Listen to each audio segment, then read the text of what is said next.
A little bit of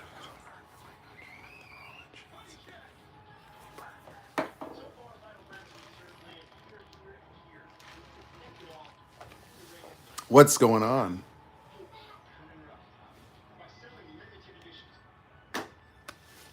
Oh man.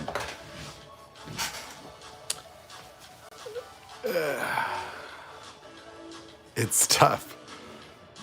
Oh wow.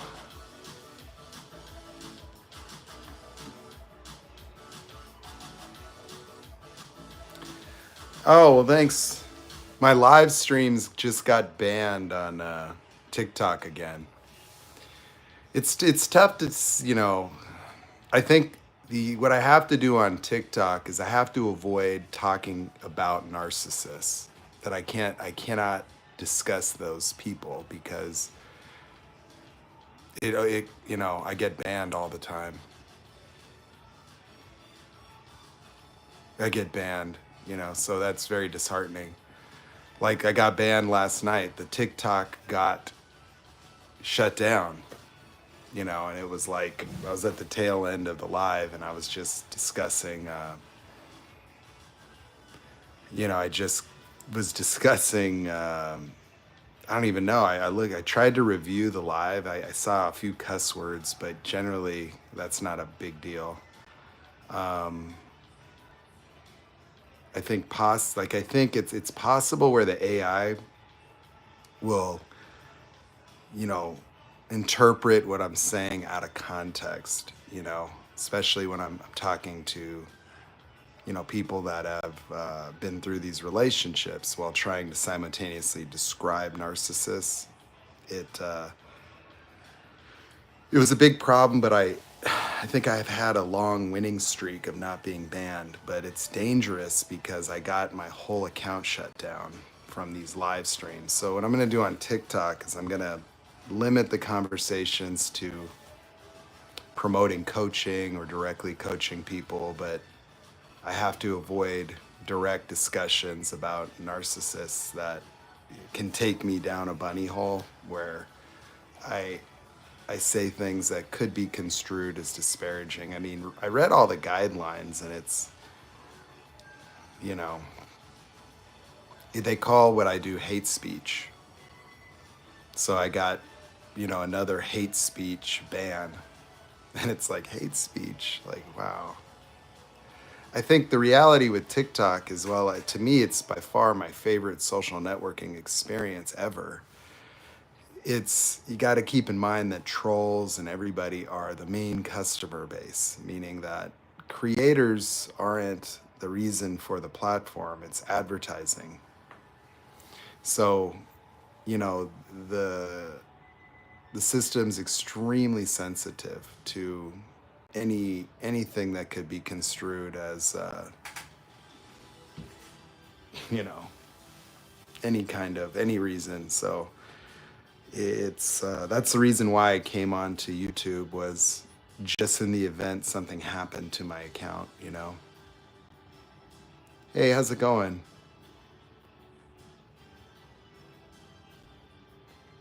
So, the reality with people is you're not going to heal or have any peace of mind if you're going to be within a relationship with a narcissist. It's impossible. There's no therapy for you.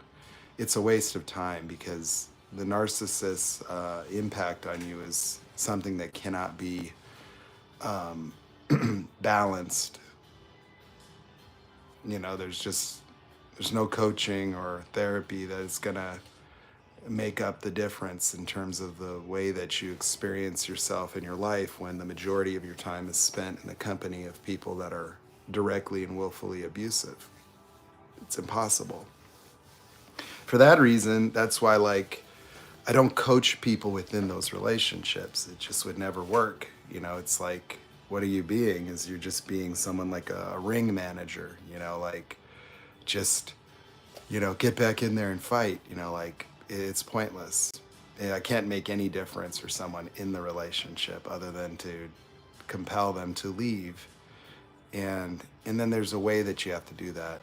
That you don't ask for divorce, you don't discuss breaking up. You especially don't do that unless you're in a direct position to leave and have already left. And so the best thing that you can do is plan to leave without discussing it and just going about your business and doing your best to gray rock and not get invested.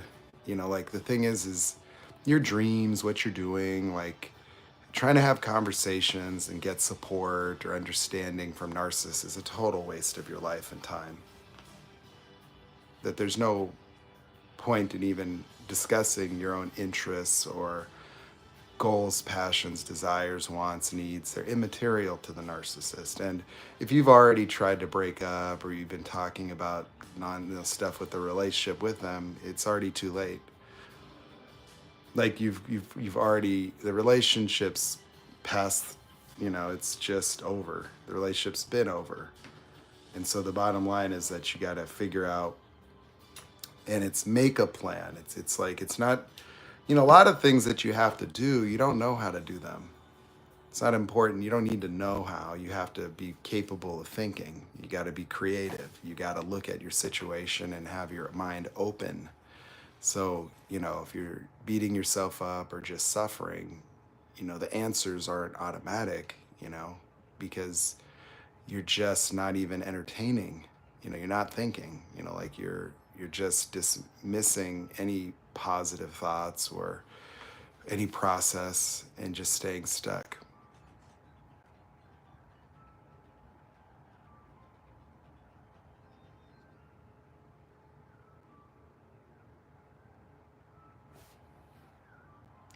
I really don't know much about divorce from a legal standpoint, like what it is that the process entails. Like you can't get someone to sign something. You'd have to imagine that you could somehow file a divorce without someone cooperating.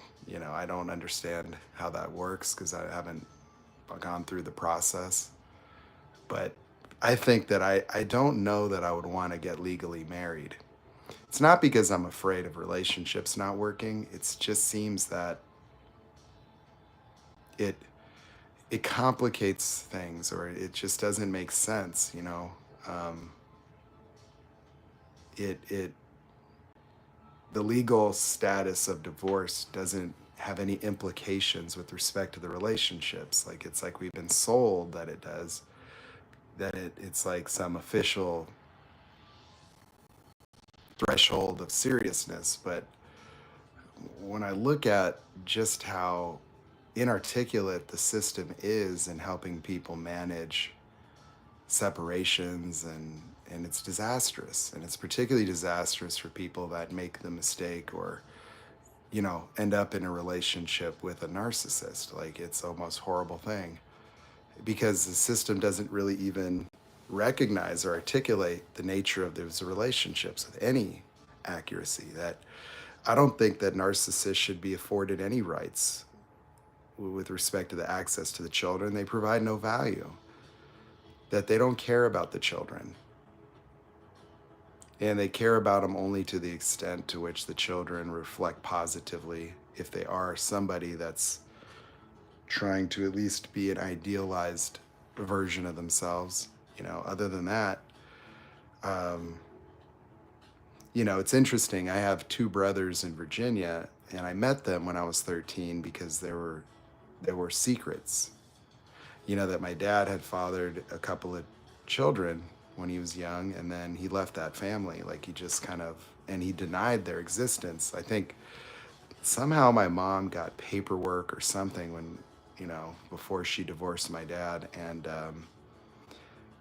he denied that they were his children, like they're not his, and they came around the house when I was in Virginia. Like my dad moved into the house that he was raised in, and it was so unusual to see how bitter and resentful my father acted in their company. It was as if their presence was so unwelcome. It was an intrusion. It was causing narcissistic injury, embarrassment, or some reaction.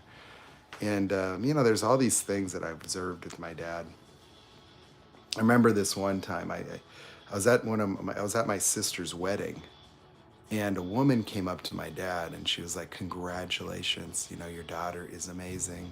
And my dad got triggered, and he was like, yeah, I did a good job as a father. Like it was like he acted like she was attacking him. I found that so unusual. I was watching and I'm like, how did he interpret being acknowledged as the father as a slap in the face and then react in an angry manner, a defensive manner? And that's how my dad always was, you know.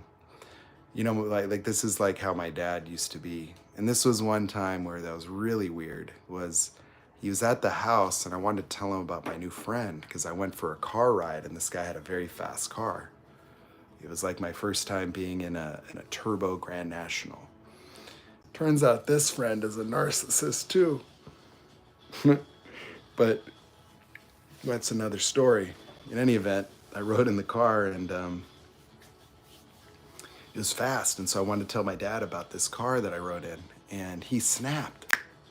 He started talking about his cars and he told me, that's not your damn friend. And like he got belligerent with me.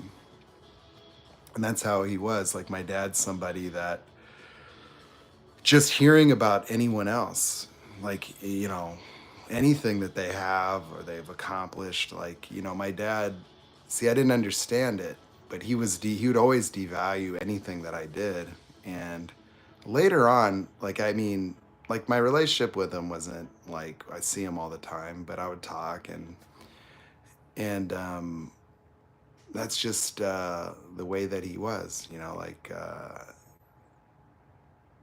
he has an ordinary Corvette, but he makes it like it's special, you know. So he would talk to me about his Corvette and it has this special computer and it makes more power than the average. It's like, while I'm building 1,000 horsepower exact make and model in my shop with a new engine, fuel system, turbo system, you know, I'm an expert at that car. You know, I have one that was identical to his that had made 987 horsepower at the rear tires with a big turbo under the back of the car, and I built the whole car. And he talks to me about his car as if there's something like unique about it, you know. And I always wanted to modify it for him, you know, but he wouldn't let me do it. But he would do weird shit like call me and complain about something wrong with this car, and then you know, he didn't want to bother me, you know, and so he would keep talking to me about some problem but wouldn't want me to help him until I'm like, Dad, just fucking bring the car, you know, I'll fix it. And then a few times he would be trying to discredit my expertise by comparing me to what the dealers told him was wrong with the car, yet he didn't get it fixed, you know. And so I would scan it, you know, and then I would tell him, it's your mass airflow meter. He's like, and then he would argue about how much more advanced the dealer systems are. And he would just say things that just weren't true. Like, oh, it takes them 2 hours to download the computer and all the data. And it's like, no, it doesn't. It's an OBD2 scan. It takes 10 seconds, you know, like, and I have the software on my laptop, you know, and I'm looking at it. And while he's telling me what's wrong with it and I'm diagnosing it, I go and I'm in the line at the parts store to get a mass airflow meter, and he's actually agitated and like still trying to argue. And then I fix his car and then he's happy, you know. And so that's the way he was. And I didn't understand. I knew he's an asshole. But see, the thing that there is about me is that my relationship to narcissists forcibly transformed as a function of time. That a lot of the typical types of relationships that people have experienced, I experienced earlier, but then I would learn from them. Like I would distinguish things for myself, and maybe perhaps the behaviors in the relationship, they would adjust a lot. And what I say to people is that narcissistic abuse is custom tailored to what works on you. So as I grew from the experience of the last relationship, the next one would be better. You know, that it wasn't that I would gray rock, it's that I would not argue or fight, that I didn't react. And so I didn't continue, like I wouldn't be triggered by something that would be considered a potential devaluation. I might think about it or, you know, or respond, but you know, I would put fuses out, you know, without knowing, you know. And then in many instances, I would just like recognize, okay, there's something, like about this woman where, she's controlling, or, like if they devalued me, like they would, like this one woman, like I thought she was amazing because she was like sort of an alpha woman, you know, like successful and, very, very social. And, I admired her a lot, but we were on the phone and she said something about me where it was like she devalued something and then created a compensatory thing where it was like, well, you do this, but you're like this, and so it was kind of like, the fuck was that? Like she was thinking out loud, justifying the relationship in some sort. And I think what it was is that she was um, trying to devalue me, or suggest something because she moved to San Francisco. And, she would fly to see me and I would see her, but it was like I couldn't visit her that often. I was working as an actor. My income wasn't that high. And so I couldn't just keep flying back and forth and stuff. And that, she started to like express issues, or even like they would always like want to pick at my career. And so that didn't work for me. And so for me, it just was like not a fit. I just looked at it like, oh, you need someone else. And so I didn't have bad breakups like that. Like I didn't devalue somebody to break up with them. A lot of people break up and then they like have a sworn enemy. And that seems pretty normal, that like people have to fully invalidate, or to help them emotionally disconnect. It's like, it seemed normal that other people would have to make that person wrong. And I wouldn't do that. I just, so it was a smooth thing, but later on she like did some weird shit, and then I just didn't talk to her anymore, you know, um, invited me to go hang out, and then like put on this whole weird thing with her friends where she was acting like I was stalking her. It was the most bizarre experience of my life. And then she even like accused me of spying on her Facebook and being jealous of someone that she went on vacation with. And I hadn't even looked at her Facebook, and I had no idea what she was talking about, and I wasn't jealous at all. I had no jealousy. Like I could make myself complete in a relationship, meaning like I learned these skills through the training, the stuff that I talk about, the coaching, that I could powerfully, depersonalize things, that it doesn't mean anything about me or her that the relationship didn't work. I didn't need that. I didn't need that to cope or deal with anything, and so in some ways these relationships forced my development, because I had to become better and better at picking myself up, or better at communication, and not articulating my own triggers. So like it became that the more the crazy stuff that normally happens in these relationships, like I wasn't a participant, and so it didn't happen exactly that way. So like even the last one was a slow, insidious thing.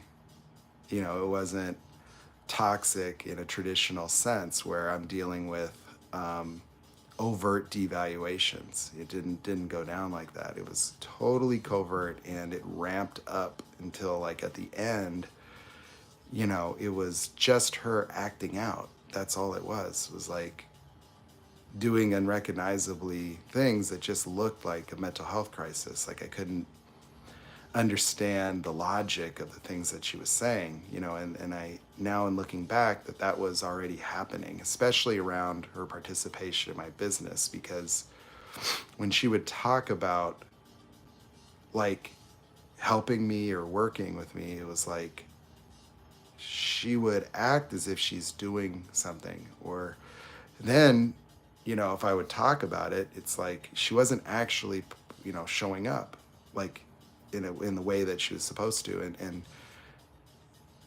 she would act upset, and she would have these crazy conversations where it's my fault. Like like I don't want her to come.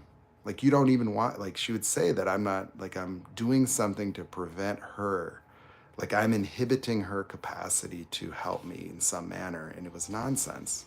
I couldn't understand it. And then it's like we would get resolution on that, but it was always leave me kind of unsettled, you know. It was particularly bothersome because of her capabilities. Like I'd witnessed them. Like when her so-called business partner passed away, I saw her managing, like I went with her and I watched her, the way that she managed like 6 or 7 restaurants, you know, totally to perfection, that she had a lot of skills and capabilities. But it bothered me that she wasn't able or willing to contribute the way that she was supposed to, and that she maintained a job, and she would talk about how great she was doing and all the things, and like she would share this stuff with me. And it was really cool until I started to experience it as a problem, where like I would ask her, well, you know, all this effort you're able to put in, and the way you talk about the boss here is that he doesn't really value or respect you. I'm like, do you think that me having a profound level of respect for your capabilities and what you could provide is somehow affecting your ability to contribute? You know, because, you know, and I was trying to understand people. I was trying to figure out, why is it that they could have said skills and abilities, but with respect to me, they didn't deliver? You know, and that became something that I was trying to hold all these relationships together. I was trying to get people to do what they were supposed to do or they're paid to do. And that's where I got extremely stressed out, was having the CNC machinist stretching me out, not getting his work done. And then now I've got a fabricator I was really excited about, because that's easy money for the business, you know, making my turbo kits, but he was failing. And I was waiting for this turnaround, that I could re-optimize myself, that I could untrigger, I could just try to manage. But the cognitive dissonance is really what undid everything for me, because I persisted. So rather than identifying these obvious issues with these people, I continued to maintain an optimized view on what was going to happen, the eye on the prize, that I had visualized everything working already and I knew it was going to work. And so I had to just stick it out. You know, you often hear things like, you're just this close, and so you don't quit now, you know, like where your breakthrough is just right around the corner, that people that succeed, you know, they don't quit. And so I wasn't willing to quit. And that was when, you know, in February this year, where it all blew up in my face, you know, I was really present to the mess, you know, that I was just throwing money away, like large amounts, you know, wasting, you know, significant money, you know, just to employ people that were doing nothing. And that there was a theme where some people could take the money and then, you know, partially deliver and not finish. And that had happened many times over the last, you know, 5, 6, 7 years. And it was a continuation of the same thing, that it was, you know, it always led back to me, that I knew, like, what is going on, you know, like, why am I desperate, or how is it that I'm nice and that I could pay someone and then they could not do the work and then waste 10 months and then fail, and then I have to start over again on something. And now is kind of where I'm paying for that, you know, where I tried to save my business and work my way out, and I did really well, but then I just got stuck, you know. So I got stuck in sort of a cash flow challenge, where I had just a bunch of older things that just came up. Like my engine machine shop guy lagged really substantially, and so now engines started coming, transmissions that I had ordered, and then the delays with the production of my turbo kit like kept offsetting the payment to cover the cost, and I'm not getting any revenue from that. And so, you know, I tried to pay that in May, because I had a really big month. And it's like with everything that's sort of unpredictable income wise, I just got stuck. So that's where I've been for the last month or so, is just like, I can't fit more cars. I have things that I have to get in order to finish them. I have like expenses that are popping, and then I have people waiting for things. And it's like, this is why it happened. Like, I'm clear about how I, did this to myself now. Like, I mean, it's, it's just, hindsight's 2020, but that's not necessarily going to do anything to save my business. So I'm going to try, but it's been difficult.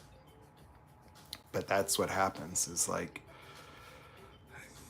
to see it and have it be in such a grand fashion, where it's everybody, like I built a whole team of narcissists, a whole fucking team. Like, how could you do that? It's like the opposite of winning the lottery. It's like a complete effing. But the thing about it is I could drag them all, that I could make progress and have some success despite the fact that I'm being sabotaged willfully from the inside out. And so it just, and knowing that it isn't me per se, that these people did fail, and as a result it caused problems for me, but it's a lot clearer now, like what needs to happen, or if I were to do this all over, or at least be able to get the necessary investment capital to start over again, because I was in position to do a lot of the things I was working on, but I just got depleted through the failures of these other people, meaning like, this is supposed to cost this to make it, and if you don't get any return and you keep investing and then nothing comes of it, it's problematic. Like, my life would be totally different if I had the money that I threw away, that I got nothing from. That's like, not even, it's like tens of thousands. It's so much that it would be like a completely different situation.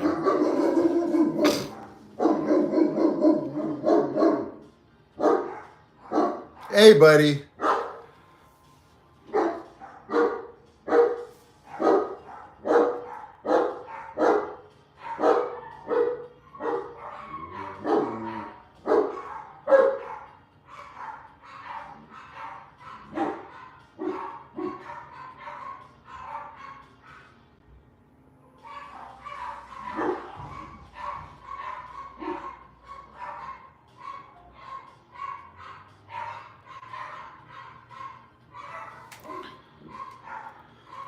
Let's see here.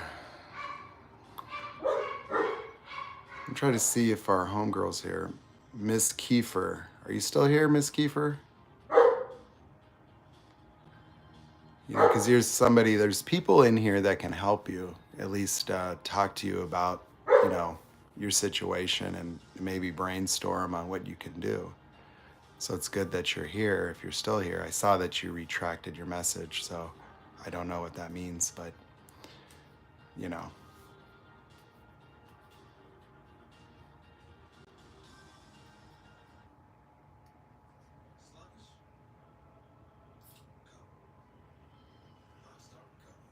my neck is hurt.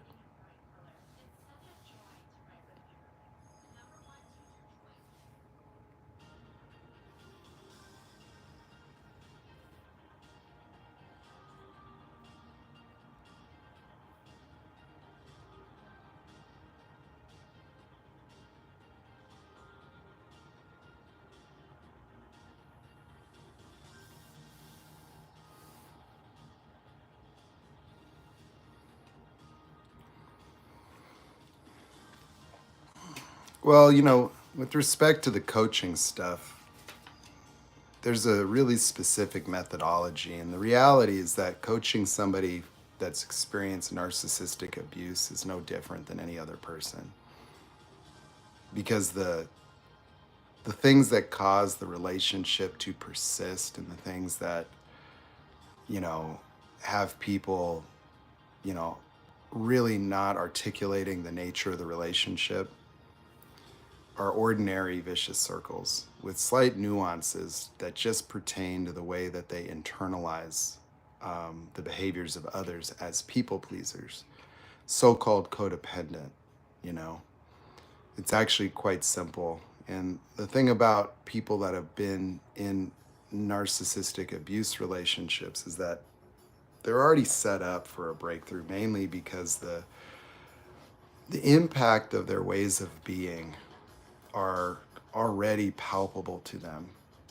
That you see, people live within vicious circles, often obscured from the impact of that experience because they're not always suffering. That, you know, people will experience being not good enough, and then they'll do things, and then certain things in their life reflect positively and they could get results. And so this way that they exist doesn't occur as the source of their sufferings until they can get present to the impact of it, where they could look at the sum of the cost in their life of being a particular way.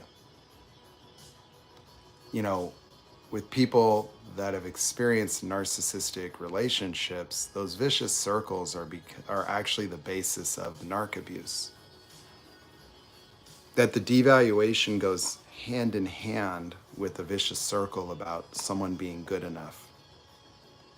That when you get, you know, that kind of feedback, it triggers you and you respond to it in a way as to try to fix yourself or fix the relationship or try to keep someone happy or to, you know, experience guilt or culpability for what you're going through. Well, that's just non-reality. It doesn't address the fact that the behavior that you experience is the problem, not you. That doesn't matter whether your cooking was good or bad or what you did or said, that there's just behaviors in relationships that never work. Devaluation, disrespect, arguing, it's unhealthy. It's out of bounds. And there doesn't matter why. You know, entertaining the justifications for people's behavior, hoping that you can change or change them, or that you can mitigate those things through your own behavior or actions, or it's delusional. Doesn't work. It never does, never has, never will. And then it really is just confronting the mechanics of that. Like, how is it that someone would experience the solution to what they're going through is people pleasing or self-improvement or just continual, perpetual, nonsensical conversations that go nowhere. There's nothing to fix in the relationship. It's impossible. And so merely all that it is you just get your vicious circles spun on repeat to the point where, you know, your reality changes. That all the things in your life that reflect positively on you will become negative. They're not good enough, not good enough, not good enough, not good enough. And so, you know, but you're the author of your own reality, consciously or otherwise. That the experience of being not good enough has nothing to do with life or other people. And so you can be thoroughly immune to devaluation in your life, that you don't have to live your life concerned with the thoughts, feelings of others. It makes no difference. You know, and the thing is that may sound like denial. It may even sound like being numb or tuning people out or ignoring. It has nothing to do with that. That you can be with it. That like somebody can say something to you and it has minimal impact on you. Like you're just observing their behavior and it's like, wow. You'll see things that you've never noticed, or you'll be able to feel everything and it's not even a function of numbness. It's the opposite. That being triggered and feeling not good enough is numb to reality. It's completely obliterating empathy, that you do not have empathy at all. Like what you think is empathy is codependency and projection, that your reality testing around the other people in your lives is minimal. Minimal. If you can coexist in a relationship with a narcissist, you are disconnected from reality, that you are living with someone or in a relationship with someone that is as afflicted as someone with schizophrenia. that the mental illness is so thorough, complete, profound, that these people aren't even in reality. They're not in reality about you and who you are, yet you entertain and validate those experiences just by merely responding to them or being triggered by them or trying to overcome them or trying to talk about your problems.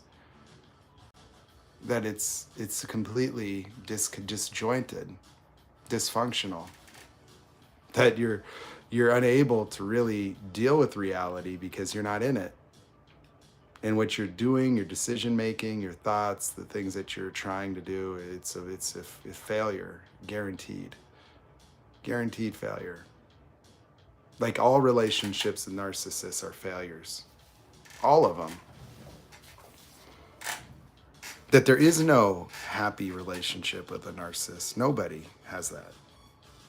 All they have is pathological relationships, and that's it. Because they're pathological. Their entire being, the person that they experience themselves being, is a byproduct of a severe mental illness. That they're incapable of having any normal relationships because the being is abnormal. The being that they are has no capacity for relatedness or empathy or understanding others. It just doesn't exist. That they're distorted, that they manufacture reality just to sustain a false, idealized reality that they live within. That it's not just that they behave poorly or that they, they cheat or they lie or they have bad behaviors. Like that's trying to interpret them in a normal context.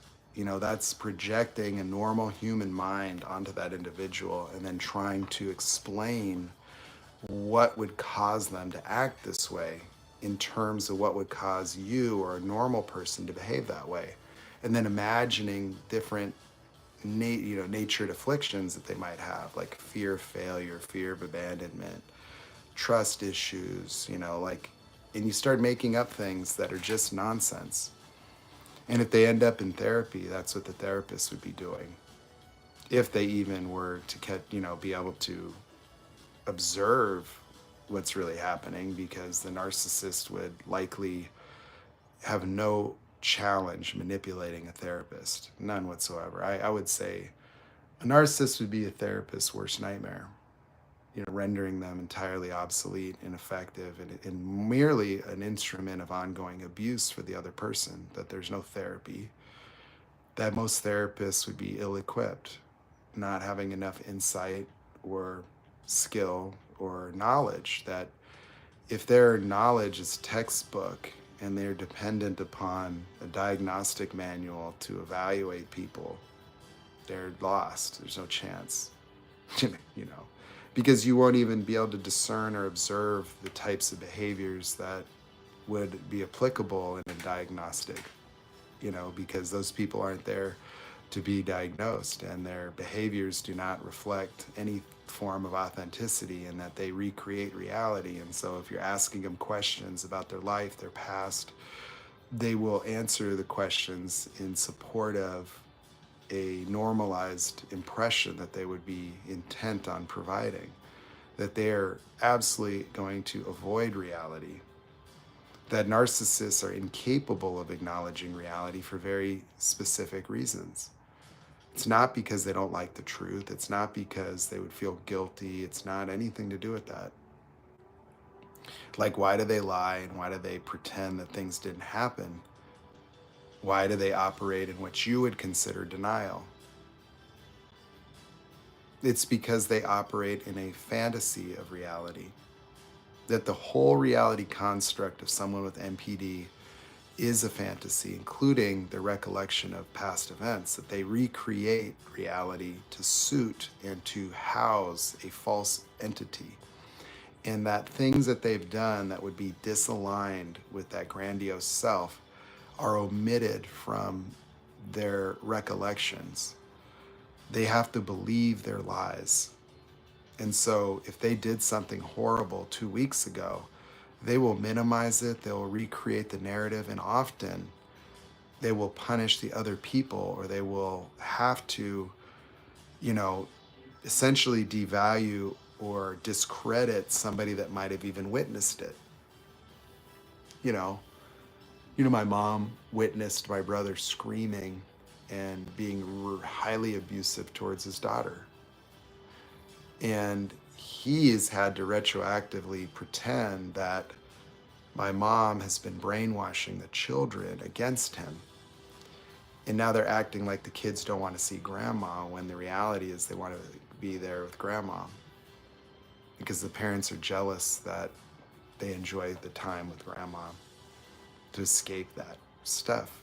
And so they create a narrative that grandma's unwell, mentally ill, she brainwashes, she controls the narrative, she's trying to turn the children against. Like, she doesn't do any of that. She doesn't even talk to them about that. She just provides a safe space and loves the grandchildren. And, you know, and so they rewrite narratives based on their own behaviors.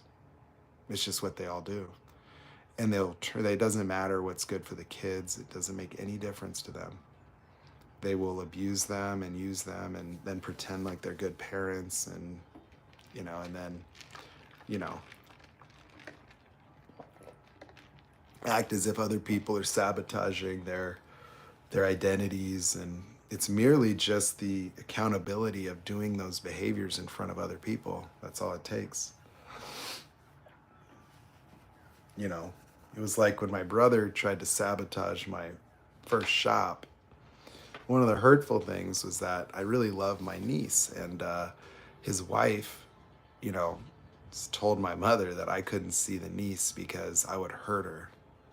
But that's the kind of person I am, that I would hurt my niece to get even with my brother. And it's like, I never wanted to get even with my brother, and obviously would never, ever hurt a child. You know, it's ridiculous. But that's what they would project and create. And so that's how they think. And so there is no hope for any narcissistic relationship with anybody that's normally developed as a person, or borderline, or anybody. That there's nothing you can do. Like, the only reason that they would have a relationship with anybody is narcissistic supply. And that's how they relate to people. That they experience love merely from the positive affect they get from the idealized version of you in the front end of the relationship. That's it. And as they act out and you watch them and you see things that are inconsistent with the way you idealize them, they're going to devalue you.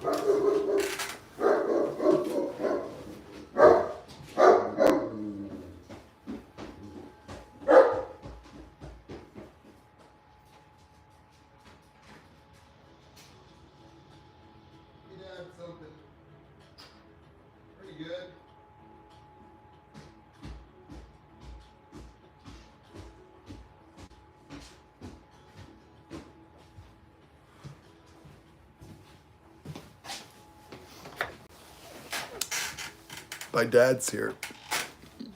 He's coming in.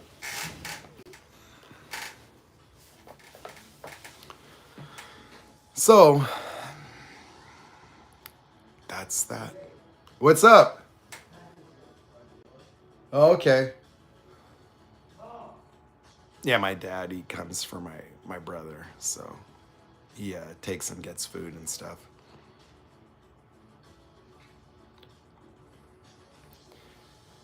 So it's like a form of gray rock, you know. We're basically like, I'm cordial, kind. I have no level of incompletion, no pain, no nothing, you know. But it's just like no unnecessary engagement, you know. Like, I can be really nice and listen to some stories or whatever. But that's, you know, that's how I've been in the past. It's just now, in recognizing the pathology of it, then I just don't get invested in something like he's got a car problem, or I don't care, you know. Oh well. Give him some advice.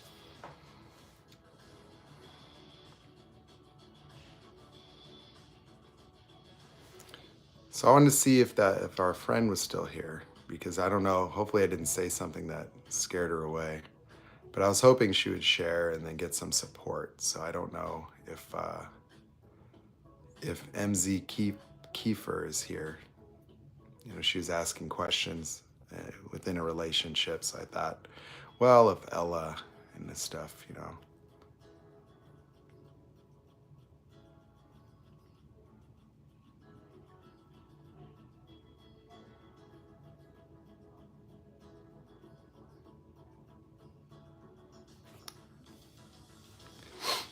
The relatability of what?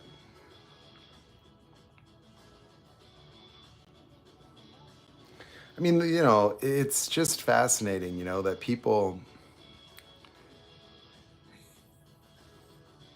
you know, why your ways of being are really the frontier of your healing and transformation is because those ways of being obscure your capacity for rationality. Like, you know, sitting here confronted by the truth, many people don't find like a high level of freedom nonetheless. That I can talk all day about the disorders of narcissists, yet people continually relate to them as people, continually want revenge or fix the relationship or being impacted because this person treated them a certain way, you know, and taking the behavior personally or significant or meaningful in any manner is, you know, grossly inaccurate. Like if there's a molecule of guilt with respect to the relationship, if there's regret, if there's a sense of victimization, you know, those are all things you have to transform fully. That you can't leave any stone unturned because, you know, if you don't grapple with the realization that these are really sick people, you're going to have a resignation that's going to haunt your life, and you're not going to be able to have the kind of relationships you ever would hope to have. If you have trust issues that resulted from the relationship, it's the degree to which you have that is a degree to which.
Okay. Can you hear me now? Yeah, audio goes off. Okay, so when I'm talking, okay, so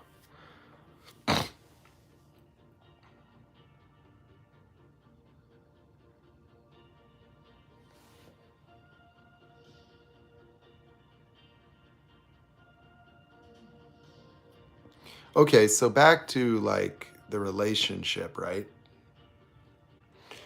Like if you have children and you're in a marriage, there is no value in holding that marriage together for the kids. Like when you say it's because of the kids I'm staying, don't put that on the children.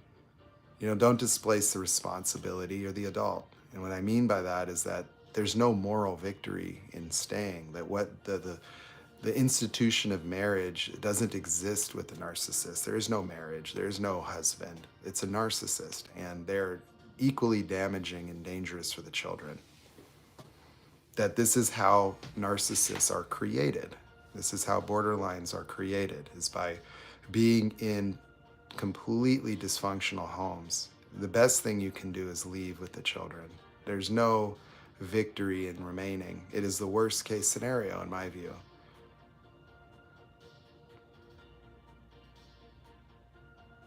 So you'd have to work that out.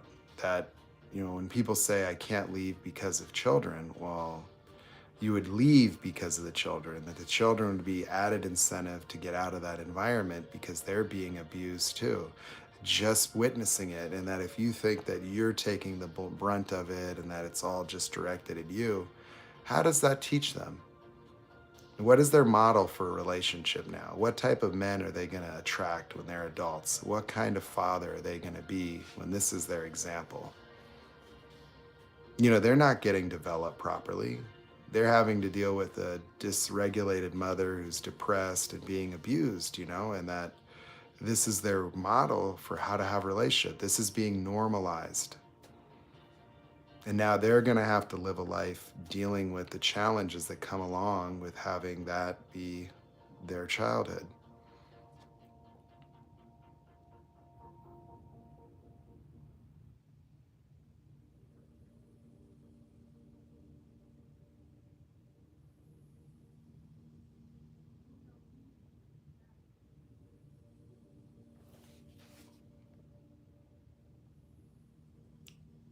So there's like, I hear that like, oh, I'm going to keep it together for the children. That, I could understand that in a normal relationship in a way. Like where you're not satisfied and the attraction's gone and you don't have passion and, but you guys are great parents and you don't want to break the family up and you want to get the kids to college. Okay. In a relationship with a malignant or toxic, abusive narcissist that rages, you could throw the marriage out the window. It's not a marriage. It's not even a relationship. That it's completely phony. It's just a supply vehicle for narcissists. That's it. That's all you're there for, and that's all the kids are there for, and they're gonna all have to witness this stuff, and it's gonna have an impact on them. And so there is no victory there. There is no morality for that. If you really looked at it, it's immoral. That your unwillingness to figure it out is costing them. They don't have a choice. You're an adult. That's the bottom line, is that if you're going to persist in this relationship, your life is your choice, but they don't have a choice. That they're counting on you. And that's not good for them. That you're supposed to be protecting them. And this isn't doing it. It's the worst case scenario, that like having a narc parent is the worst thing for a child. The worst. It's the worst environment they could be in. And they may not understand that right now, but that doesn't matter. They may think that they're hurt if you divorce. Okay, well, tough. And then they can unpack that later. All children have a beef with their parents, whether their parents are terrible or not, that we all experience having been traumatized as children, because that's the basis of how we create our personalities. It's just normal. Yeah.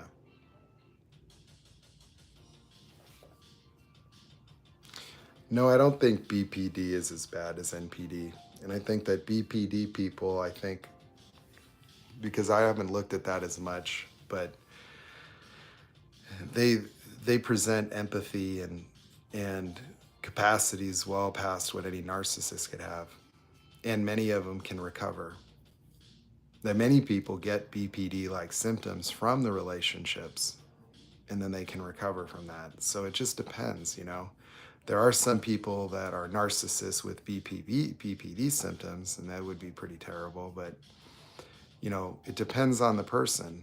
You know, somebody that is unmitigated, untreated, unaware BPD could be, you know, a nightmare to have a relationship with, because they have these very grandiose fantasies of love, you know, as a cure, and they require in their imagination a reciprocal soulmate experience that nobody could really deliver. And they then have a real severe attachment styles that would cause splitting, and they can act psychotic when a split happens. And so you'll go from being really great to they hate you and they're gonna ghost you, you know, block you, and then the next day everything goes back to some other normal. And so in those environments, the borderline can have like poor reality testing, and they often don't deal well with the acknowledgement of what they become when they split. Or when they do split, they're a victim. Like they attribute that experience to you. You caused it. You know, they feel betrayed when they're not experiencing reciprocal love at the same level of whatever their complete, you know, infatuation might look like. And so they're very difficult relationships, but they, in my view, they don't persistently devalue you, you know, because they want to have like a relationship. They actually want love, and they experience love. And so they can be like seemingly magical, and then if they split, then it's hell on earth. It's like angel demon. Two very distinct presentations. And the one that I experienced, it was like you went from an angel to like a foul-mouthed, angry sailor, you know, like just like, it was weird. Like her other psychotic state, it was like a yuppie mom, really angry, vindictive, or vitriolic, and like the way that she could say things to you would be just like so cutting, undermining, and like devaluing. Like, see, that the only thing is that at least with the borderline, they're not covert in their devaluation. Like it just comes out and is an eruption, and it's like, oh my God, like everything's wrong with you all at once. Whereas a narcissist will degrade you over time. Like a covert is going to be somebody that poisons your life, that's sabotaging you on purpose, that is going to set you up for a epic betrayal extravaganza, like a grand finale betrayal, like, surprise, I hate you. It's like, oh my God. At least at the borderline, like, there's, you know, the unpredictability is predictable. And that's what makes those relationships challenging, is that they split and you don't know what it's going to be. It could be anything. You know, you could be having a great time, and then you have a conversation with someone and they feel abandoned, and then they hold that, and then they drop the hammer on you in the car. You know, it's like, whoa, it's like, I didn't abandon you. You know, so I don't,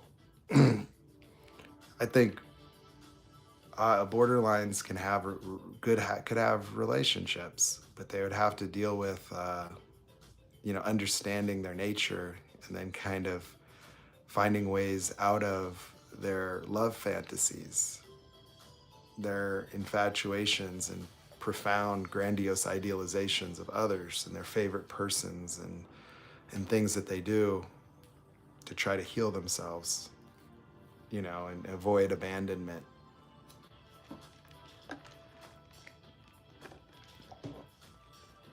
And I think that borderline is such a blanket diagnosis, you know, whereas NPD to me is very clear cut. I think borderline is a little more challenging. And I think there's probably people that get diagnosed with it that they may have had traumas, but when they call it like a personality disorder, sometimes it seems like, advanced or just really heavy triggers, but it's like a normal person in some ways that has a very severe reaction to certain types of experiences. And then if you were to convey that you could get like a borderline diagnosis, but you may not have the underlying mechanics of other cluster Bs, even though they're kind of grouped the same way, where you kind of would think of them as closely related to a narc. But a narcissist to me is somebody that absolutely had their internal environment obliterated, meaning that, when you meditate, what you're trying to do is just be able to get out of a triggered state and just experience a baseline level of peace where you can feel all the normal feelings as a regular person.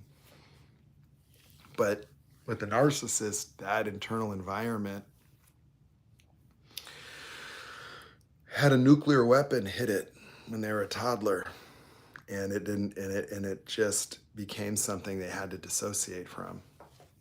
And then they developed a fear-based reality, and they have to construct a alternate view of reality to prevent themselves from really touching on what's actually within them.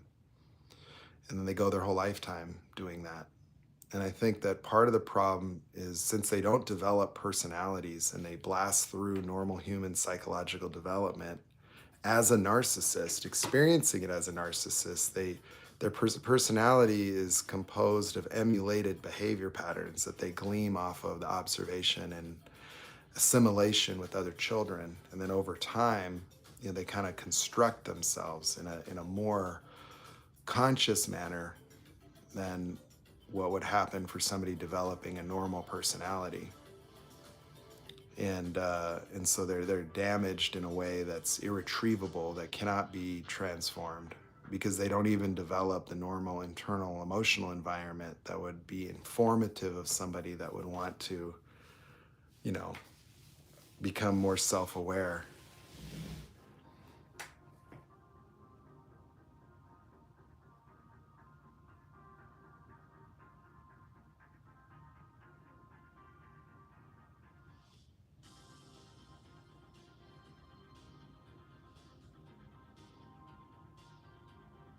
So, you know, narcissists are people with a disfigurement of the mind. What I tell people, like, I get a lot of people that comment, they say, how do you know my boyfriend, my ex? And then they'll say how accurate the shit that I'm talking about is. Well, there's a reason. It's like, for me, I tell you how they look. When I encounter them, this is what it is to me. Is when you look at a human being, and if they have narcissistic personality disorder, that is the majority of the explanation of their entire persona. That it is so all-encompassing and defining that it is the only thing you need to know about them. There is nothing else to know. That everything that they've done, whatever hobbies, things that you think their interests, none of that matters to them either. And it's sort of like, have you ever seen someone with Down syndrome?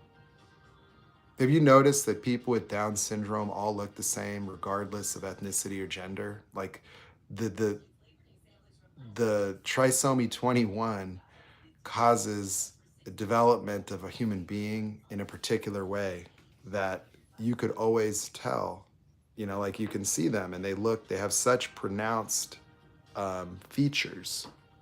Their facial features, like the way they look, like everything will be very consistent. And so you could have a black person, Hispanic, white, Korean, and if they have Down syndrome, like the Down syndrome is the most defining aspect of their development that crosses all boundaries. Well, narcissistic personality is a complete disfigurement of the human mind. That it is so defining that these people are stuck within patterns of behavior that are inescapable, that are the product of the way they experience reality, which is resultant from having their psychological and emotional development arrested at a point in time in very early childhood, like before personality development unfolds for other children. That's why it's a personality disorder. And so they're the structures of their personality and what gives rise to their experience of being a person is undeveloped. And while they develop, the capacity to understand things and cognitively develop and acquire knowledge and learn how to function, it's like they're in a basic survival mode, that they don't develop permanence around their identity, that they don't have the same structures of personality. Your personality is like behaviors and experiences like that become something that persists over time, that you developed a certain way and you have a certain way of experiencing reality that necessitates you to be the way you are, that your personality is not just a way of acting and behaving, it's also a way of interpreting reality. And your interpreted reality always aligns with the sense of necessity around the way that you're being moment to moment. That it's not just that you're a nice person, it's that reality makes you be nice. That the way things come into your awareness will say, okay, here's a situation. You're gonna be nice and say yes and do something you don't want to do, or you're gonna say no and be mean, and they're gonna hate you and be upset, and you're gonna have a problem maybe. And so your anxieties around this, would keep you from wanting to say no, but then your apprehension of commitment is gonna make you avoid, and then you're like, So your personality catches, catch-22s in your occurrence of reality, vastly limiting your range of motion in terms of ways of being, openings for action, creativity, self-expression. That essentially you're a prisoner of your own personality. And that's where transformation comes in later. But you'd have to develop that in order to be able to overcome it. And so when you live a life of recurring feelings of being not good enough or broken, those are actually intentional and engineered components of the human experience, because that's the cattle prod that moves you through life, that you're supposed to get triggered. That we think of that as trauma. No, it's, everything about the human being in the development of identity is based on what we would call trauma. And you go to therapy, they try to help you with those feelings, but those feelings are just results from the way that you experience reality that's meant to compel you.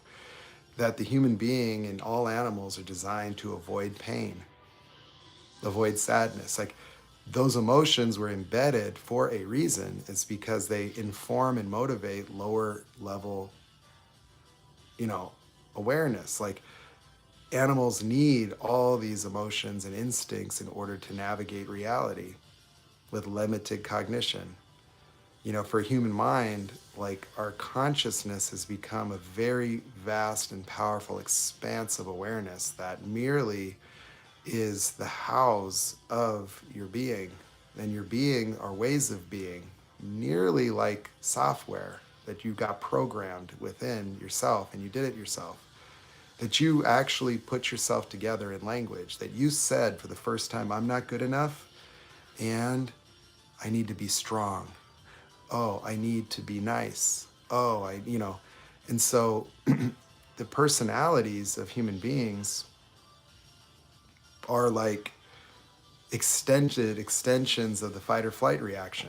The fight or flight reaction is a coping mechanism for dealing with externalized threats.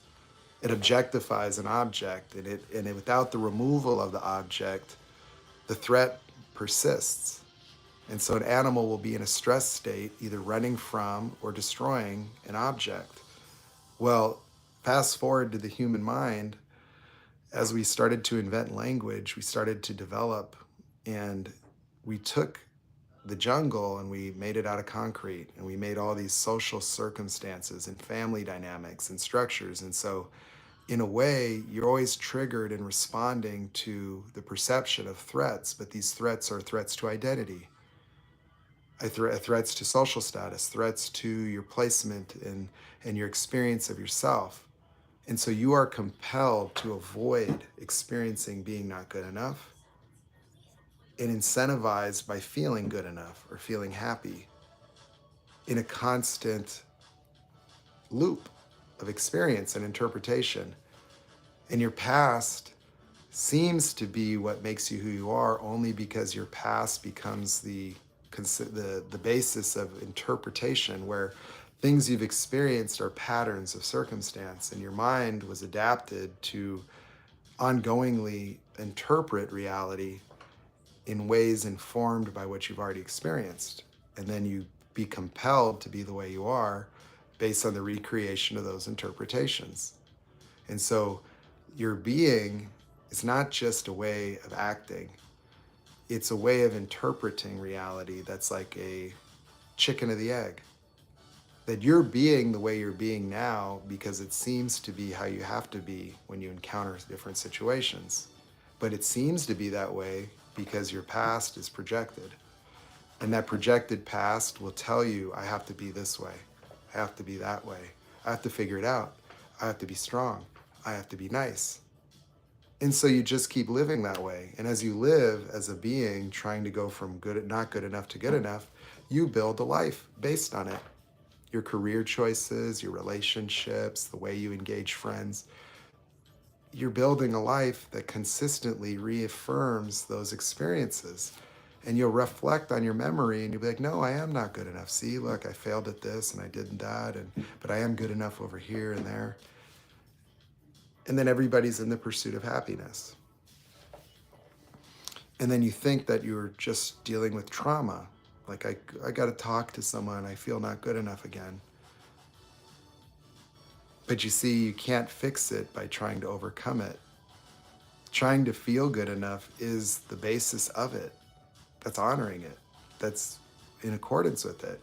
And that's where people end up. Oh, you got in a relationship with a narcissist, so they pushed all those buttons. They don't have a personality to inconvenience them. People like narcissists, psychopaths, sociopaths, like, they can very often, absent narc injuries, they can be the most present people in any atmosphere and environment. They'll occur as charismatic, confident, cool, under control, because they're living in their idealized version and they're not triggered. While you are always in your personality state. You meet someone new, your primary concern becomes being good enough for them, qualifying yourself. You have anxieties on that first date, don't you? You want to put your best foot forward? Oh, when they figure out what that's all about, now they can validate you in a way that arrests the vicious circle, that gives you satiety, because it's like these vicious circles in your interpretation of reality only arrest when you fulfill them. You feel not good enough, you'll have something that's causing that, and if you fix that something, you get relief. The narcissist will do that to you. That's why you'll feel love, that's why you'll feel connected, that's why you'll feel healed, that's why you'll feel good, that's why you're on cloud 9. He'll associate that with love. And so they'll literally figure out what it is that makes you tick, they'll mirror you, and then they'll make you feel complete. Because it's only those vicious circles that obscure your internal emotional environment, because that's the way they're designed, is that the tiger does not experience peace when it's in a fight or flight. Nobody does. You see, like, you get in a panic mode, that is like an alarm bell in your being that obliterates any awareness of your internal emotional environment, because you have to deal with a threat in order to make the threat go away or get out of there, get out of danger, and then you can restore yourself to just a baseline. But if you're in a relationship with a narcissist, you never get that arrested. Once they start devaluing you, they're just pushing your buttons, and they're watching you automatic. Your whole personality is automatic.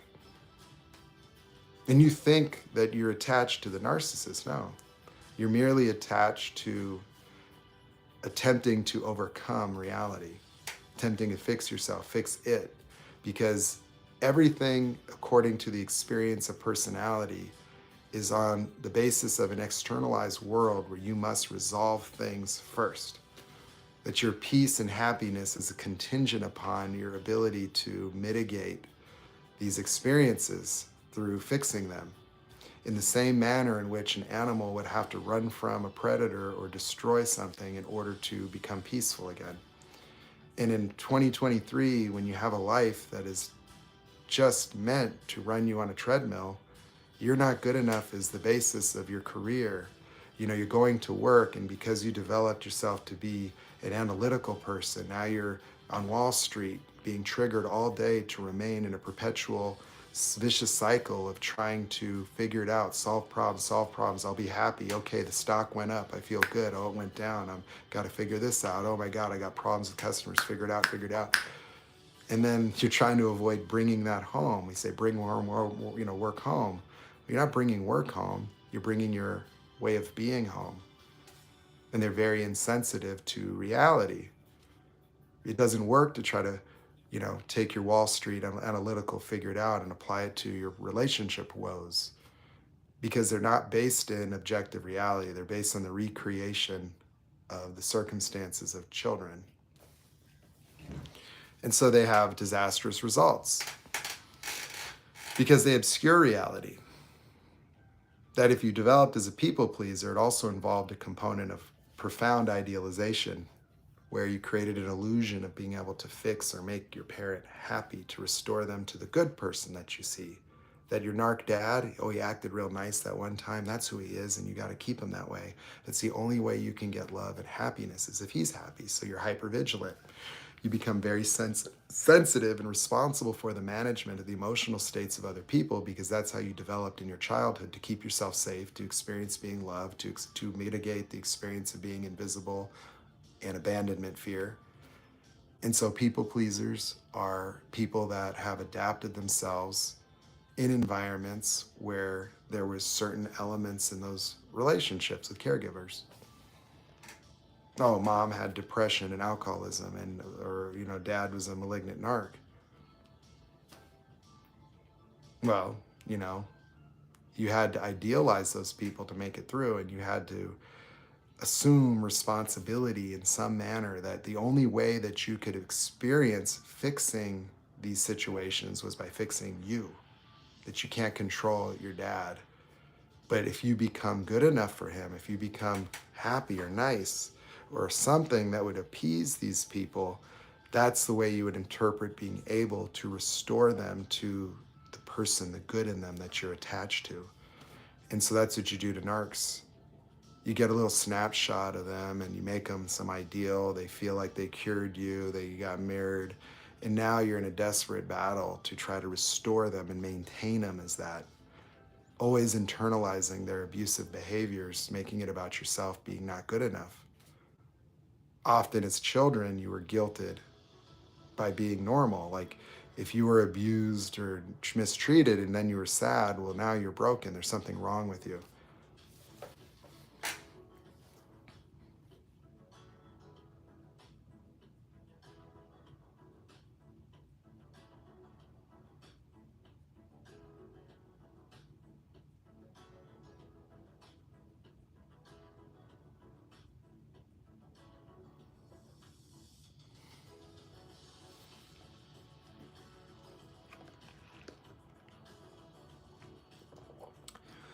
Being invisible is now something that you try to perpetually overcome, and it hurts. Because being invisible is something you've done in the face of trauma, and then being invisible probably has a detrimental impact on relationships, where you're numb, unresponsive, or there's something that you do or the way that you be, or you may have an all-pervasive notion of not mattering to other people. Like your invisibility may protect you, but it leaves you in a trauma state that's just sabotaging, having you relive suffering and then causing profound dysfunction. Yes, being invisible is like unloved, unnoticed, unrecognized, irrelevant, um, hidden. Like you almost like you're not even there. And then you not being there may occur as someone else's problem or fault, that they don't notice you and you're just kind of like invisible to everybody and you just feel small. Usually because you became small to do it, like you were small when you made it. And so, the experience of being invisible is probably profound disempowerment, like no effect on the environment, just entirely seemingly helpless, but as a victim. And then it's experienced as something that's caused by other people. It makes you probably like like unresponsive in certain ways that might anger or provoke people, like, or something. And so there's going to be dynamics that being invisible in life is going to put you in to relationships that would require invisibility.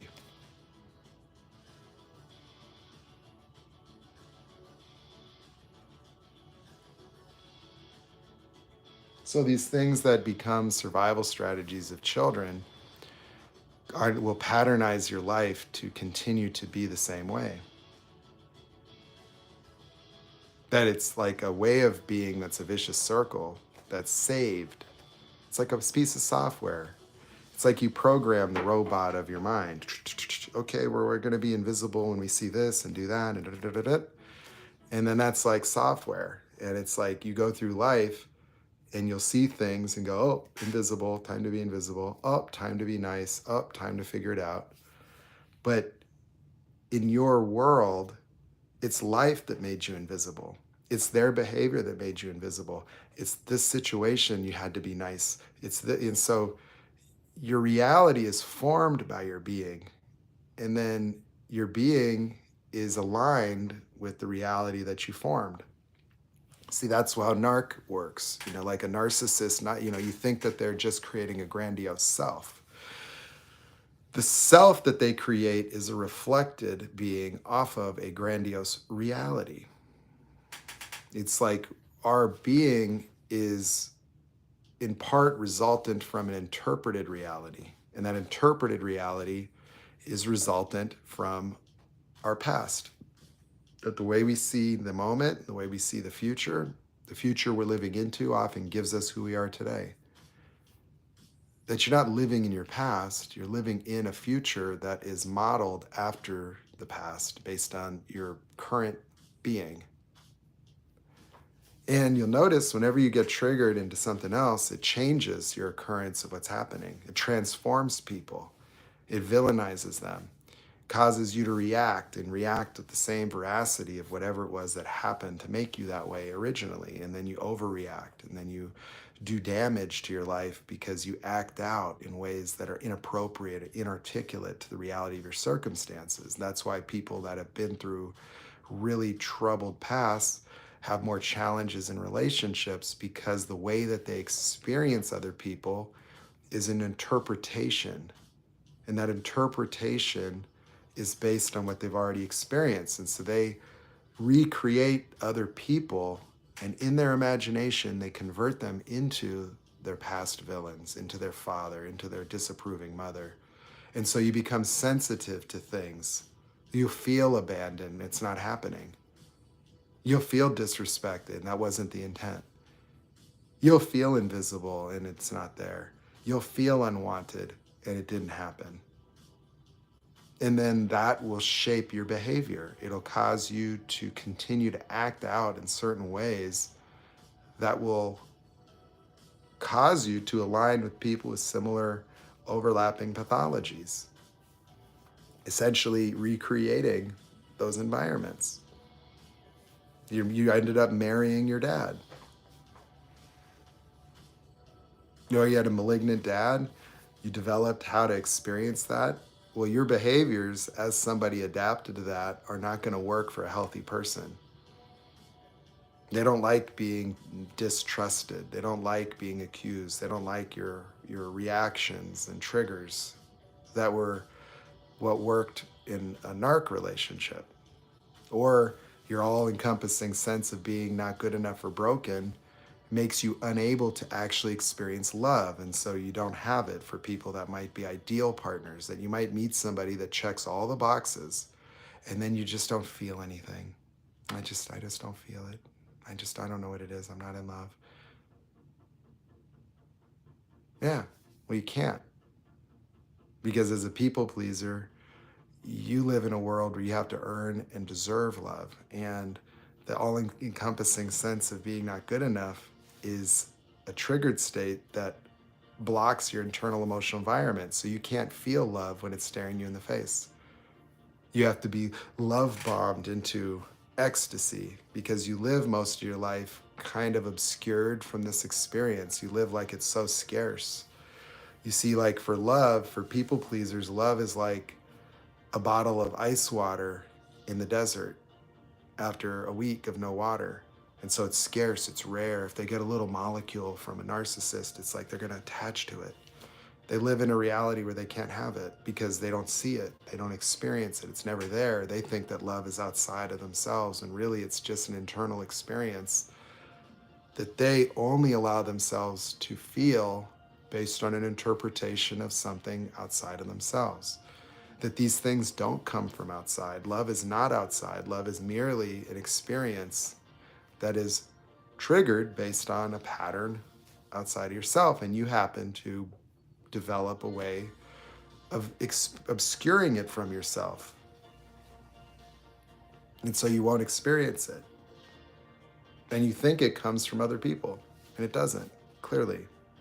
You might feel profound love, and it's there for you as a real occurrence when you're with a narcissist, but the love will be more ecstatic because of the pattern of self-suppression and the way that you can't see it. Like, how thirsty would you be in the desert if it's 120 degrees for 3 days straight? How valuable would this occur to be? If I brought a gallon of cold water, I bet you would sign over your whole house, everything to me in that moment. You'd be so desperate, you would sell out everything to get that water. But then what would happen if I took you and brought you home and then you just had a refrigerator and running water, and it was like, it wouldn't take very long for you to just reacclimate to that water's not scarce anymore. So for people pleasers and these types of people, love is so profoundly obscured from their everyday experience of being alive that it occurs as such a scarce commodity and happens to be something that they're preoccupied with getting. And so they form attachments when they think that they experience a little bit of it. And it's always conditioned upon them to preserve it and keep it and earn it and be good enough. But if you were to get rid of the experience of being not good enough at the foundational basis of that occurrence of reality, love would just be an everyday thing. It wouldn't mean anything. It would be amazing and novel and great and something you'd want to share with people, but it wouldn't be a savior. It just occurs that way because you're so disconnected from reality. That everything that you want on an experiential level are merely ways of being and feeling that are accessible to every human being independent of any other human being. That you could create that and just be that. You could be loving and just have it. You know, you wouldn't experience a need for reciprocation. However, you'd really love it when you got it, and it'd be nice. And it wouldn't be curing you, it wouldn't be fixing something. It's not meant to.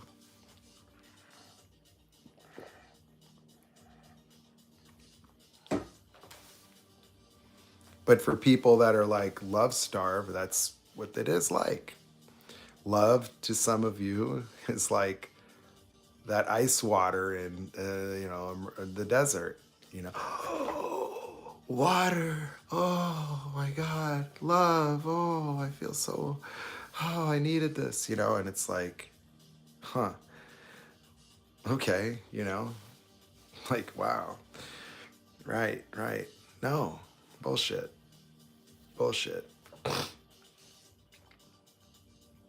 You just are stuck within a way of being.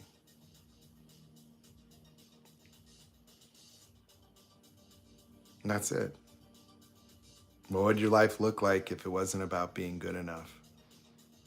if you didn't have to worry about it. Not because you are good enough, not because you accomplished all your goals and you fixed everything, but because it became irrelevant. It didn't matter anymore. You weren't listening for it. You weren't worried about it. You can go on a date and it's like you're not trying to qualify yourself anymore. You're present. You're practical. You're attentive. You're listening. You're discerning and free. Would that help your decision making? Of course, because you see, as Mrs. Love-starved individual, you're listening for all these needs you have and then trying to figure out who they are. And you'll blindly go with bullshit because it's like you're so driven to fix yourself. You're so driven to feel love that you'll idealize somebody in order to enable you to keep feeling something in the face of obviousness, in the face of abuse, in the face of nonsense. You're so starved for this that you want cognitive dissonance, that you systematically dismantle reality and dismiss it and opt to fix yourself, to try to keep this scarce resource going. I felt it. It was there. I know it's there. I'm going to find it. I'm going to make them happy. I'm going to fix them back to being a good person. We're going to fix this and fix this and fix this. And then you want to fix the relationship. And so what you do in fixing the relationship is you give them the instructions on how to lie to you again, telling them everything that they need to know to create a new future fake so that you can let it go. Well, we'll just forget about the past. Okay, let's just move forward and just push reset and just continue. Here's how I want you to lie to me this time.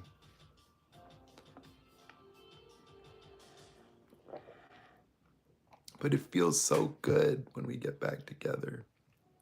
Yeah, because you give yourself the excuse of letting go of being not good enough so you can return to your internal emotional state, and then you feel love and it feels like such a foreign, beautiful thing. And what would it be like if it was just something you experienced as a normal day-to-day phenomenon of being a fully intact human being, and it wasn't a scarce resource, and it wasn't like water in the desert. It wasn't a mirage.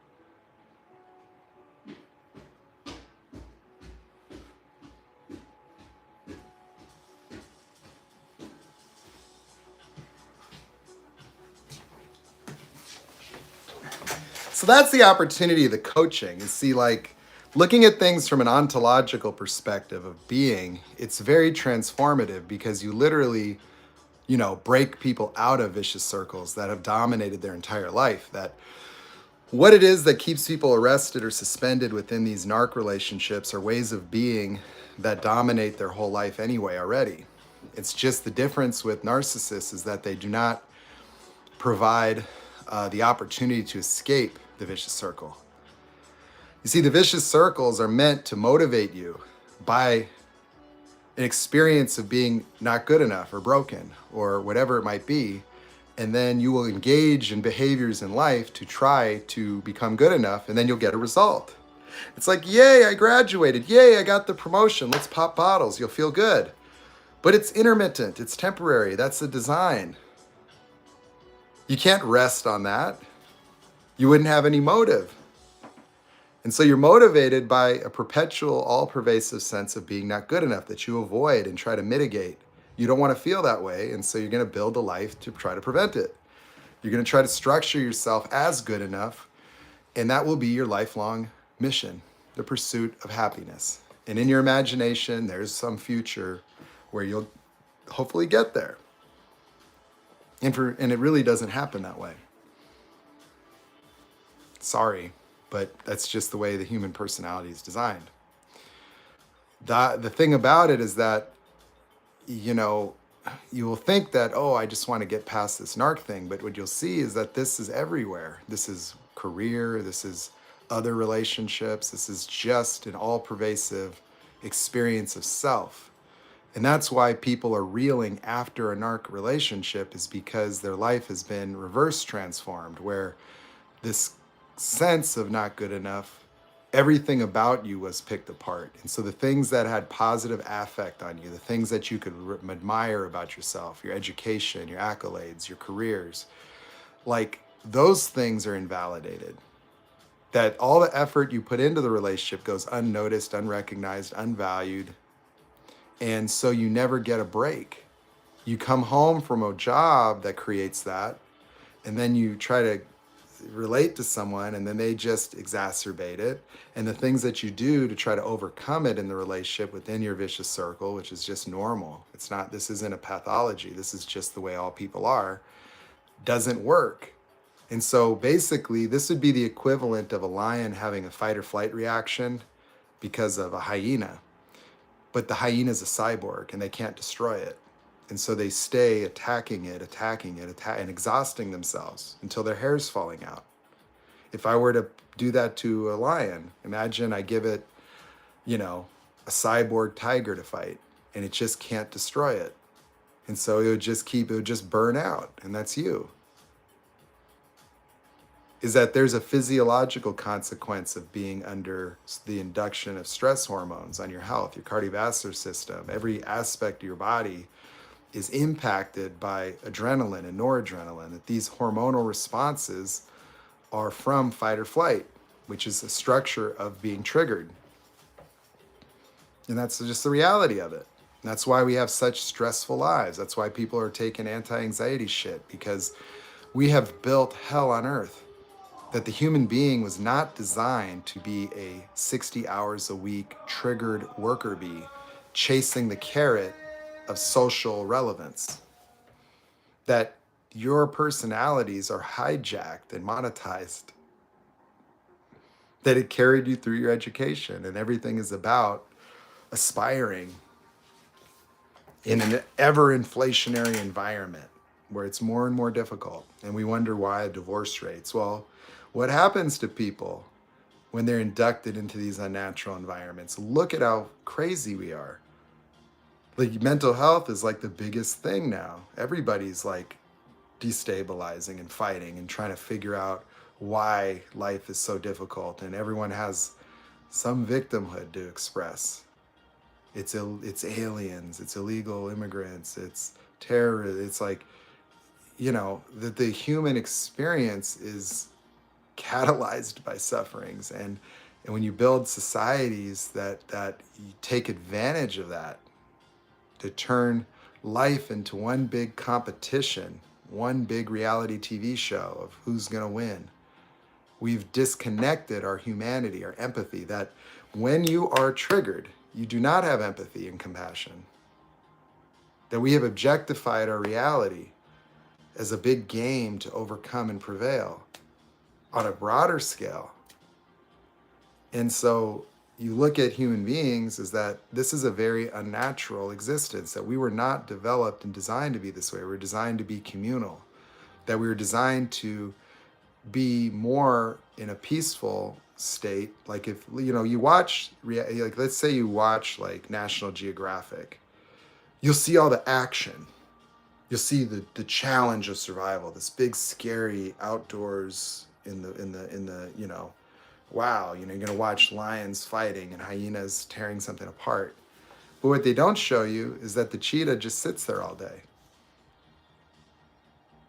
That it's mostly in a state of peace, like it's just chilling until it gets hungry after a few days and then has to go hunt.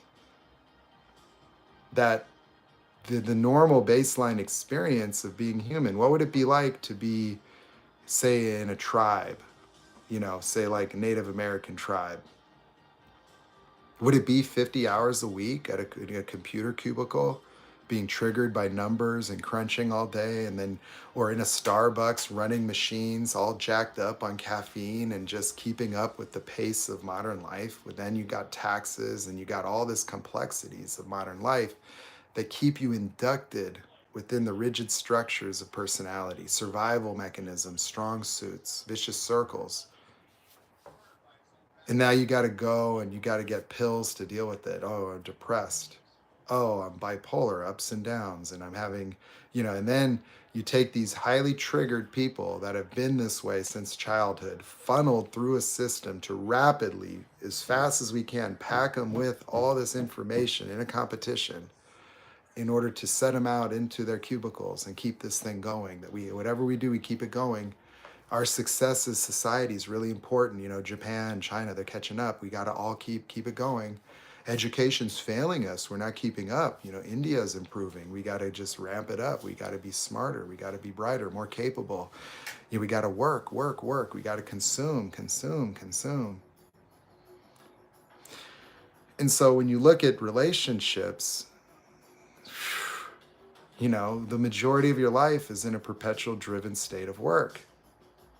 And then you come home trying to unpack that and have understanding, and even your interpreted value to one another, even in a normal environment, is going to have a lot to do with the economics of survival and social aspects of the evaluation of the implications of the quality of the partner you have and what other people will think about it, and whether that fits into your goals and your standards and your ideals, which you think are just innate to you as a person, when mostly they could even run antithesis to what would actually work in your life.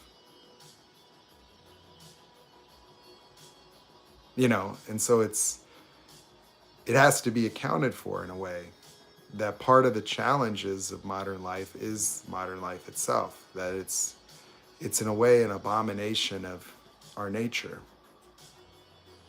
And that's not a conspiracy theory. It's just, you got to consider how rapidly we've developed our civilization and at a way that would outpace our evolution. But what I think is alarming is that this reality seems to be very narcissistic.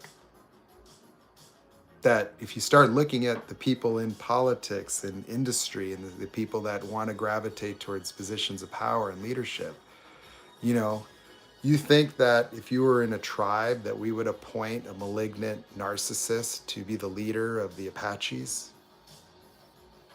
That we would elect that person, the sickest of everyone, and say, oh, that guy knows how to get it done? No. There's something about colonialization and the mindset of world domination that has swept the world, that has enslaved everybody, that has just completely obliterated functional civilizations and replaced it with this malignant one that will use up all the resources in this perpetual effort of grandiose human entitlement.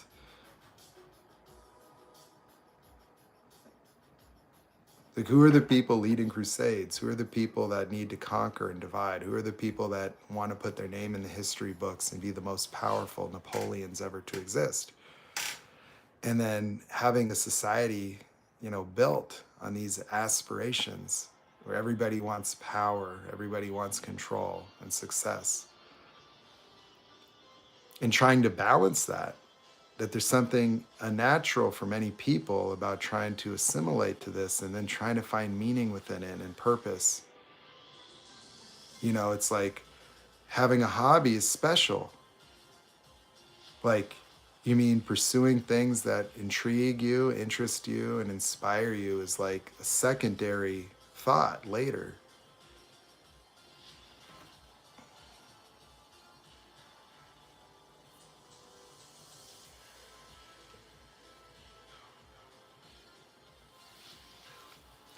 And so when we talk about, like, there's a reason why empathic people are being devoured in this world. Because it's not meant for you. That your conformity would be, in part, a narcissistic, view of your own value.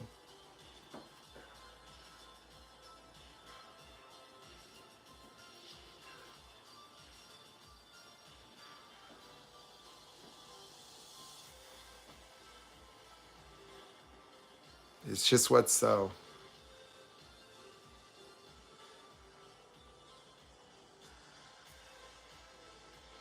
So it's interesting that, like, when people are dealing with trying to heal from this bullshit, what do? They form communities, and look at the empathy and look at the power of it. Look at what we can do with each other. Look at how communities will help people realign with their true nature. And look at how that's absent in conventional relationships and family dynamics. That you'd have to come and we'd have to talk with each other. And somehow people like me are rare to you.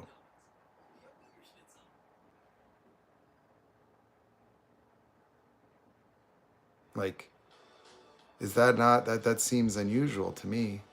I feel normal. I think, what I've had to do to break myself apart just to be able to do this should just be the way people are. That for me, it's natural and effortless, but I've had to break apart all the bullshit that was indoctrinated and bred into me, all the distortions of what it meant to be a person. That having societies where people are isolated, where people are divided, where people are in perpetual competition, including families, and that, we don't have communities. And so people fall through the cracks. We don't take care of one another, like it's like, that's not my family, that's not my problem. And now look at that attitude and how it's affecting. You can't even, feel safe with your children in schools. That there's been an eradication of community, where you don't know anybody, you don't trust them.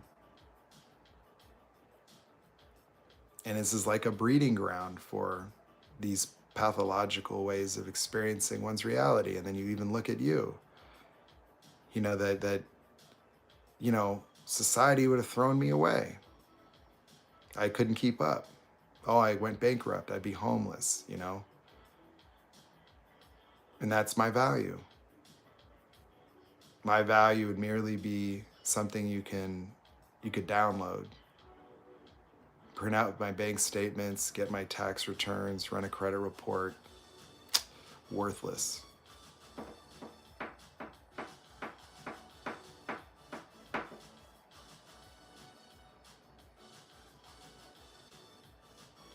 Yeah, and society would have no problem with that. Oh, he's lazy. He didn't want to work hard. We can't help people like that. We don't want to help them. No, that's what they'll say about anybody. And so we got a society that's causing these problems, and then that doesn't want any responsibility for it. We just throw our hands up. Creating a society that's a factory for school shooters, and applying all that pressure through propaganda, misinformation, hate speech, bigotry, and then just running it into the ground with rampant inflation. Just keep refinancing it every year. As prices continue to go up and families are forced to have everybody work.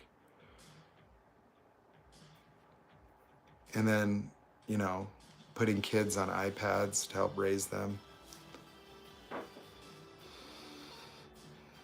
It's unsustainable. That there's naturally going to have to be a transformation of humanity and a complete, accurate accounting for the impact of existing in this type of social dynamic and how it has on the development of normal human beings. Otherwise, it's a lost cause. That narcissism is on the rise. That when your idols are narcissists across the board, when you turn on reality TV to entertain yourself by watching the Kardashians or the Sandovals, just normalizing it.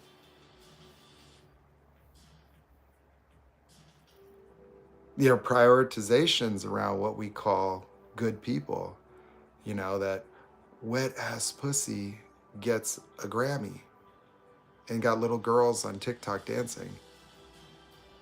And that's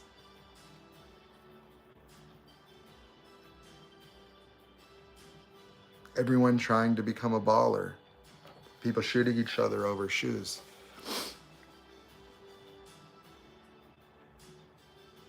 Everyone trying to suppress the rights of other people. Just the blind leading the blind. No concept of what's really at the source of what doesn't work in our society. And then to have the empathic people, the people that are lovers that actually would be making a difference, suppressed to the degree that you're suppressed.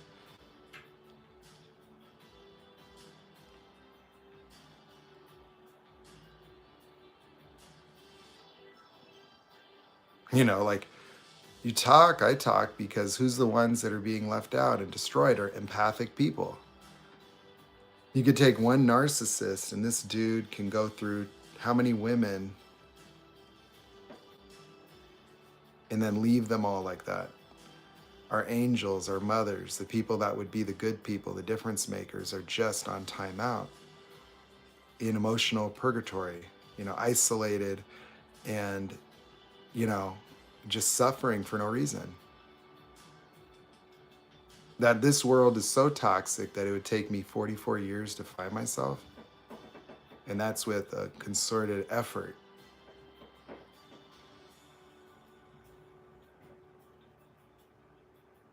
Do you think that's normal? That otherwise, developed people are the ones that are maladapted? Are not good enough?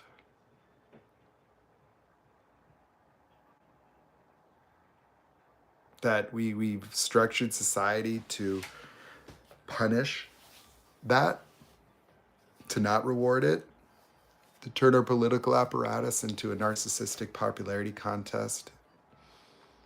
Who can get the most money by offering the most favors for the very institutions that are part of the system that causes rampant inflation and infinite work and no freedom?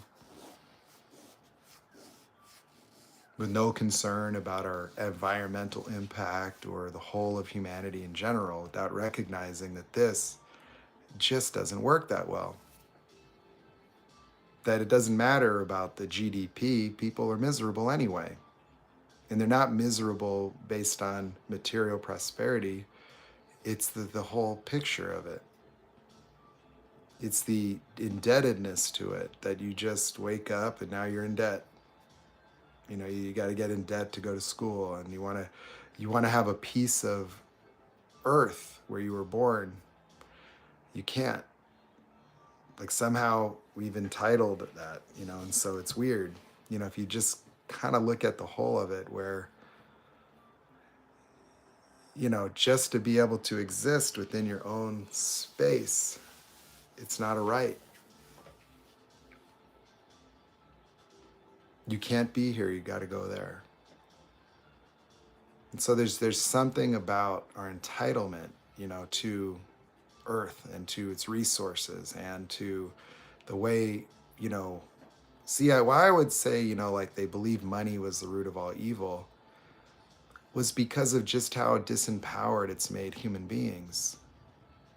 That we watch a reality show called Survivor, and it's special if you could make it 2 weeks without Starbucks. And it's like, do you know that we all are survivors, that we made it through woolly mammoth and every kind of cataclysmic event in human history? And it's just an odd thing that human economics would result in the starvation of whole countries just by a click of a mouse. Yet, human beings were self-sustaining. That how could we be that indoctrinated, to where people couldn't function agriculturally or provide goods and services and keep themselves alive without a currency, and it could be used to control and exploit large regions of human beings. It's odd, because then you'll see in nature they don't have all that. It just keeps going, that they don't have those problems. You go to Africa and all the smartest things are starving, the human beings, yet the animals are okay as long as you don't mess with them. they're good to go as long as we don't mess it up and hunt them out of existence, or take all the land and use it for something and leave it ruined. But it's an unusual thing. It's in a way an abomination of nature. And that's why it's unsustainable, is because you can't live out of balance with the ecology of the planet and sustain it as something that provides life. And it's not a moral thing as much as it is just a reality that you produce things and chemicals that just cannot be recycled naturally. You keep making plastic and just throwing it away, and it just floats around in the ocean, or you bury it. And it's like, it's an unsustainable model where we'll gladly finance the future for anything and everything, from home ownership to current economic, activities. And and so you say, oh, 31 trillion in debt, and then everybody's in debt, and everybody's just keeping it going. And for what reason? Oh, to keep it from collapsing, that's why.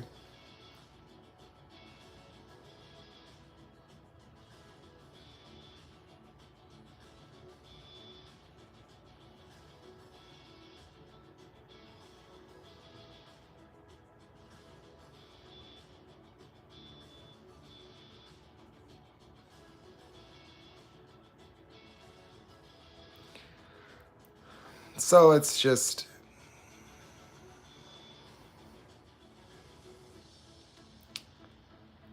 how seriously we take this, how much of our identities, is invested in all of it, and then what's the impact of it. So it's not that we need to be resigned about life, it's that you need to start to uncouple your sense of identity from it so you can have joy and peace of mind even within it. And that even from within it, people can make a difference. That the more people that, were to think in those terms, the better the future is. That there has to be, a necessary transformation in the experience of being a person in order for the world to work, that people do have to operate with a higher level of mindfulness and responsibility in both interpersonal relationships to make more healthy people, and just collectively in terms of our interpretation of our own responsibility collectively and individually. That education and things and the development of people and the sharing of wisdom is just one of the responsibilities of being a person. And it's the only way it would work. That it's like, it works in your house. You can't just keep eating and piling up garbage and dishes and then not take care of it. It'll fester. Well, you throw it out there, and then we just make it fester somewhere else, And so we're not taking care of business.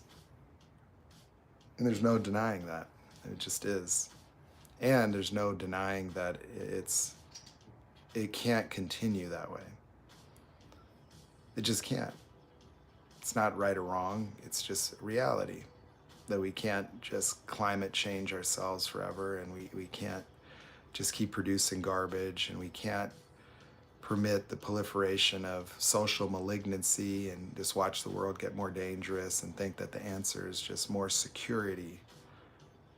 And you're going to live in a militarized life. We need, a whole police department at every school. No, we have to start to account for the ramifications of the way that we do things, that we are in creating the very conditions that make these maladjusted people. And we're so disconnected as communities that we don't even see them, that they just pop up out of the woodwork. And it's like, hey, well, he was a good student. I don't get it.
got you're funny, like giving Oppenheimer the Nobel Peace Prize, and it's like for engineering the total annihilation of all life on Earth.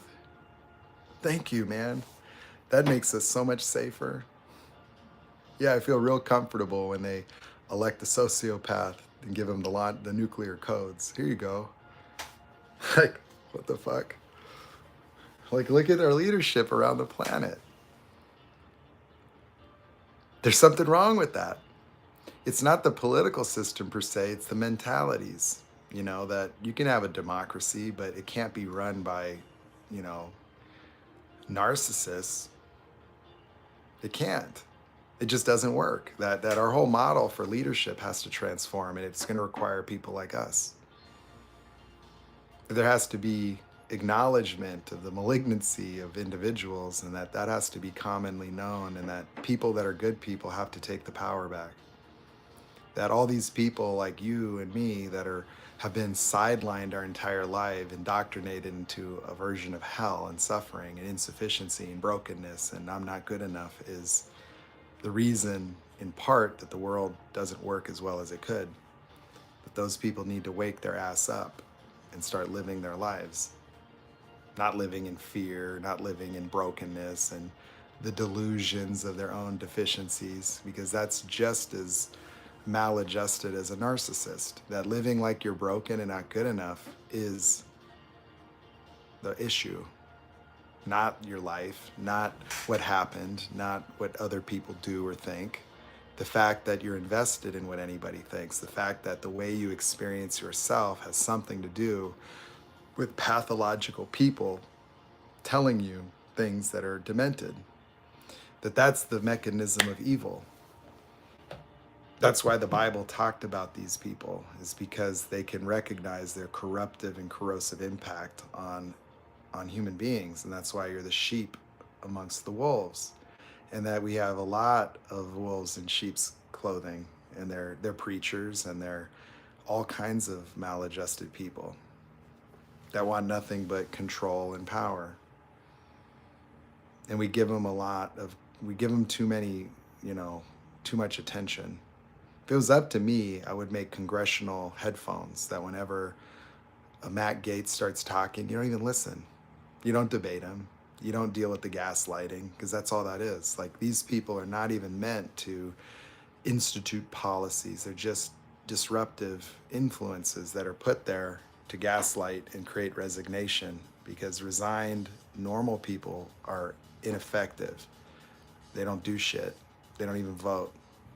So if you get people bothered by listening to these idiots talk, or you try to, debate ignorance, it's just a disabling of democracy. But that's been an actual willful and an intended effort.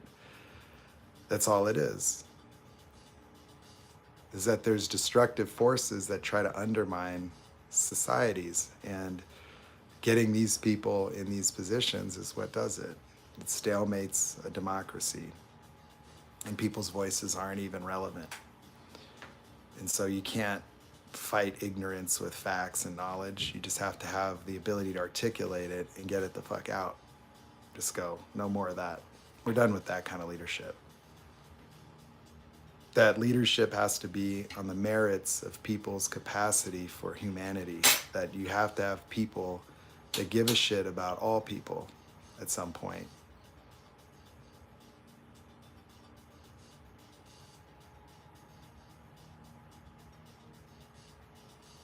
That you have to be concerned with the welfare of other people, all people, in general. Not based on nationality, ethnicity, or gender, or any other thing. That we just have to be concerned with the welfare of everyone, that we were given a planet that provides everything anyway. There's no reason for people to starve to death or not get medical care anywhere on the planet. It's immoral that it's something that could ever happen for any reason.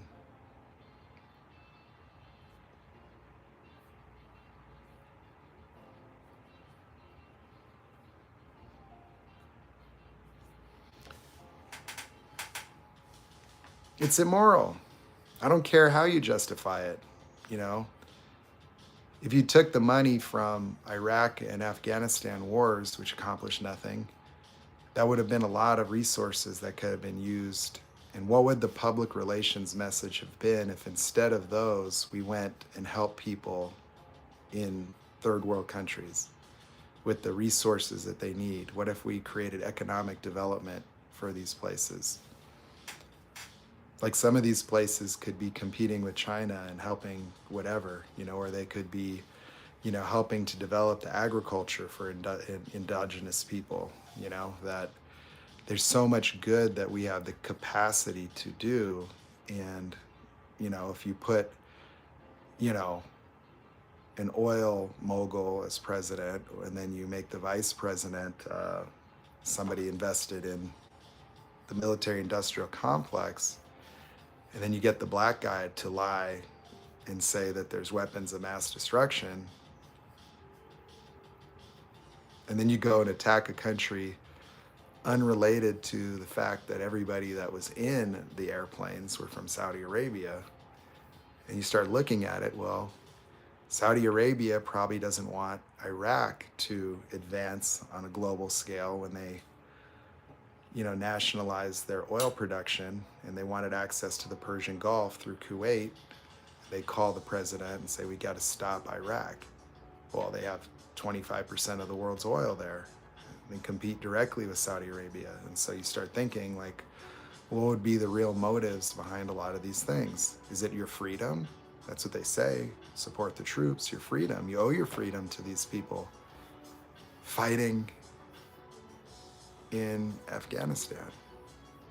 And then, well, how did that go? Is it better?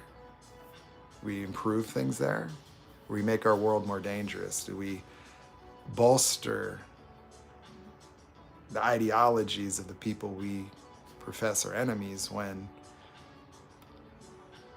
people like Osama were sponsored by the United States, that our CIA trained the Mujahideen to fight against Russia? And we gave about 90 billion to Saddam Hussein when he wanted to fight Iran, and then just switched on him. I think he was heralded as a hero in the Middle East at one point, Saddam, as the most progressive Islamic leader, actually having women in government. And I'm not saying he's a good guy, no way. Psychopaths and sociopaths were his children, but, there's just a flagrant inauthenticity, and corruption that's pervasive in most of our civilizations, that the corruption is not conspiratorial, it's up front in your face. It gets our full-fledged support, and so we don't need conspiracy theories to explain what's happening, because what's happening is happening right in front of our faces. There's just people heavily invested in indoctrinating people into perspectives that would garner their support and alignment. Fear and vitriol and bigotry, it's just at an all-time high. It's ridiculous. It's 2023. And then what are we doing? We're fighting about, drag queens and school books and fetuses and walls. And it's just a distraction, a total ignorant smokescreen.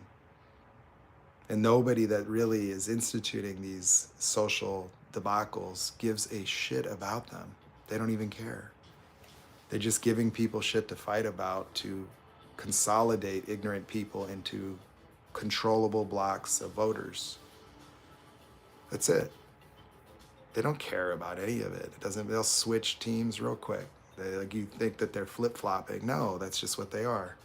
You'll see a Lindsey Graham say that Trump's the worst human being on the planet, and Cruz will say that. Everyone will say that.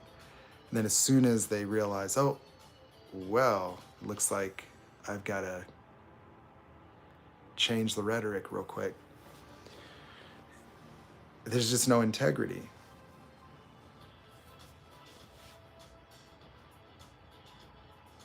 It's problematic. You can't have that. Like, how could we expect the world to work when the world working is not on the docket? Like, it's not even a concern. It's antithesis to our interests. Like what? Like it's just mass ignorance. Like that's why I don't like listening to or getting involved in debates, because it's stupid. It's like it's ridiculous. It is the Lord of the Flies globally. It's so flagrantly dysfunctional. It isn't even a conspiracy. It's just right there. Like, this shit don't work. You can't have that. You just can't have it. Not and expect the future to be okay. No. That's why we see so many movies about jumping ship, like a Noah's Ark into outer space. You know, space is the next frontier. That's resignation. You're like, I'm like, what the fuck? Like, hey, wait a second. Like, if you could figure out how to colonize a Mars and make it so you could breathe there, it's not too late here. Like, Earth has a head start, motherfucker. Can't we just take care of it? Can't we just figure that out?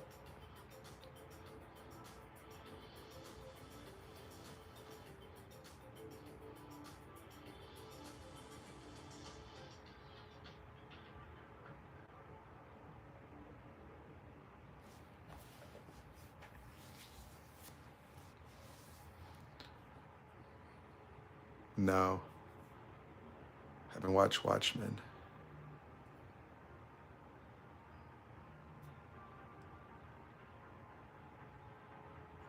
So I don't know. I think there's more than 80 billion spent on the US military per year. You might want to look at that. We spend trillions in these wars. Trillions. Trillions. The irony of it is you should probably look up and see how much money is in existence. That we've accumulated more debt than there is money in the world. Like, if you looked at like the realities of, currency, like it's the only bailout would be like if the Death Star came and Darth Vader like did a wire transfer. It's just the way that the systems work, that to fuel economies where people participate needlessly to spend things that they don't need, it required financing. Like, it keeps it going. And we're the ones that have to pay for it, because the supply and demand curves are favoring demand by introducing non-existent money. And so it causes inflation that can only be mitigated through attempting to manage the flow of currency and the interest rates, but it's a perpetual thing that's just infinite inflation that's only undermining the very foundations of civilization because of the pressure it's putting, on people. That why does a house cost, 500,000, 700,000, $1 million, when that same house like 30 years ago could have been 50,000, 100,000 or less?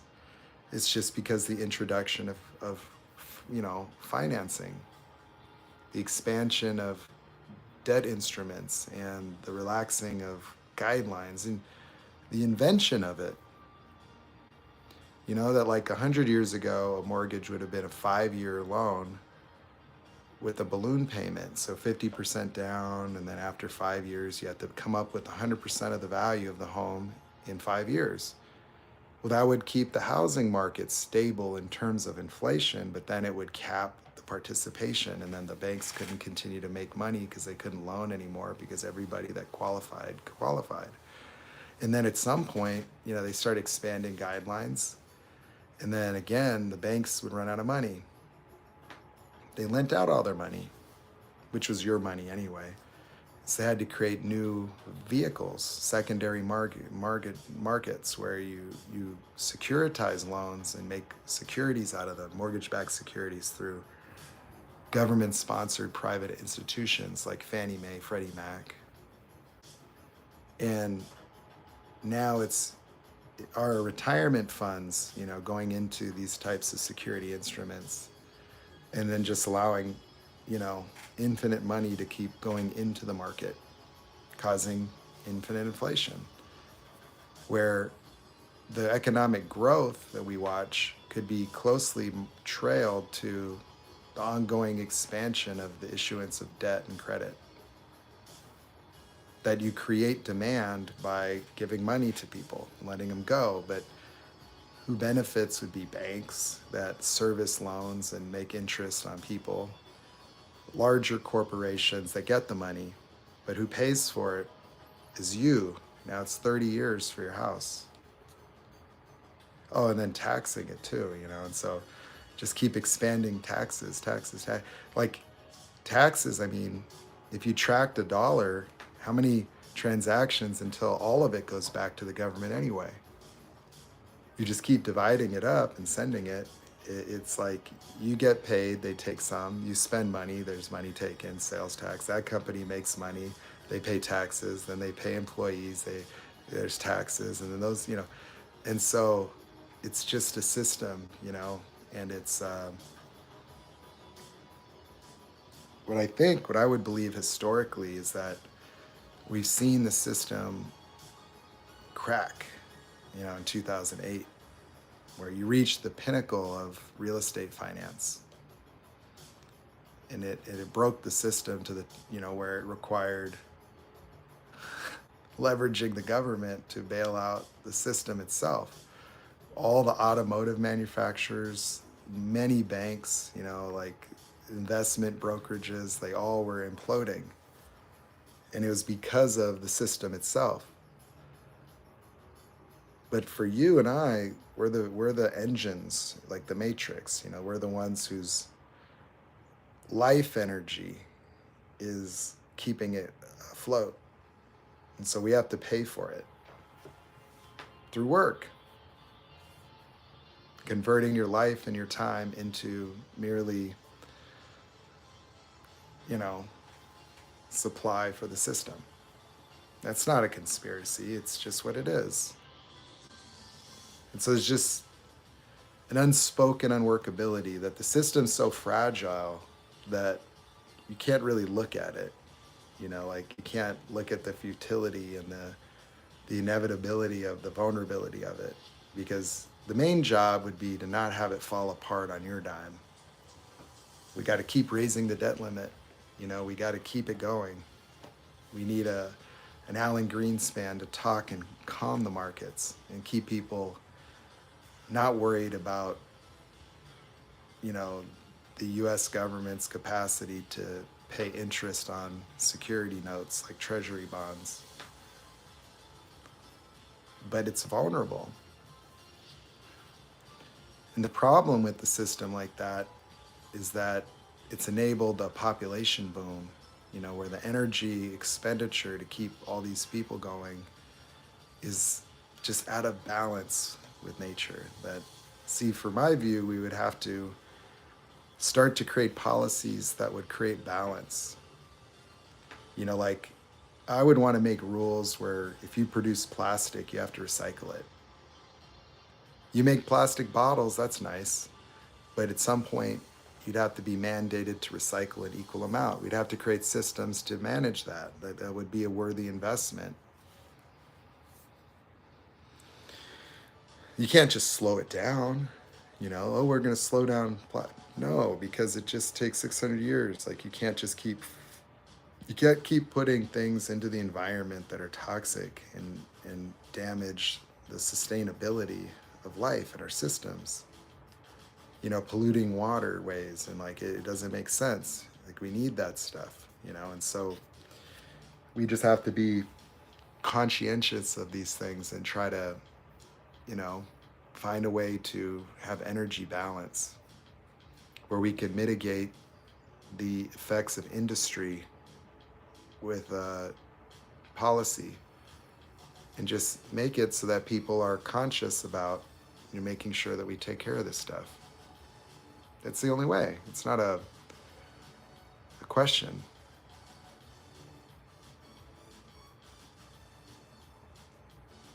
that's what I would do. Like I would say, well, this is just what's required, and that there's a certain gluttony. That's why I wrote a reality show synopsis like in 2013. And it was really because I believe that electric vehicle tech was already there to where you could create vehicles that would be small and use a minimum amount of energy. That the math that I used would be evaluating the efficiency of transportation by looking at the percentage of the energy consumption dedicated to the locomotion of a human being. That I was driving my car and I'm like, it's like 4,000 pounds. And I'm listening to it because I love it. But I realized that it's just bellowing and it's just emitting fumes. That if I drove my car remote control to visit my friend in Pasadena, it would get the same gas mileage with or without me. And so these machines that we use, all the energy consumption is the machine moving the mass of the machine, not the person. They're just rolling billboards, planned obsolescence, just waste for gluttonous reasons. That you get all of the luxuries you want, air conditioning, and you could go, are we there yet? And just we're worried about energy consumption while we're building 7,000, 8,000 pound behemoths for no reason. That I was like, I could build an electric car that has a frame, has motorcycle brakes, and is simply mechanically simple that would never break. And that the body panels would just be open source, that you could buy it and it would be like changing iPhone things, that you could customize and make it into what you want. You want to make a little pickup, you want to make it a little Lambo, you want to, it'd be like a Volkswagen Beetle, the most mechanically simple, where there's no maintenance, and that the energy consumption would be minimal because it'd be lightweight and safe, and then it wouldn't travel at velocities that would be dangerous or reckless. You can go 70, but you can mass produce them, but they would have no planned obsolescence, where the cosmetic elements could just be ongoingly made open source. And that I would want an energy system where it's like you're using solar or other green energies and fleets of batteries that are subsidized because you pay for the energy, and you can just go and have it traded out. You go to a station and they swap your battery. You could have an app that tells you how many batteries and how much percentage charge is at this station, and your car bill would just reflect the energy, but the parent company would be responsible for the fleet of batteries. So it would drive the cost of the ownership down, and you'd only pay for the energy that you use, and you never have to worry about the batteries, going bad, because the company would be responsible. So I wanted to try to showcase the electric vehicle tech that existed then, because when I looked at Tesla stuff, I'm like, it's inauthentic. They're not necessarily better for the environment. They just compete with existing Titanics, and they're often heavier. So I was like, well, with the battery tech, if you just made a super lightweight two-seater, it'd be perfect. Really light, really minimum, solid constructed, small things like motorcycle level brakes, and minimized, like a Volkswagen Beetle, and something that would drive the cost of ownership down, and that you could buy one and never need to get rid of it.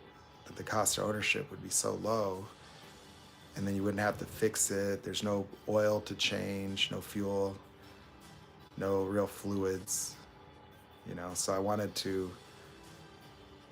do something like that. But I wanted to show that you could do that today, So I had to, but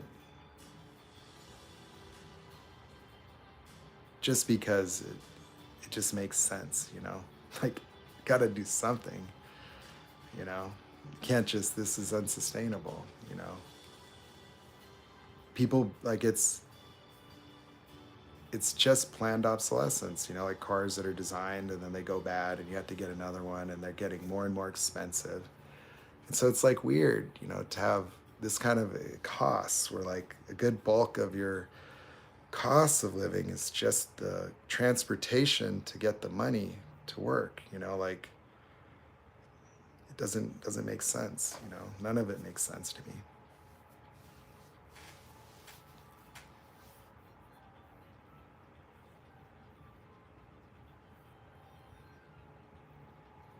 That's all.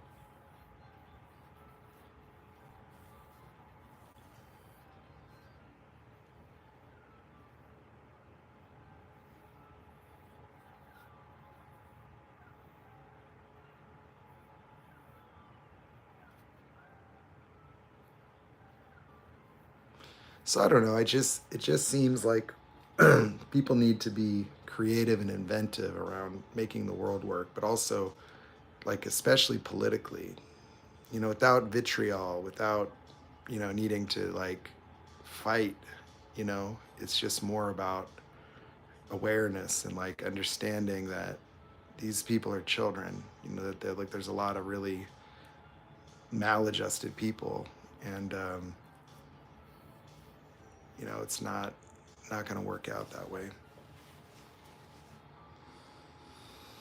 But, you know, so for me, that's always been something I've thought since college, that there's just been something always amiss. You know, when I was in college and like I remember like listening to them talk about the Iraq war, making the case for it. And I could just see that this dude's just lying.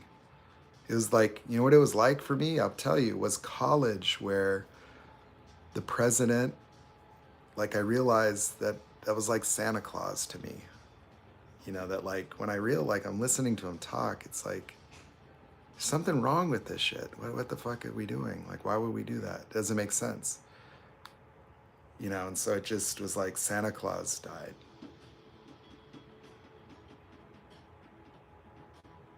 That like the American president, you're brought up to understand them to be the most extraordinary human. You know, like they're just the best that we got to offer. When I'm like listening to him talk, and I'm like, wait a second. Like, wait. Like, what the hell is going on here? This sounds insane. Like, this is supposed to be good for us? Like, this doesn't sound like a good idea. Like, what? It's horrible.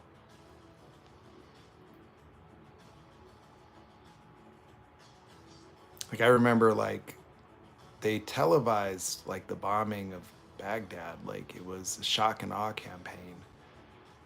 And it was like a spectacle, and it was so inhuman. Like, I couldn't understand, like, why would you do that? You know, like, those are innocent people. You know, they're just living their lives, you know, like, whoa. You know, it was just inhuman that we could callously do that, you know? Like, and it was normal, you know, like that it was unquestioned, that there was minimal people really concerned, you know?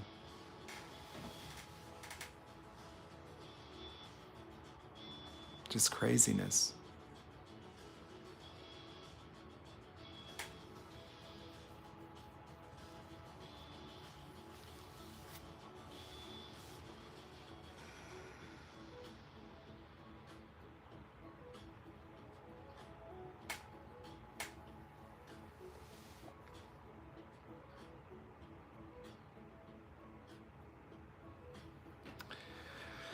So for me, that's the game of transformation. You know, that like people are naturally empathetic and caring for one another when they're free. You know, that they don't, you know, if you weren't so preoccupied with defending all of your childhood wounds and trying to become good enough and preoccupied with what people think about you, your life would be a lot clearer and a lot more easy for you. And you have a lot more discernment, freedom, self-expression, power, confidence. That's just natural. You know, that there's a process for that. You know, I'm the product of it in many ways. Not perfect, but damn, you know, like I'm unrecognizable to what I would have been if I didn't do that.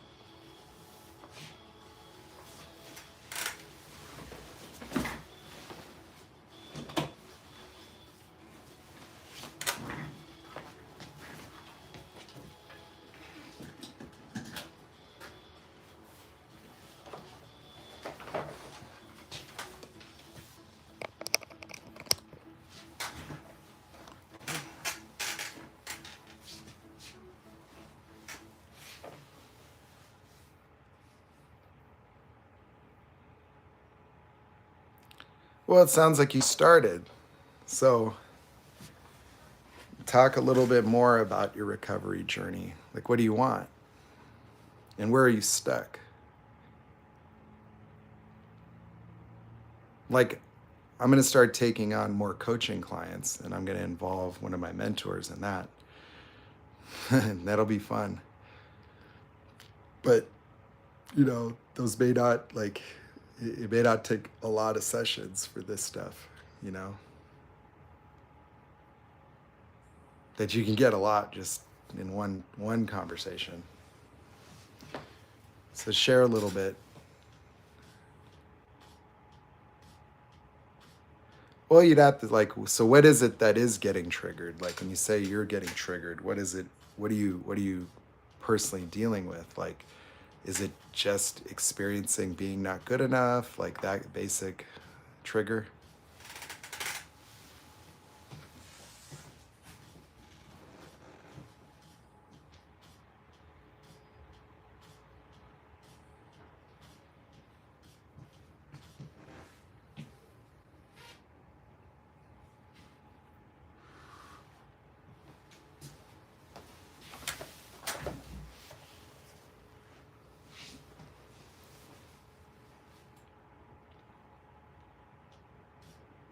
Well, I mean, you're being gaslit. Well, first you have to remove that, right?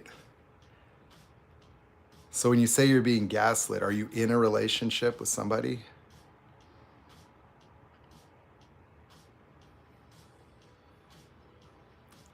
So, I can't fix being gaslit. That's, you know. So what is your current situation? How we'll start there, because it's important that, you account for the environment too, right?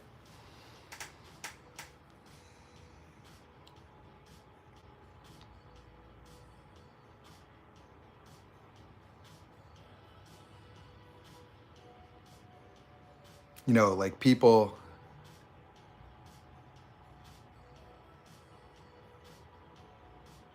Well, what's a real connection? I feel a real connection with everybody. So it's not for me finding someone that, you know, connecting with people is effortless for me. So I connect with everybody, even connect with people like narcissists if I'm in public. So that's not that to me, that's always cautionary. People that have been in these types of dynamics and then feel connected with someone, that's, you know, because they deal with it like it's super scarce and they become very attached thinking I connected with someone. And it's like, well, you know,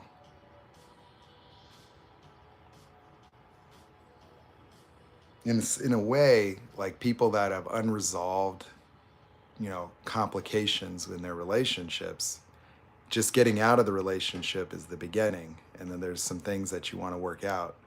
So you have discernment and you have a grounding in reality around what healthy relationships may look like, because they shouldn't occur to you like a cure or some profound connection, because they're not. That healthy relationships are not going to be an all-encompassing, all-consuming fix for your life that has you walking on cloud nine. That will never happen to me. And that's perfectly beautiful, because I don't need that. It's not real. That's just vicious circles being arrested and experiencing the vast discrepancy between emotional isolation, scarcity of love, and then, wow, a connection. You want to be somebody that's just connected, period. That's already connected. Like your connection that you're talking about is within yourself. That if you're just connected and present, then healthy dynamics in relationships are not special. They're normal.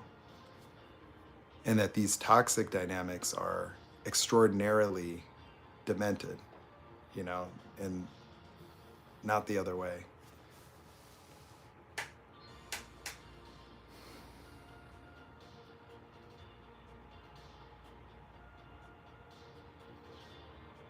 I mean, because that's just profound idealization in my view. Like I found a really, real connection, like found someone with a real connection, like what would it be like to just be connected in life? Like you feel connected walking into Starbucks, you feel connected making eye contact and saying hello.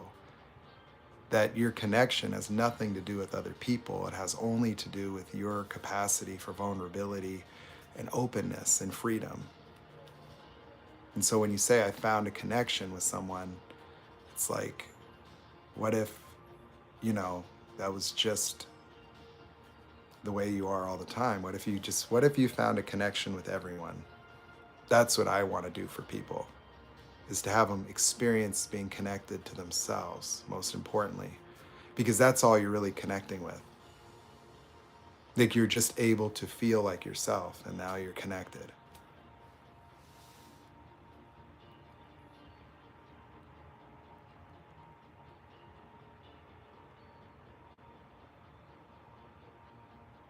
Well, it's almost, it's not about all of the parts. I'll talk more about that, Elizabeth.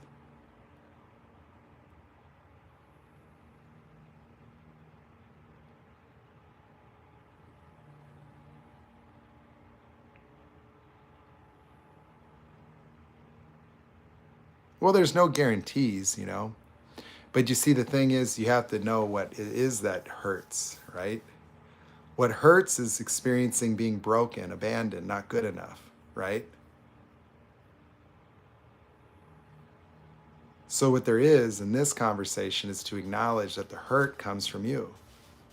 It comes from the meaning and the significance you add to life, that you take the behaviors of someone else and you personalize them and you make them about you.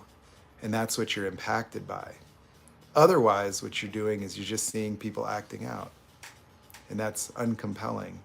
There will be a point where a human being can be in the presence of dysregulated people and unaffected by that, but observant of it. And then you just get to say, like, that doesn't work for me. It's unfulfilling. Like, no.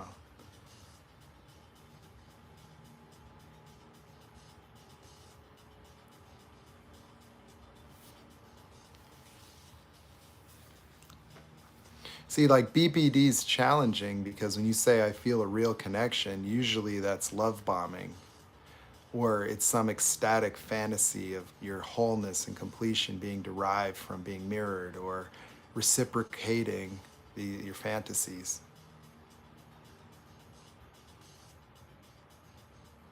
Yeah.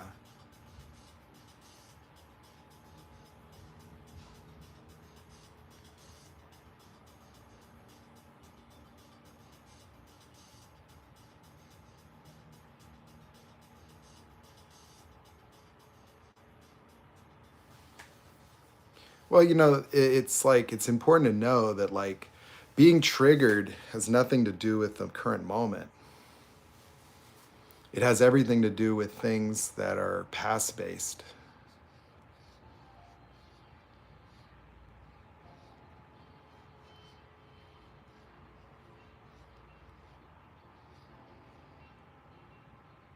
Exactly.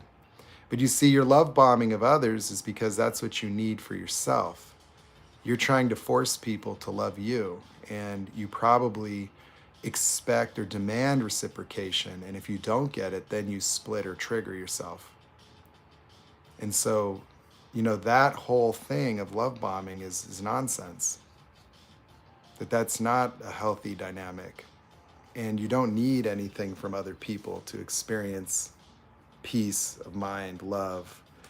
It's just, if you externalize all that, you're just susceptible to the same patterns.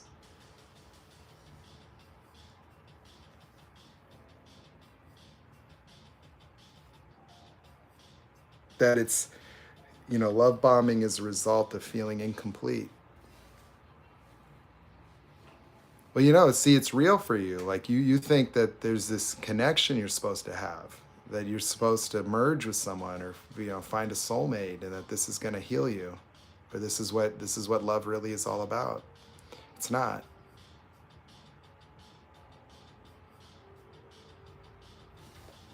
Well, you say fall in love, but falling in love for you is love bombing and reciprocation and feeling ecstatic. And so, you know, like, we think that there's some universal thing about love and falling in love, but for most times, I think what defines falling in love is codependency. There's so much of it that that's just like a universal phenomenon of people being entirely blind.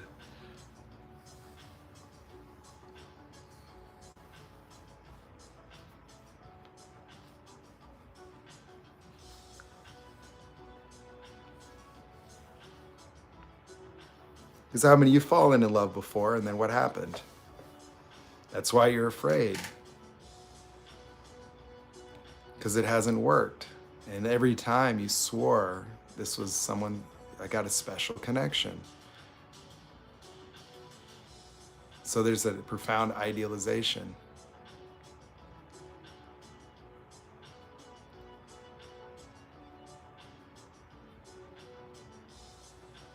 But that's the thing, is that your falling in love is codependency.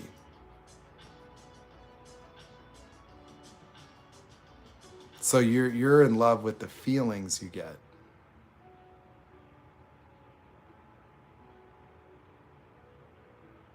It's the security, it's the exhilaration, the ecstatic experience of wholeness and feeling good about yourself, and the positive affect that you get reflected.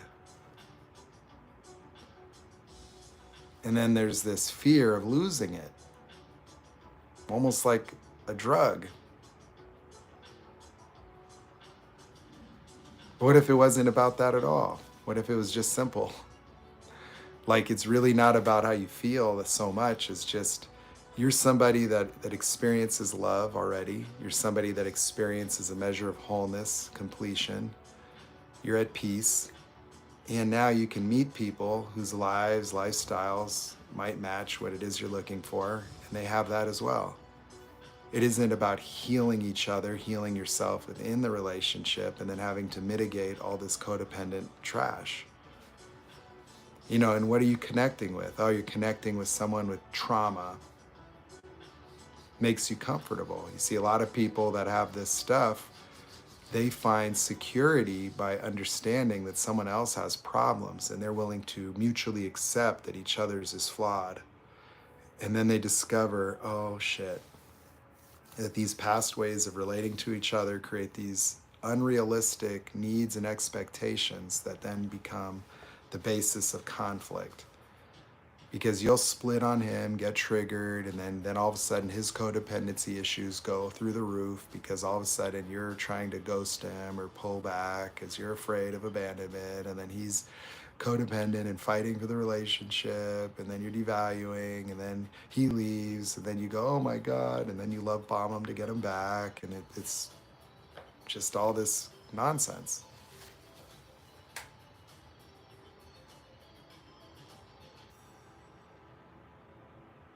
Well, but you see, losing yourself is losing love. That you equate being yourself to this ecstatic version of yourself. Like, you like the way you feel about yourself as a result of the emotions that you're in because of the relationship. But without that, then you lose yourself. And so you're just trying to create permanence around your identity as a codependent that has something to do with being worthy of love, has something to do with being wanted, has something to do with securitizing the love. Like, you're trying to basically heal from trauma and abandonment in your past. And so that's like all this is for. Like, the whole construct of love is really a fantasy that is really just based on you fixing yourself. And then you go back into being broken when it doesn't work. But the way that you go about it is not likely to work anyway, because of how dysregulated you could become. Because once you get it, now you've got to keep it. And now anything that happens that seems to threaten the relationship or make you jealous or indicate that maybe his feelings are changing and you're not getting the constant feedback and reciprocation, triggered. And so people can't even be human, can't have a bad day.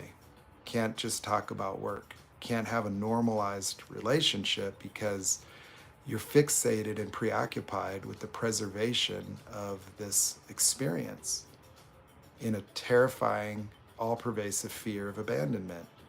And abandonment comes from childhood, that this is not the way you have to be as an adult, that you really cannot be abandoned. There's no such thing as abandonment. Like that's a child, not an adult. Like abandonment. It's like if my ex, like she used to say I was abandoning her when I would have to leave when she would be trying to get me to argue. And it's like, how do you get abandoned at your house? Like, you're safe, you're at home. I'm not leaving you in an orphanage or at the fire station in a stroller, with the note, take care of her, you know. She likes to eat sushi and, like, no, it's not abandonment.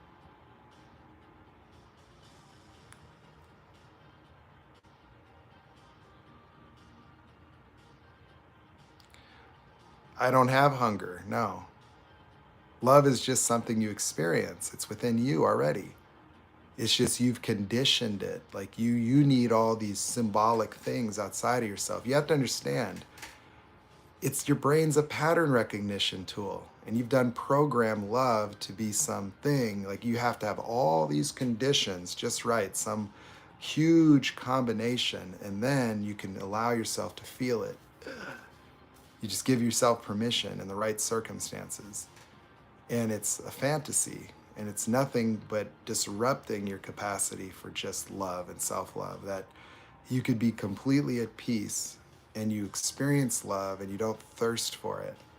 But when you've extracted it from yourself, when you're not good enough, broken, when you don't have a sense of identity or belonging, love for you is like a cup of ice water in Death Valley. Like you get a little taste of it and you're just, it's like the little goblin on Lord of the Rings, like my precious, and you're holding on to it, becoming vicious in terms of trying to preserve and defend it. Yeah. And so you would need to have peace of mind, the experience of just yourself in freedom. And then you could have healthy relationships where you don't apply any pressure to the other person. You get to be loving, and it's sort of like you don't need permanence around the emotional love, that you've already understood that you're loved, that it's not a perpetual, all-pervasive question, that people's behaviors don't indicate love or no love, that people have to have the freedom to be them damn selves, not your infinite love battery.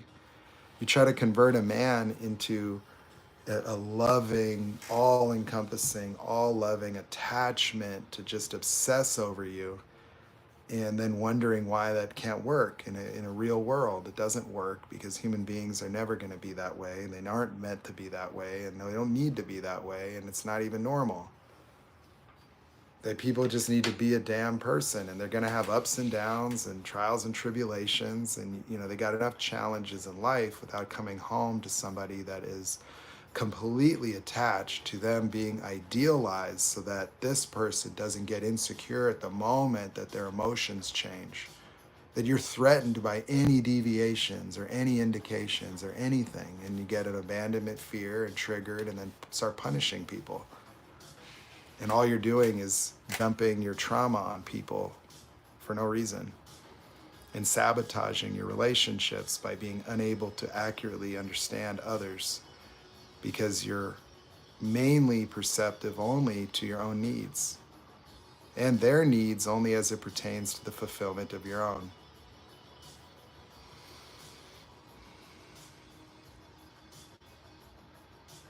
Like, how can someone just be themselves? Like, they can't. Like, they can't have a bad day. They can't, everything's about you and your love and your fear of losing love and your preservation of love, and this, and this ecstatic drug-like high that is unsustainable and shouldn't need to be there at all.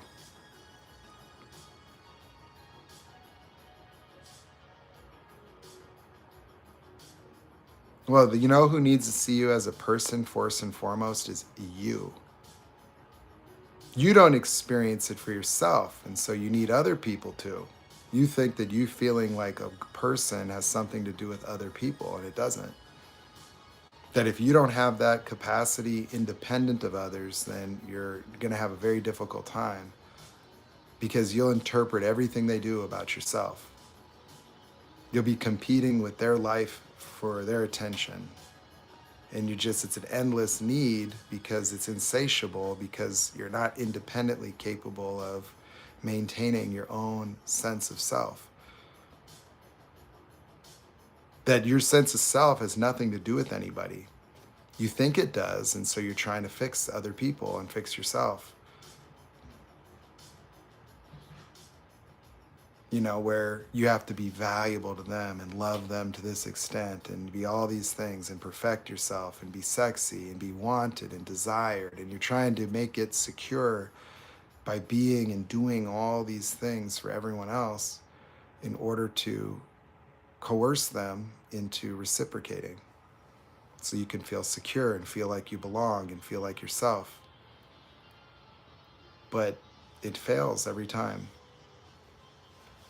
because it's not real.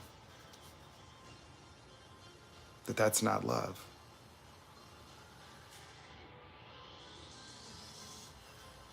That's the only place it comes from. It only comes from there.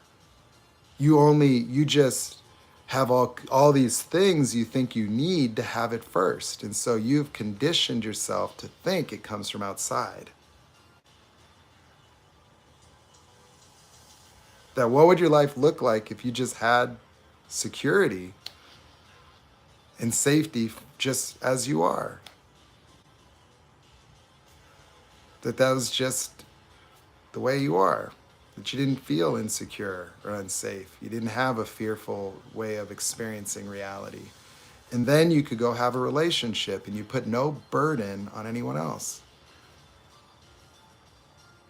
Yeah, because you wouldn't need to. You wouldn't need to love bomb anybody. You'd be able to experience love in a very simplistic manner, a very peaceful manner. You could be calm. You could be unattached. You could just look at the workability of the relationship. But love would be like, not an afterthought, but it wouldn't be as difficult. Because you wouldn't perceive love as a threat. The loss of love,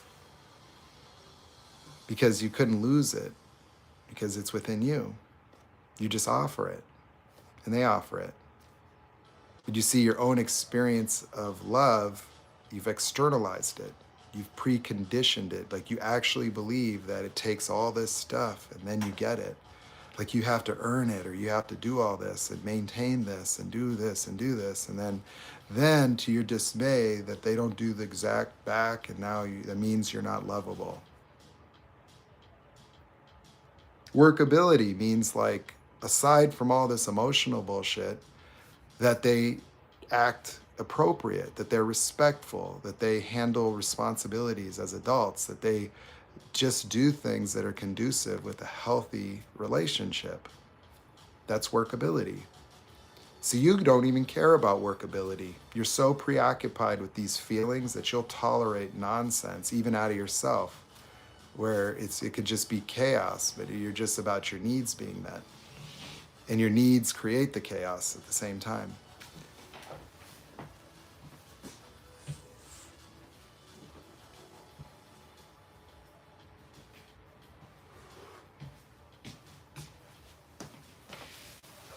So that's why I ask these questions, is because you tried to sell a fantasy. Like, you're like, oh, and I met somebody that I really connect with, and then it's like, no, it's a codependent, and I'm love bombing. And so it's an idealization, that your idealization is probably just obscuring the already existent red flags, or you've seen things and you're already cognizant that this person has issues that are going to be problematic for you. And so it's almost like you started the cognitive dissonance already, because you're so thirsty.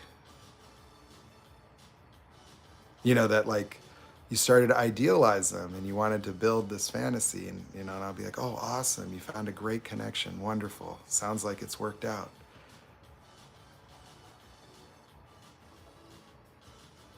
So, like, let's be frank. What red flags have you observed with this person's behavior that would cause you to recognize, not emotionally, but intellectually, that there is a good probability of rough waters ahead if you haven't already had problems?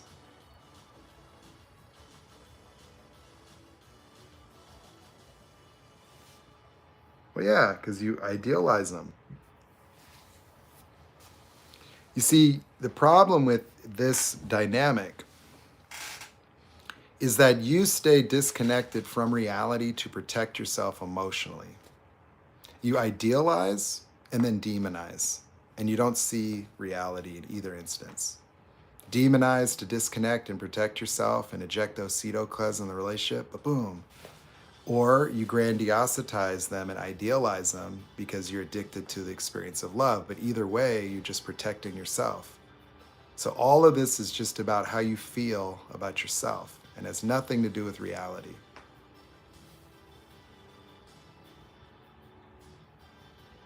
Yeah. You make them all bad so that you could justify severing that attachment. And then when you feel lonely, abandoned, and oh, what did I do? You have to re-idealize them to completely disavow anything that you might have seen in the middle. But what you want to do is you want to work on accuracy. You want to work on without, you see, you don't need to dramatize your awareness, meaning that if you see things about somebody that are little things, you just want to be present to the reality of their character. And not as it pertains to your emotional needs, but independent of them. That objectivity and empathy is going to be accuracy, accuracy, and not just, for informing your emotions so that you can just let go and love bomb or look at them and decide to trash them. No, because you're only interested in interpreting things as they pertain to your own emotional needs, and you completely disconnect from reality, meaning that you fail to observe the true nature of somebody because you're too busy idealizing them because you need to perfect them so that you can feel the love that you want.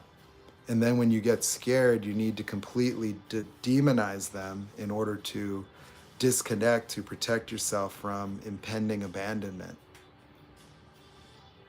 In either way, you're not seeing the person whatsoever.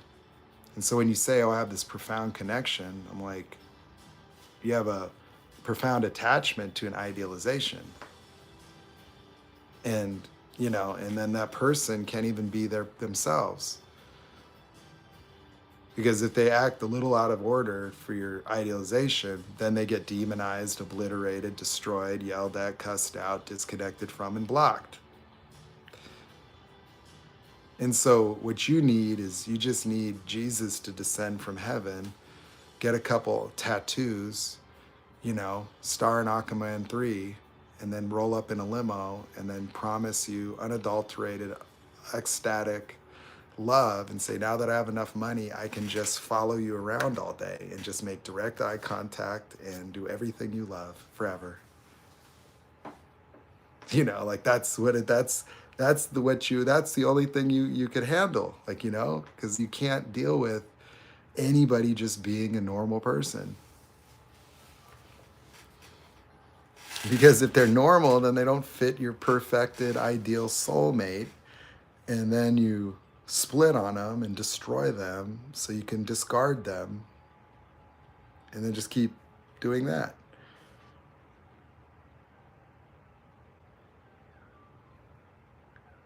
So it's like, well, I can give Jesus a call later and say, hey, man, Shannon, she needs a visit, man. She's been having a hard time.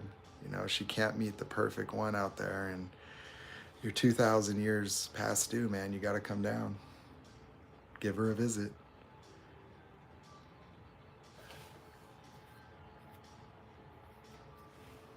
Well, I don't, there's no point in believing in it. Like you don't need it. Like it's okay. You can experience whatever you experience in a relationship, but soulmates to me is something people create to contend with the resignation.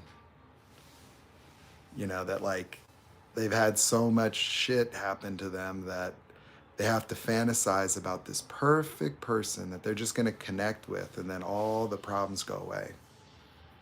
That it's just this one person out of the billions that if you run into them, it's all perfected.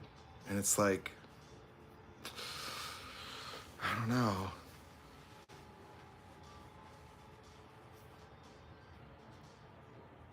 We're all worried about finding our soulmate, but when are you going to be someone's soulmate? When are you going to get your shit together so that you could, really provide an amazing experience for someone just by being wonderful, by being accepting, by being trusting, or, getting all that baggage out of the way?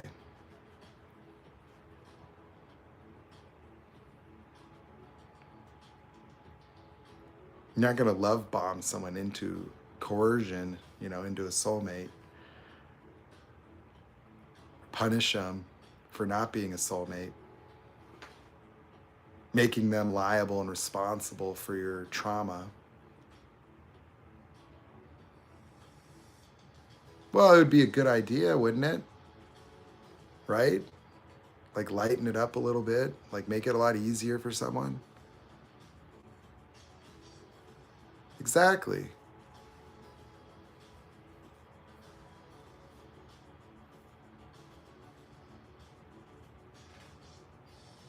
Because their baggage occurs as a threat. You're trying to deal with their baggage so you can idealize them. Because you need them to be this perfect thing, and if they're not, if they have issues, and then you'll get triggered, and so you're trying to preserve this feeling you have. And so anything that deviates, any red flag, I got to fix this and fix that and fix myself. And it's like, no, you don't need to do any of that shit.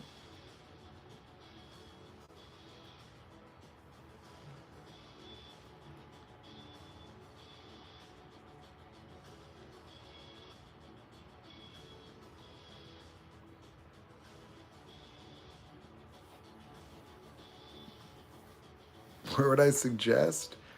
Well, I would suggest looking at the significance of your baggage. What I mean is like, what does it mean? You say your baggage, typically what people think as is like what happened to them. Like all these events in the past and their childhood and the traumas. But really what it comes down to is how do you experience yourself? Like what's the notion of self that baggage symbolizes? What does this all mean about you? So you have all this meaning like, feeling not good enough or broken or things like that. And those are things you want to let go of. That what happened to you in your past had nothing to do with you. That it's not your fault and it doesn't indicate anything about you. But having those things there causes the perpetuation of those notions because it's destructive.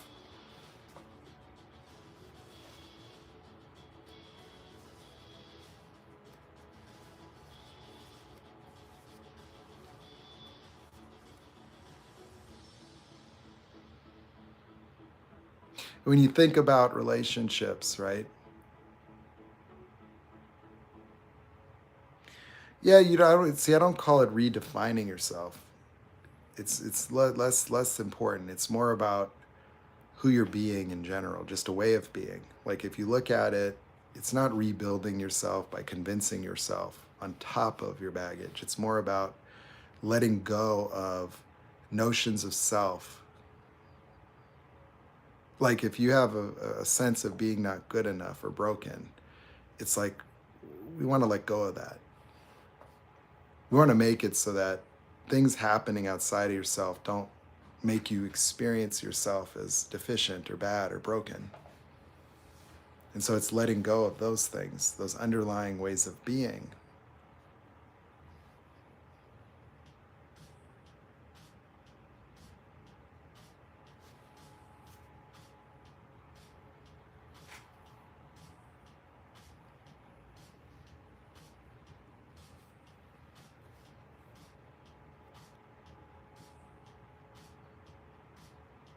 Yeah.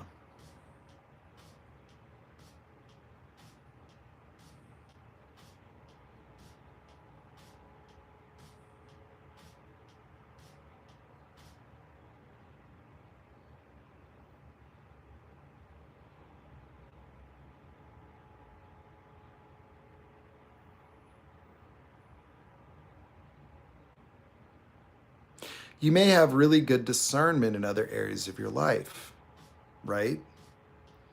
It's just this all encompassing needs that you have obscure it within your idealizations and fantasies, as well as your devaluations and splitting, And so, you may have more effectiveness in other areas of life where you have more accuracy in terms of understanding other people.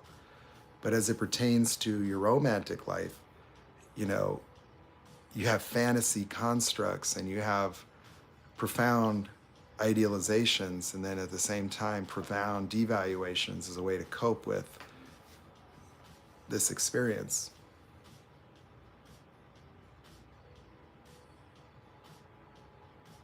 So the sense of self is what we have to work on, right? So what is their sense of self?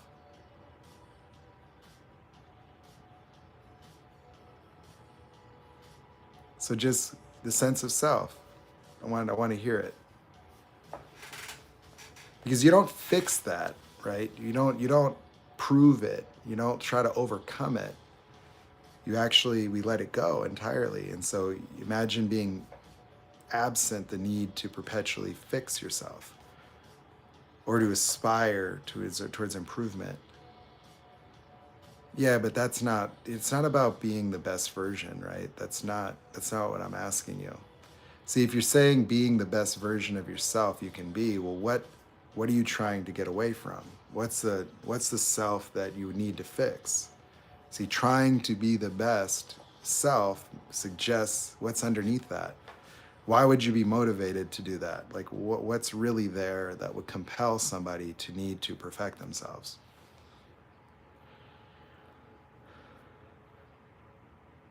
Yeah, it's a coping mechanism, but for some people with BPD, particularly women, it's like a way of trying to stack the deck against abandonment. Like they want to perfect themselves so that they're valuable to other people, they're desired, they're wanted. Okay, but that's not what it is. You're not suffering with, oh, just a general desire to do good things. That's nonsense. Like, what is your experience of self? Like, what is it that's wrong with you? Like, you have a notion that there's something wrong with you, and I'm asking about that. I'm not asking for the way you try to cope or fix. I want to know the real deal. Like, I can't tell you, okay, well, let go of trying to make a good impact, that'll free you. No, those may be true, there's nothing wrong with that, but that's not what it is. I don't feel like I can be greedy and be individualistic, but that's not what it is. It's not greedy and individualistic, because you are greedy and individualistic already.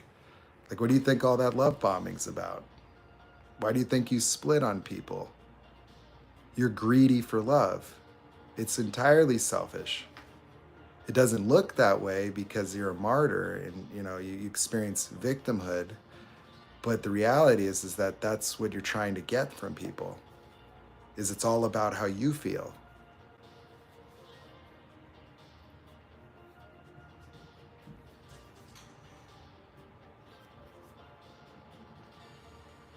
Now, look, here's what I want you to. I'm just asking for, what is your experience of yourself? Not your philosophy, not like what you're aspiring towards, but like what's really there. Like,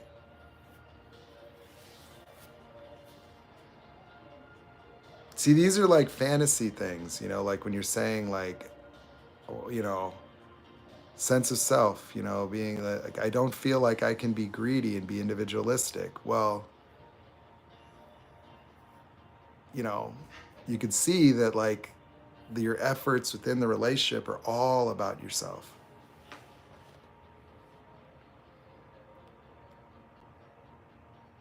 Yeah, but that's not your experience of yourself. That's you're describing something you do. It's not what I'm asking. Do you feel like you're not good enough? Do you feel like you're broken? Do you feel like you're worthless? Like what is the prevailing sense of self that you're trying to fix and overcome? Not good enough, broken, bad, worthless, unwanted. It could be something in that domain that you're trying to overcome and fix. That's what this is all about. There you go. Okay? Now, what if that wasn't there?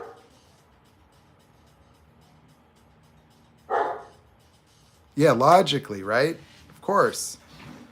But emotionally, this is something that you're trying to escape and overcome. Right, right. Let's do a simple exercise right now. Whoever's experiencing this, I want you to try it. I give this to people to give them a little experiential shift. So just what you'll do right now, that we got where we did the work to find this, right? I give up the right to have the complaint that I'm not good enough in my life forever. You say that out loud to yourself in the mirror and just be present to whatever you're present to. Just notice it. Notice what you're going to notice, your little voice. You're going to have memories. Just say it out loud and be with yourself and be with whatever comes up, whatever you feel. It's okay. There's nothing right or wrong, but you have to say it. You have to say it out loud, and you have to say it with a little bit of power, a little intention. You don't need to convince yourself. You just need to say it.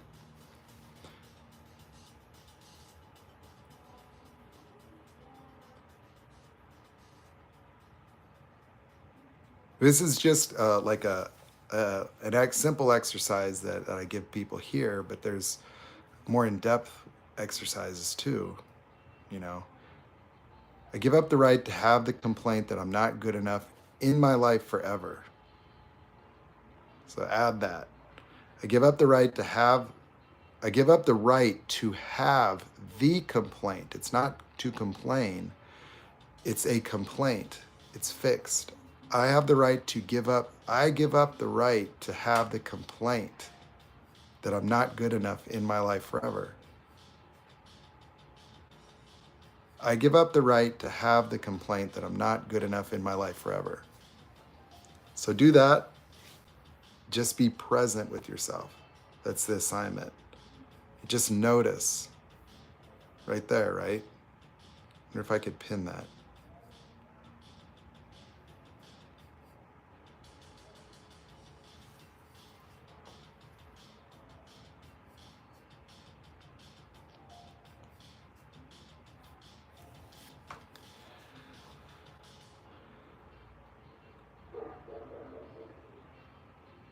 Well, just go do it right now. Like in the mirror now, like this moment. And then come back. And then I want you to share whatever opened up for you, whatever you're experiencing. Because there's possibly other feelings that you'll notice. So those may just be like normal emotions. There could be sadness, anger. There could be any number of little things, but I want to see what that looks like.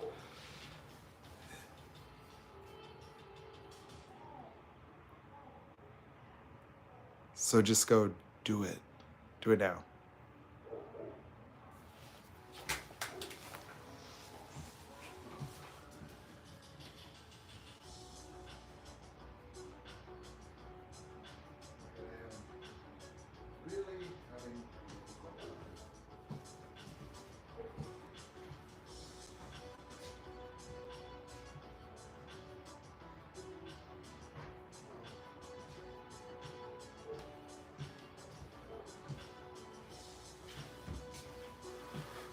No.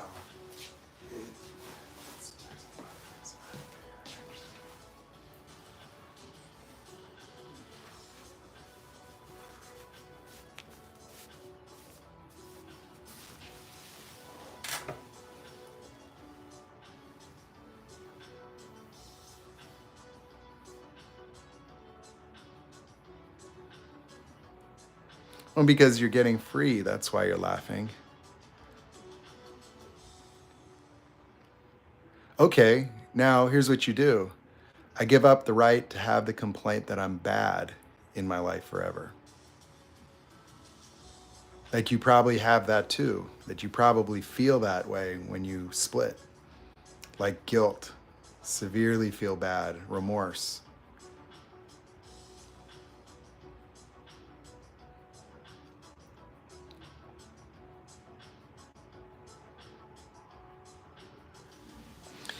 But do you feel lighter now?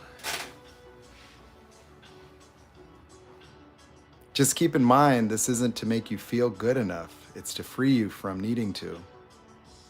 That there is no such thing. Yeah, like it can be this can be a life-changing breakthrough for people. It is. This erased feeling unwanted for me.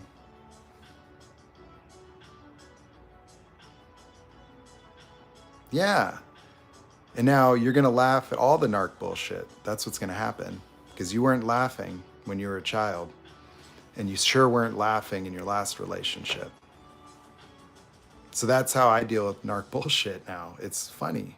Like I rejoice at the freedom because when I'm sitting down and a narcissistic woman starts hitting on me or talking to me, and then the narc games are immediate. They're immediate. You just idealize them and you don't catch on. And then you're being devalued, and now you're people pleasing, and now you're triggered, and your love issue, and now you're trying to hold it together, and now you're splitting. And so if you become cognizant to those behaviors because you're present, you're immune. Your life will change forever. That you can literally never have to worry about narcissists for the rest of your life because you'll have your peace of mind, your discernment. That if you're not trying to be good enough for people, you don't qualify for them, you don't subordinate to them, and you do not respond to devaluation.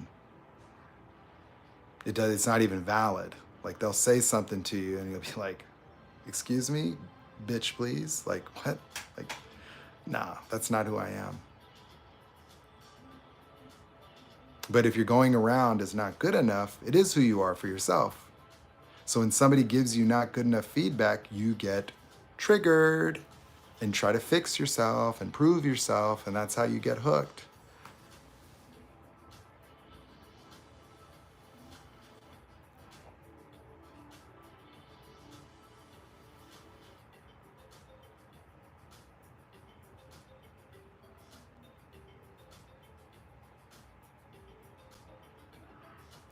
So try the bad, Shannon.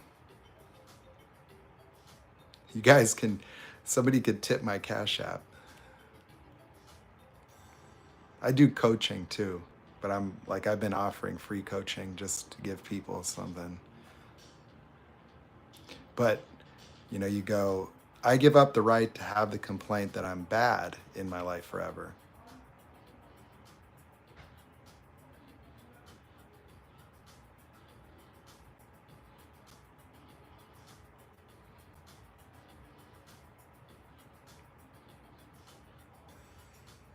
Imagine a life lived where it's just not a trigger.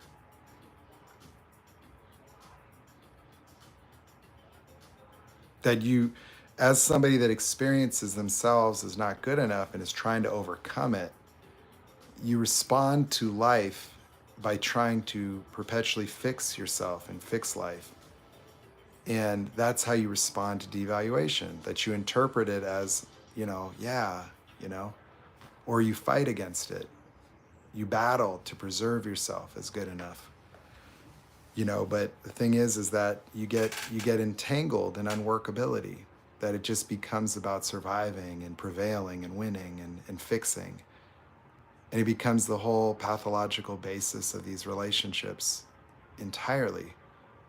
that you live in an illusion of reality, and then cognitive dissonance to keep trying to dismiss things that are inconsistent with what I would like. Oh yeah. You see the freedom, we just freed you with no love bombing, with no man there. That what you wanted to experience, you could have done your whole life trying to be good enough and never got there, just got a taste of it and then held on to that scarce molecule of love. And here you have it already. And then you could just be yourself. And then you don't need them for shit, but you can have them. You can have the kind of relationship you want because you're not bringing all that baggage.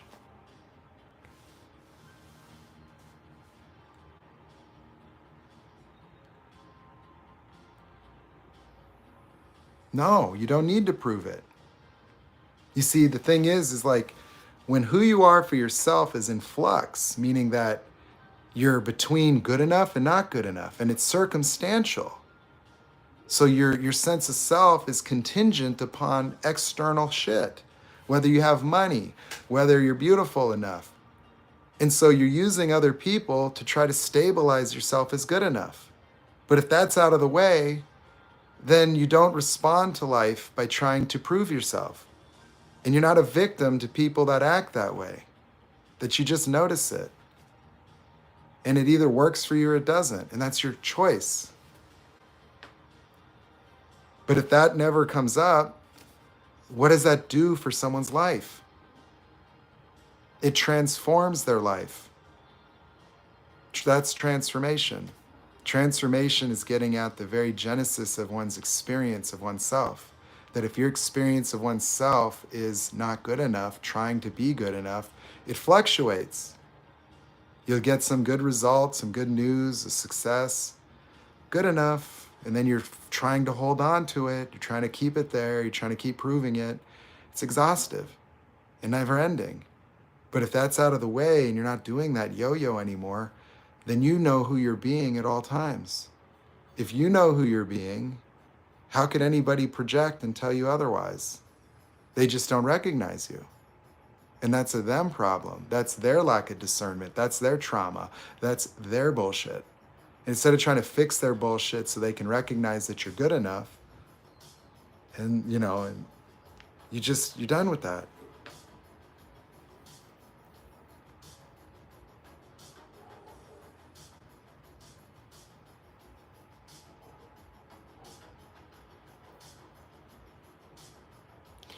So try the bad. You try the bad. I give up the right to have the complaint that I'm bad in my life forever. Say it out loud, be in the mirror, come back. Then tell us what happened.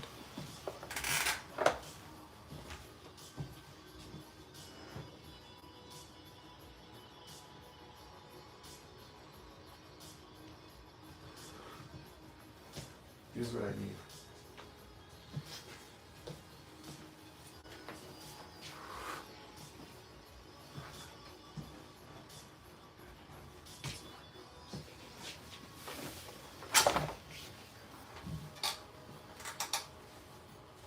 It is. That you're not here to fix people. You can't. You don't have to care what anybody thinks. And that's the amazing thing. And it's not, you see, like, you don't have to protect yourself from what they think either. That for me, I want to know. The sooner the better. That people merely inform me of their capacity to relate to me by being who they're being. And I don't need to fix them. That I get to qualify them based on their level of awareness. When they start acting narky and weird, like they make an invalidation or something, it's just informative. It's not red flags. It's not triggers. It's literally like being aware. It's having your superpower is your mind and your discernment and your normal emotional environment. The triggers are obscuring reality for everybody because they're just bring in your past way of experiencing your parents or your past, and then it obscures your vision. It's just discernment. That you get to live a life where you have the superpower of being immune to devaluation.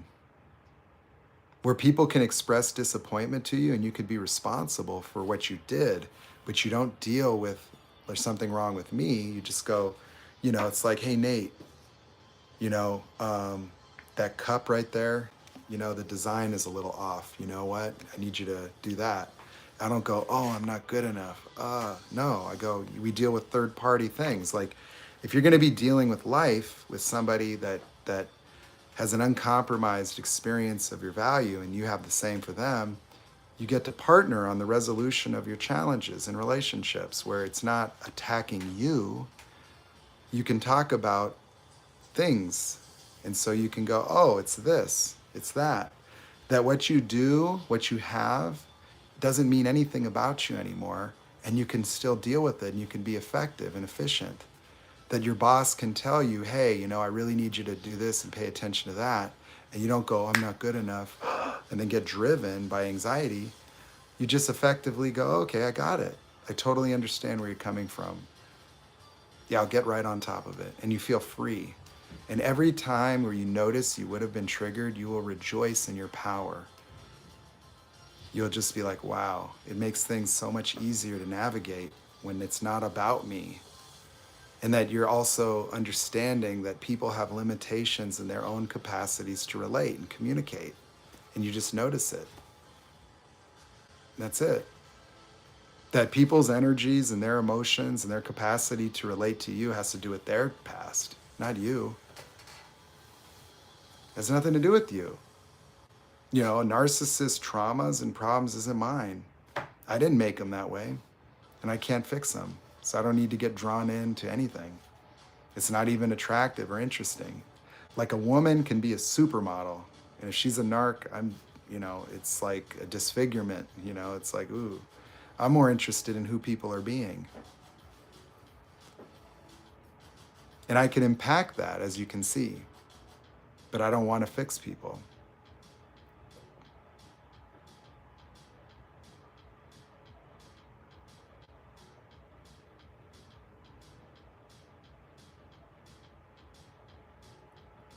Well, when people make it about you, you notice it, but you have now the power to clean up your environments.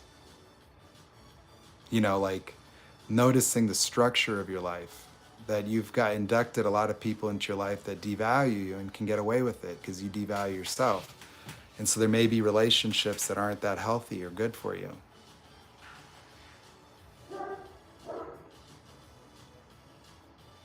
That you just notice it. There's nothing really to tell yourself. If you get triggered, you let it go. So you want to notice, you can dismiss it and you want to get fast at it. You can get triggered, right? But when you notice I'm not good enough, you let it go. You notice it and you let it go.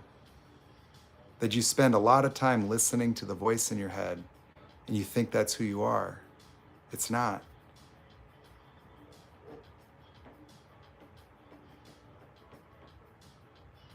That's what we're doing right now. We're letting go of triggers. We're articulating the trigger. See, you don't triggers are often integrated into your experience of life to where they're real. You go, I'm not good enough, and it's a real thing. But when you do this exercise and you do this kind of work, you separate yourself from it and you notice it. That's why I tell you to notice what's there for you. It's your conscious mind noticing it, and then you get freedom from it. It's not who you are, it's just what you experience. It's not true. You aren't not good enough. But it became such a component of the way you experience reality that it's indistinct from you. We're separating that. That's what we're doing. We're actually having your conscious mind notice it for the first time. And then you notice what it did. You immediately got light. And there's this thing, you probably came in here heavy, feeling heavy. You've got this thing, you're trying to deal with stuff, you're trying to fix yourself. And then when you do that, all of a sudden it's like, whoa, like a space opens up. Like you feel unencumbered, light, unattached, free.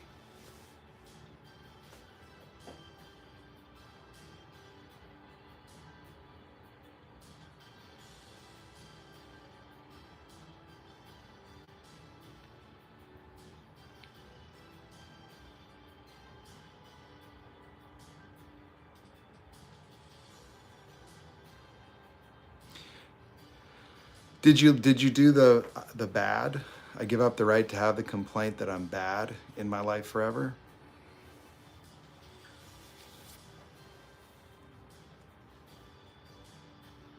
So what are you present to right now? Just what's your current experience of self?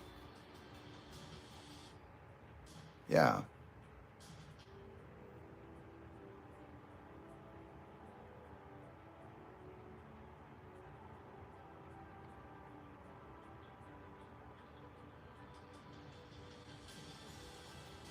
exactly. You can love yourself however you are. You see, you want to see that that's what was in the way. That's it. So you've been trying to deal with life so that you can feel good enough to make the not good enough go away. And then you'd feel a little love and you'd associate whatever you did out here that caused you love. And so what I keep telling people is that everything you want for yourself or your life is already in you. And we got to take out the barriers. When we get those out of the way, you're just restored to yourself. And now you don't need anything to fix it. Didn't come from out there. It never did. Even the experience of being not good enough occurred to come from outside. And so you're trying to fix it outside. You need a guy, you need a man, a soulmate. And that's the only way because it's so all encompassing. It's there. And so that's what we're dealing with. Is like if we get rid of the foundation of that experience and that need, then it lets you get what you were trying to get. But now you can have it all the time and now it's not a big deal. It's like you don't need to do anything for that. So now your relationships don't have to be about that at all. That you already got that. You want them to have that. And now what can you do with your life? And now it's simple. And now it's not, oh, I finally connected. You're just connected, period. And then you get to look at people and go, wait a second, yeah, like, I don't need all that codependent shit.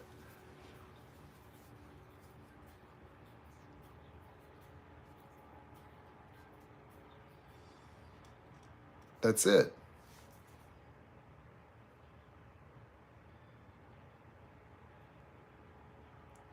You see, you won't even have safety because you won't notice being unsafe.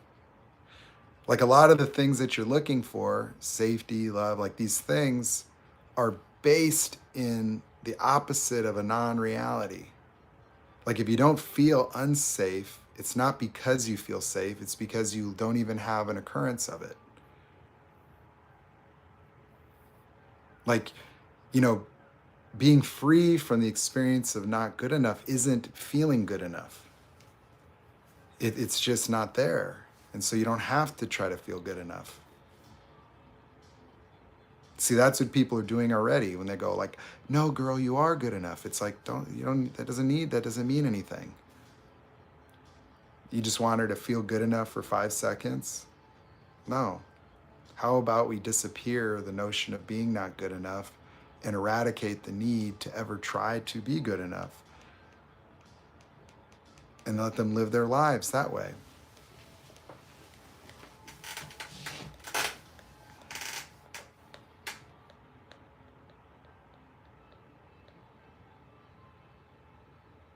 I mean, because ultimately, everything that people want to experience is there. They're just trying to trigger it from outside factors. And they've got all these barriers and walls and conditions and fixes and strategies and things to overcome. And the reality is that you are the first original person to say, I'm not good enough in your own life as a result of something that happened. Something happened, it just happened. Dad did this, whatever. And then you're like, I'm not good enough. And then from that moment on, you're trying to become good enough. But you created becoming good enough as a condition to feel love. Once you get that crap out of the way, you just feel it. You're not disconnecting yourself from it. So that process is what prevents it. It has nothing to do with what happens out here. And that's why it always seems like such a big deal. Oh, I'm in love. Oh, God. Because you can feel these feelings suddenly, and it's like special. But what happens when it doesn't mean anything anymore? That you can have the love. And it's like, it's the difference between you're in Death Valley, it's 130 outside, you've been there for 4 days, and you have a cup of water that you found. Like you just got like ice water. If I brought a gallon of ice water to somebody in Death Valley who's been stranded, they would give me everything. I need your car, give me all your money. Like, and how about your house? How much do you have? I'll give you it all. And then, and they would make any sacrifice to get the water. But what happens if they go home and they have just water everywhere? After they rehydrate, they see a bottle of water. That's love. If you put yourself in Death Valley and you can't feel loved because you think you're not good enough yet, you have to do all these things in life to be worthy and deserving and fix yourself, then you get a little taste of it. Oh. And then you have to obscure reality by cognitive dissonance and idealizations to keep it. Because it starts, it's like, no, don't take my water. It's perfect.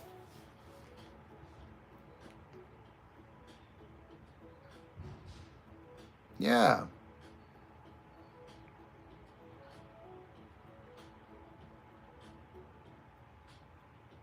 See, it's sort of like teaching you how to fish versus giving you a fish. I could tell you you're good enough.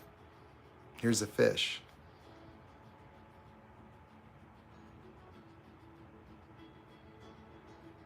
Or I can teach you how to disappear that you were never good enough and have you just recognize that you already had everything you wanted.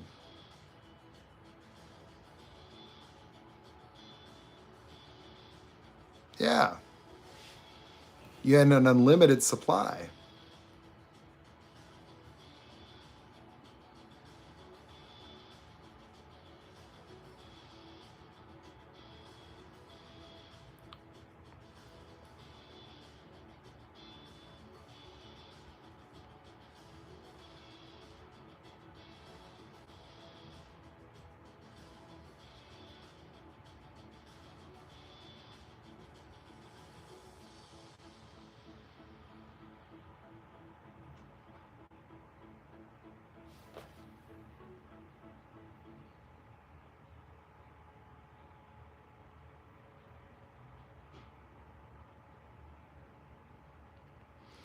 Well, it's not love bombing yourself.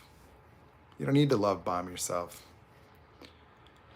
It's just freeing yourself up, to just experience yourself, like that's it.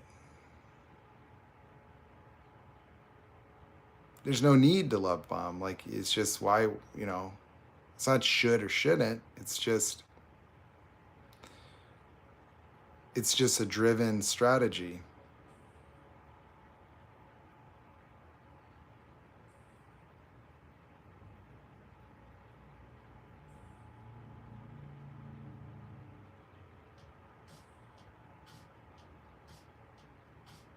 Yeah.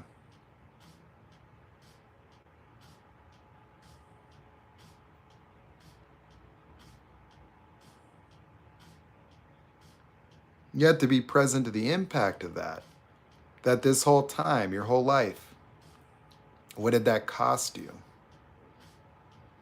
If everything that went down and left you not good enough, what was the total sum of the impact? What kind of unworkability did you tolerate? What did you hold on to trying to fix yourself only to get destroyed over and over? Like it's immeasurable. And in the mind of the person, it's like they're victimized by life. They don't see that they perpetuated this, that the pursuit of being good enough was self-sabotaging because it was obscuring everything that they ever hoped for anyway, that they couldn't experience it. And so they tried to fix themselves and fix life and go and get it. And it always left them in the same spot. And so this entire journey of life has just been one lived in a vicious circle, just a repetitive paradigm. Either make you retreat and hide and fear, or go for it and love bomb and then get heartbroken. And then every time you've been suffering with the pressures of trying to aspire to being good enough, and every time you felt this way or felt that way, it was that all along, that it was merely just that experience, that trigger, and that you had no discernment, not even the ability to really protect yourself because you couldn't see the forest from the trees.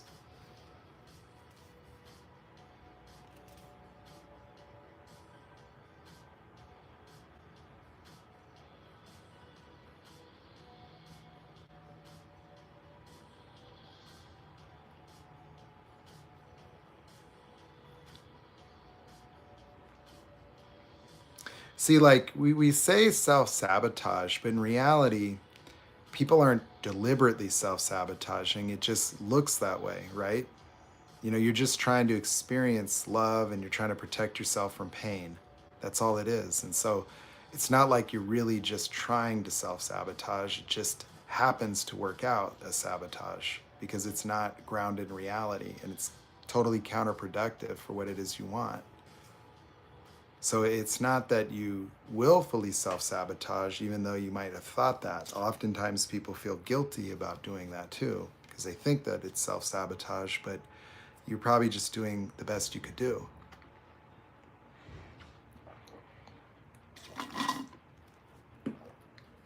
Often it's explained as self-sabotage, but it'll leave you a little confused because you don't knowingly want to self-sabotage. And so while it makes sense when people say, oh, you're self-sabotaging, it doesn't fully land articulate because being not good enough and trying to be good enough isn't attempting to sabotage yourself. It's attempting to get what you want. It's attempting to fix yourself. It just happens to perpetuate unworkability. It causes a lot of these issues to happen. That's all. So while it is certainly sabotaging to be that way, it's not necessarily that you're willfully sabotaging yourself. You know, you could sabotage yourself when you feel deserving, like you feel bad, like a bad person, you know, and then, you know, like you're desirous of punishments or something. That would be different.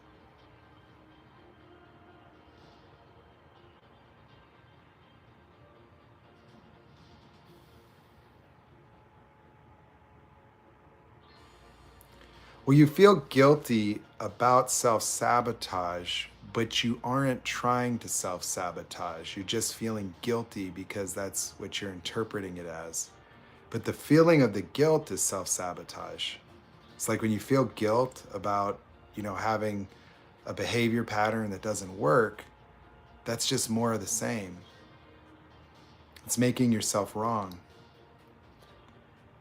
You know, making yourself wrong is self-sabotage as well, even though it may not be intended. But it's interesting that feeling guilty about self-sabotage is the self-sabotage itself. It prevents discernment because guilt originates in a terminal notion of self. Like when you feel guilt, it's like you feel broken, you feel like a defective person, and so you can't see reality. If your terminal conclusions of everything always lead back to there's something wrong with you, that's why you're stuck, because you can't really see these patterns. You can't really free yourself from them because you're fixated on what's wrong with you.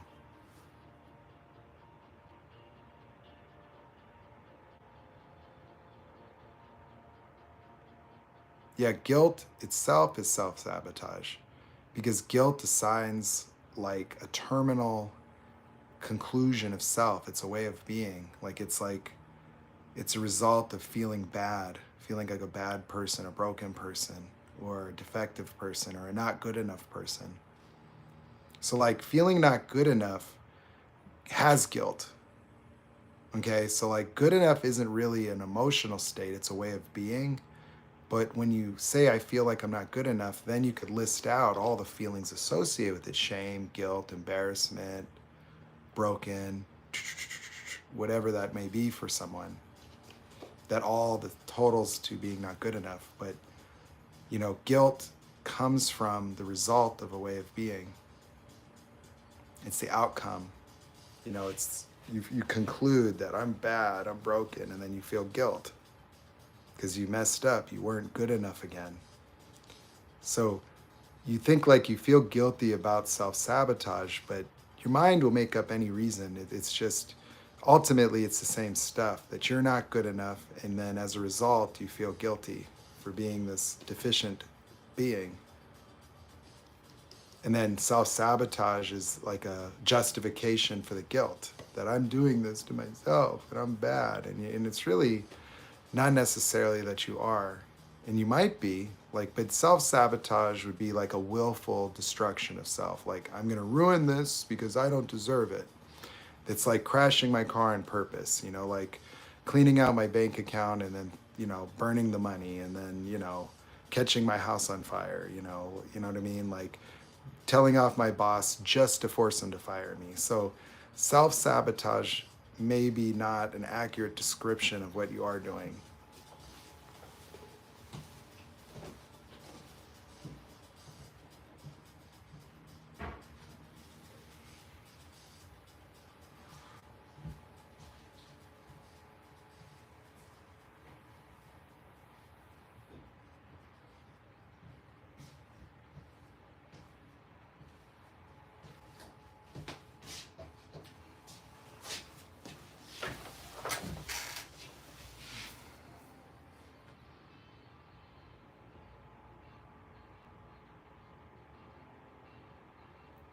Well, yeah. Yeah, you have to articulate, where does your guilt come from? It's more of the same types of work. Like you don't have to feel guilt as a response to things. Like guilt results from experiencing things like I'm not good enough. So you won't you won't feel guilt when people say things to you. Like a lot of times you're responding by being triggered, and it isn't necessarily the intent of the other person. That anything that makes you feel not good enough or reflects poorly can trigger that. But you could be victimized in your imagination because it comes from other people talking to you. And so there may be people willfully devaluing you, and there may be instances where people are not intentionally triggering you, and they may not even know that they triggered you because people just exist this way. So that's where discernment comes in. But at the end of the day, it will become a choice, where you don't have to be, living in guilt. So yes, there's a way. People do it.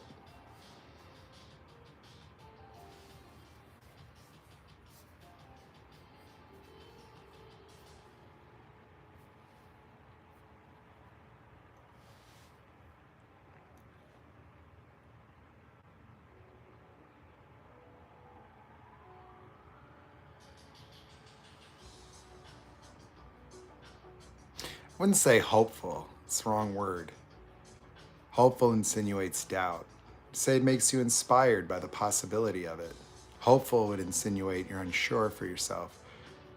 But just say that you're inspired, because that may be really the more accurate word, is that you're inspired by the possibility of living a life without feeling guilty. So I wouldn't say hopeful. Because hopeful can be dismissive, meaning like you're hedging. You don't want to be disappointed. But you don't need to be. It's not like you're broken if you get triggered again, or you feel guilt and it didn't work, or it wasn't true. No. It's true regardless of where you are in the process. Yeah. So, what's a way of being that inspires you right now to take the place of not good enough? We want to put something in the space. Joyful, loving, peaceful, accepting. What's something that would inspire you to just be that way for no reason? No reason. That being does not need an excuse. That in the face of life, you can be how you want. Imagine being peaceful in the face of criticism, just as a way of being, rather than guilty or not good enough. You just get it, and you listen. You respond appropriately. You can stand for yourself with power without being angry or fearful or defensive. You can set boundaries easily. People will adjust to you. That you could be a force to be reckoned with. And you don't have to dominate people.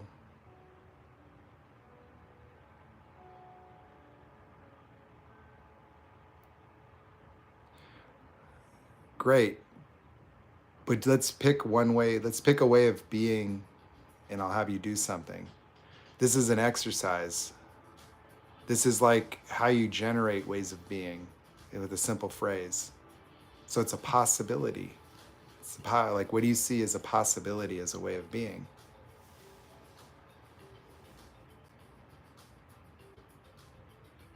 You see all of that, but let's choose one. See if we can put it into existence right now.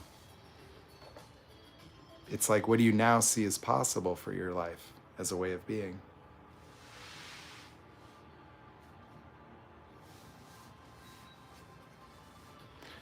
But that's not a way of being. What would the way of being be?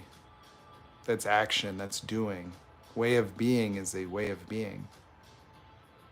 But what would that way of being? The thing that I'm most inspired by is being able to set my boundaries without any sense of doubt.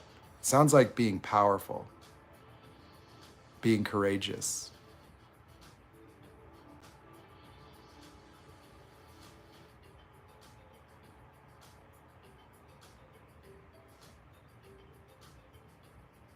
Okay, then say this, and you could say this in the mirror if you want, or just out loud.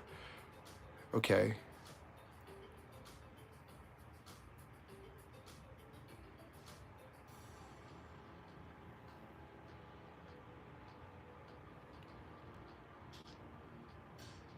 What else? What would it feel like being courageous and brave? What would that be like? If that's just who you're being.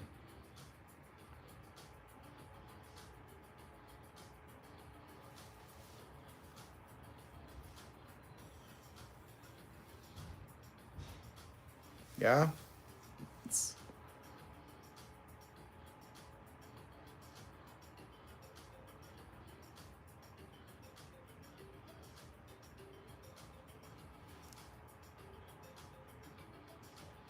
so you may say a word and it may click. You'll be like, ooh, like you'll feel inspired.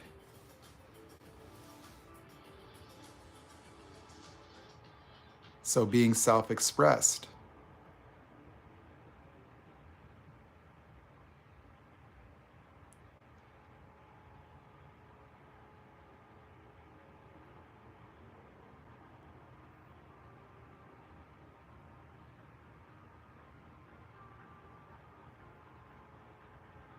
Okay, so if being, yeah, exactly. So how about this? Like the possibility I'm inventing for myself and my life is a possibility of being brave. So say that. The possibility I'm inventing for myself and my life is a possibility of being brave. Say it out loud. See what that's like.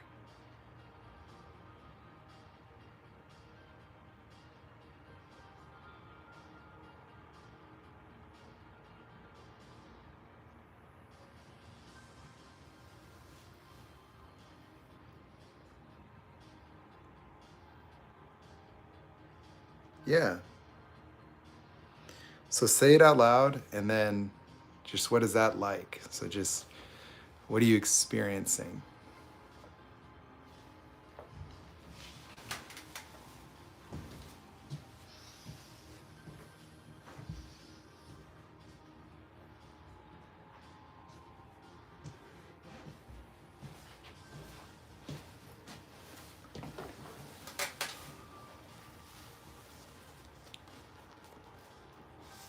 Yeah, the possibility.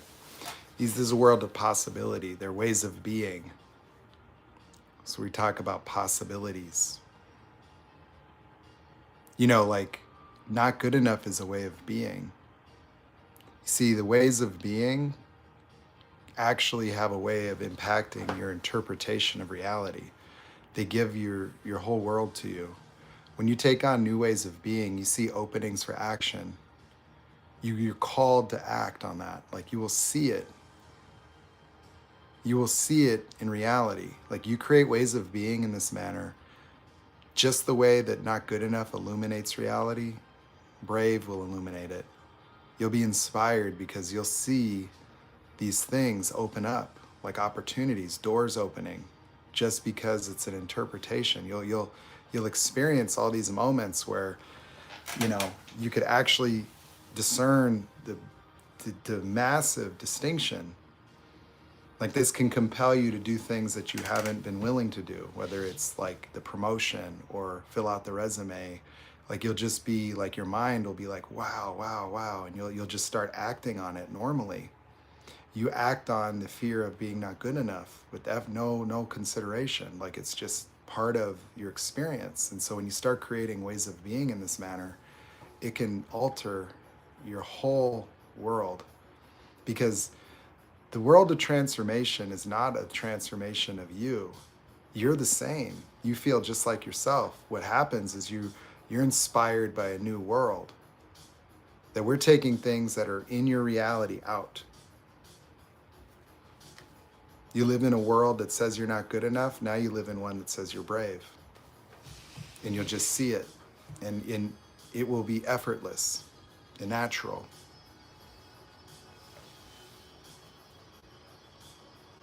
No, the possibility is not supposed to be your new inspiration. It's just a way of being. You can be inspired by it. Yeah, sure, you can be inspired, but it's just a way, and you can invent other ways that you could do more work. There's more things to uncover. This is just one little facet. So you just say it. Did you say it? It's not supposed to. It's just a way of being. So what are you present to right now? What do you feel?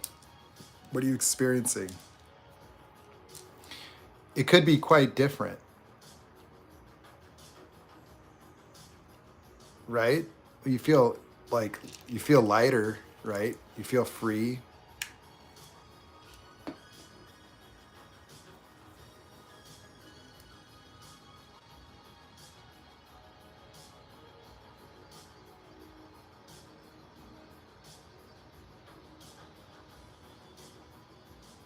Yeah.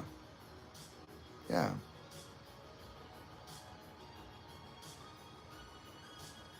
The possibility of being accepting. What does that sound like? Think about that. See, accepting isn't tolerating. It's like no longer refuting reality.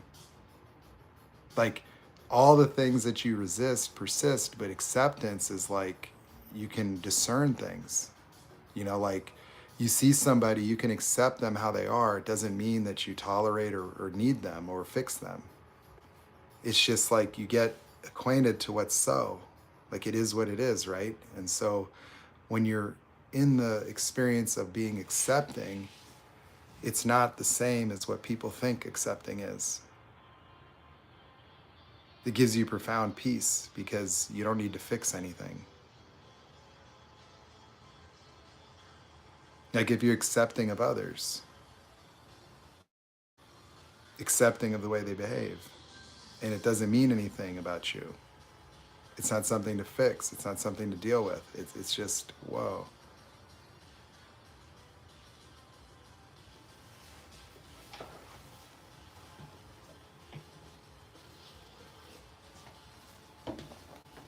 You want to see how profound that is for a second. See this sense of comfort or being at home? Has this not been something you've been trying? Have you been trying to get there? You've been trying to get there. This is what you wanted. This has been what it's all been about. You're just trying to find this.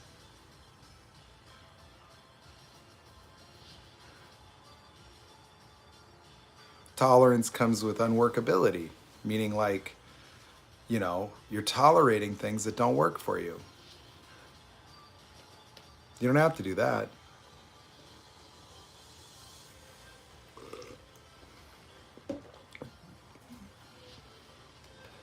Like if you were not good enough, then you would tolerate things that are not good for you.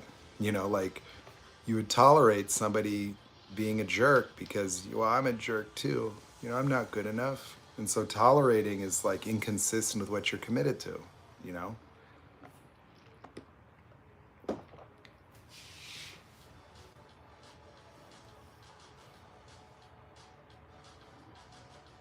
Yeah, we do it a little different, don't we? Like, you wouldn't think that you could come to live streams and have these conversations. I didn't think that. But I just started doing it anyway. No. Accepting isn't tolerating.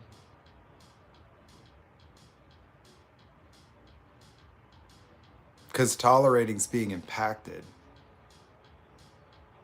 Like it bothers you, but you're just allowing, right? You're not bothered in acceptance. It's okay the way it is. But you don't have to do anything with it, And so you get to choose what works for you. So you don't have to tolerate it, even if you accept it. Meaning like, I could be totally accepting of you as a human being, and there's something you do that doesn't work, and I could address it. I don't have to invalidate you, but I can talk about that. I don't have to tolerate that in order to accept you. I could accept you just the way you are and just the way you're not. And because what you do and what you're doing isn't you, that just doesn't work. And, it just gives you freedom. So acceptance is just a profound state of freedom. It's like you're not at the effect of everything that you accept. You accept it. It doesn't hurt you. It doesn't impact you. And it may not work for you. But tolerance is sort of like you don't accept it, you tolerate it. So tolerance and acceptance aren't the same. Tolerating would be, I don't accept this, but I can't do anything with it. I allow it. That's the way I would discern it, is that tolerance is not really acceptance because it doesn't have peace, because it isn't okay with you. So it looks like acceptance, but it isn't, because it has an invalidation component. Like it's something that shouldn't be that way. In acceptance, it's not should or shouldn't. It just is what it is, and it is okay. There's nothing wrong. It's just it works, it doesn't work, and you deal with it. But you don't have to deal with unworkability, or you don't have to tolerate.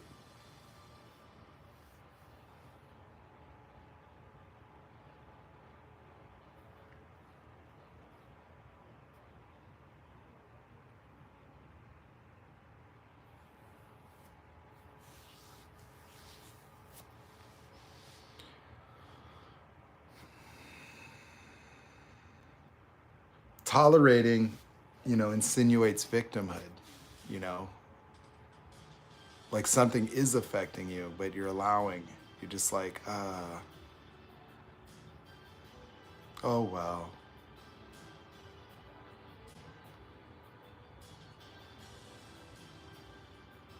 Kind of, I guess.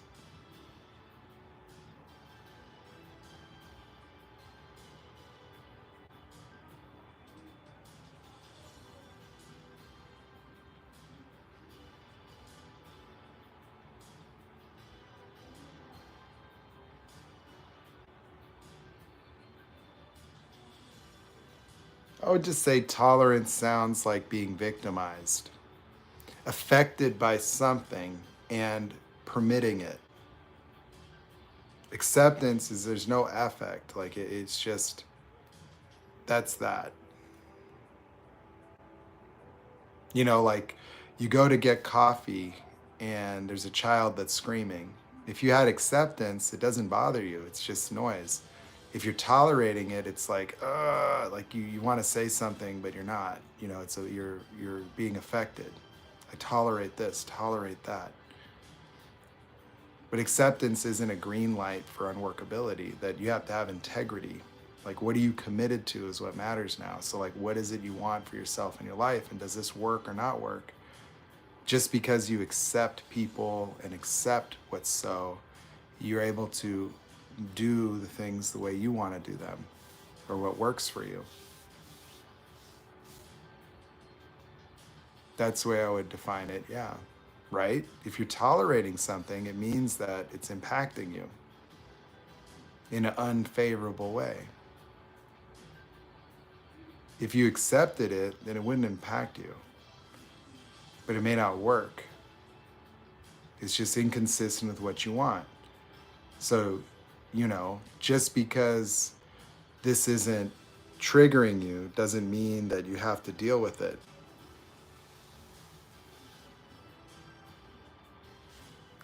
It's not detached. Detached is, you know, numb, disconnected. It's you don't detach. This is fully in the moment. So I don't call it detached, no.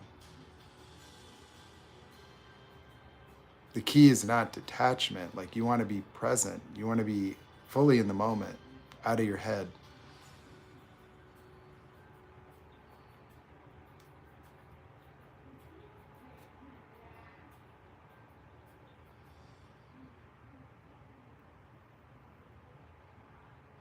But I get what you're saying with detach, right?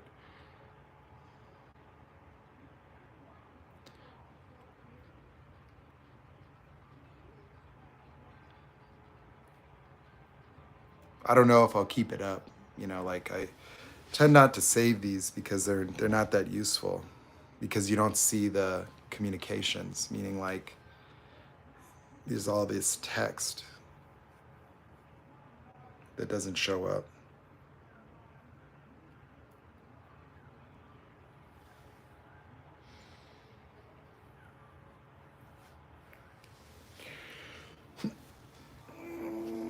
Yeah, it's just that detachment.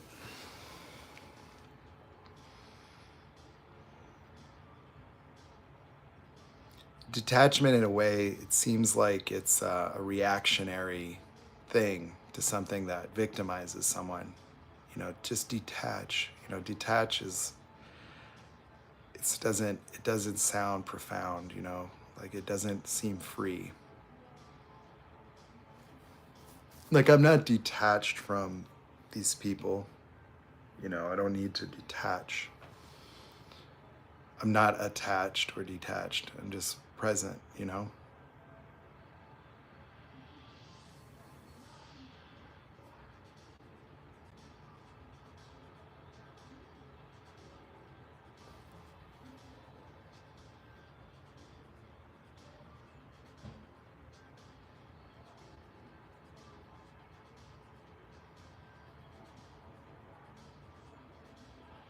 What I mean is the live videos, like the the YouTube video doesn't save with the comments. And so if I'm engaging and having a conversation this way, that it doesn't save the text. And so for me, it's just different, you know?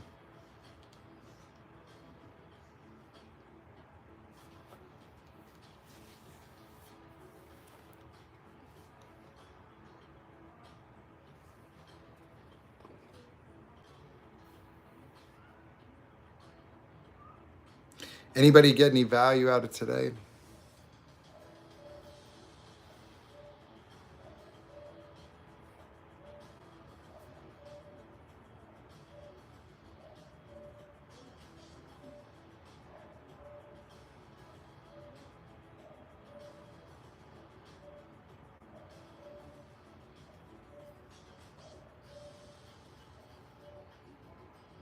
I know that there's people that listen that don't engage, so I just want to see if those people are following along, if it makes any difference.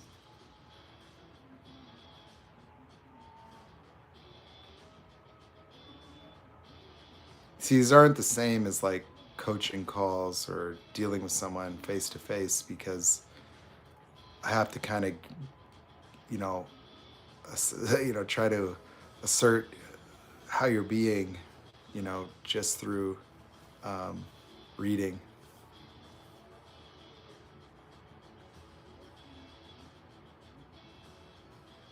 Oh, thanks, Mama.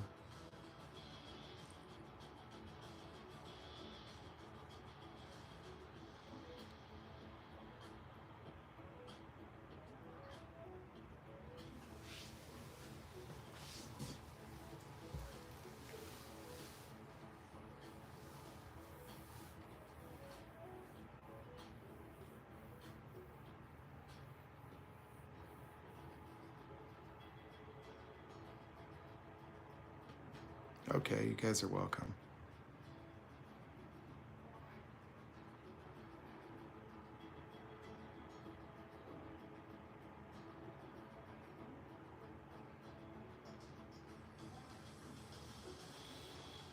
Okay. Mm, mm.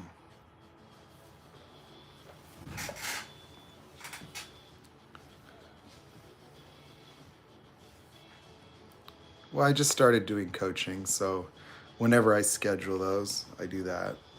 And then, I live stream with regularity. Right now, I can't live stream on TikTok because I got a ban, you know.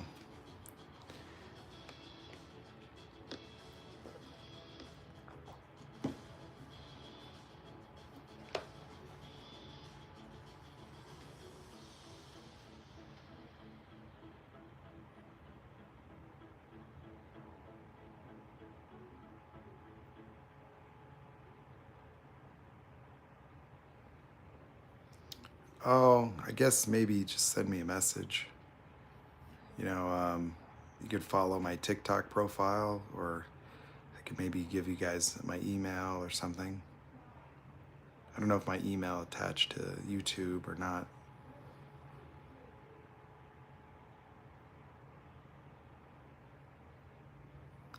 I might need to make a email for coaching to keep it easy.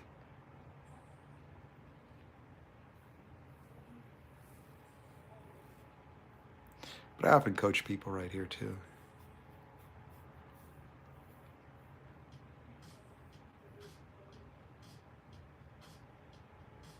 I don't know if there is a DM here.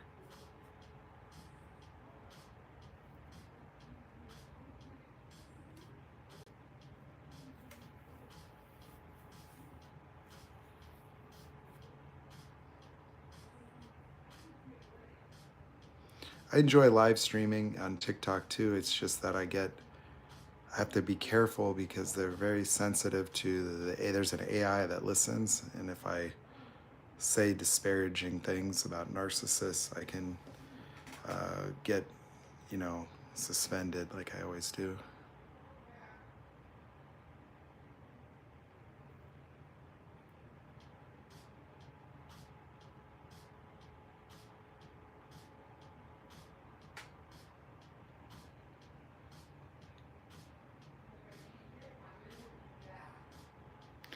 But it's like WhatsApp, you could do video. I did a coaching call on the phone. Um, whatever works.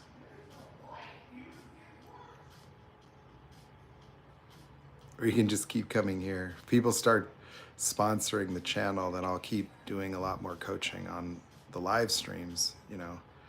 Otherwise, I'll probably slow that down a little bit. I'm just sort of like in a little, I have more free time right now. I'm waiting. I have to do some things in my business to get back on track. So the live streaming will decrease naturally.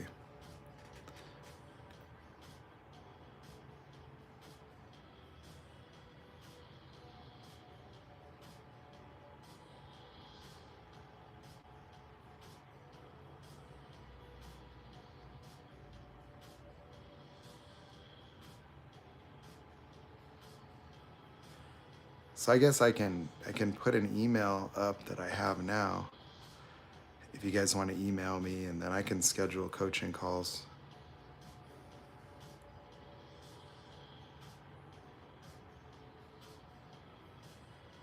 Well, I could do it. The problem is that I want to do that, but the problem is these applications require a certain threshold of followers, right?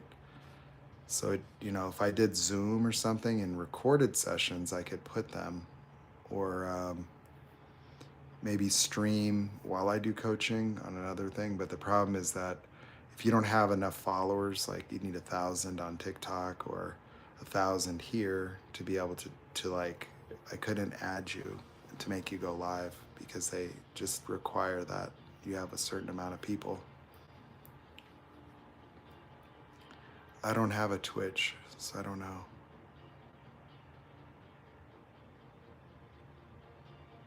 But I plan on doing it some way or another, because I want to share the way it works because people get a lot out of watching it. I even considered doing like a Zoom format where me and my coach friend could go on there and then coach groups of people, like 10 at a time even. And then they don't have to pay as much money if it's in groups. But like now I'll do like $75 an hour for coaching. And it's pretty effective. Because you kind of get a sense of it. How many people feel like a sense of freedom or peace of mind as a result of just doing these basic exercises?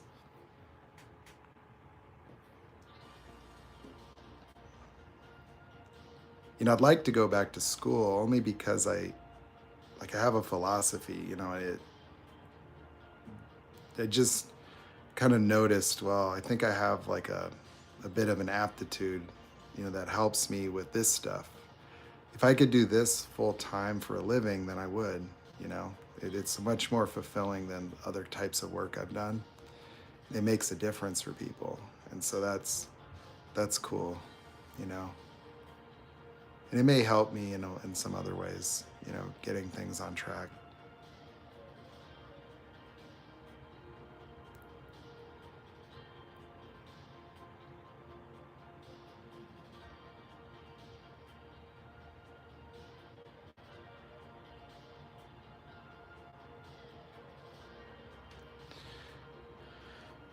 I agree about narcissism. It's just the problem is that, you know, it's something that you experience based on your vicious circles. And so it's difficult to discern, that many of you may have been warned about narcissists, or, had an ex tell you, or like, somebody would have told you that this person is a certain type of person or they're this way and you couldn't see it. So there's people that have PhDs in psychology that end up marrying a narcissist anyway. I've met two of them. Like they're therapists for a living. And for them, they couldn't discern it. Because, see, what we're dealing with is, it's a little deeper than psychology. That I would want to kind of look at it from both perspectives, meaning that psychology is really good in discernment and describing things to people, but it often doesn't make that much of a difference. I would say if you learn all the terminology, it's sort of like learning all the terminology of weight loss or something. Like you could know exercise routine and diet, but then it doesn't make a difference that way. So kind of like I talk to a lot of people and they will understand narcissists, they will understand trauma bonds, they'll have terminologies they've gotten.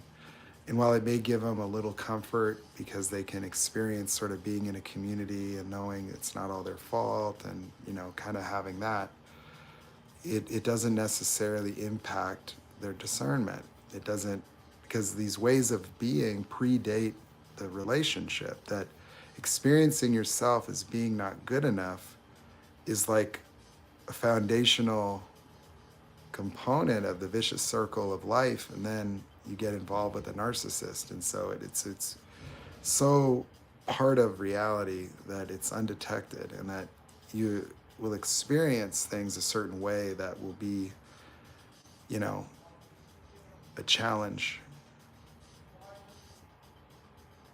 And the interesting thing is about the coaching is that these ways of being that people have, like they'll, if they call for coaching about narcissistic relationship stuff, the breakthroughs are universal.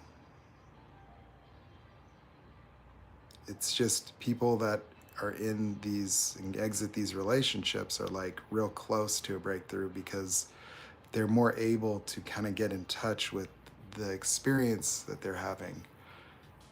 Whereas someone that's just trying to deal with work or deal with other normal relationship stuff, there's a little more work just to get them to see the impact, because they may not be being impacted by the vicious circle in the moment you talk to them.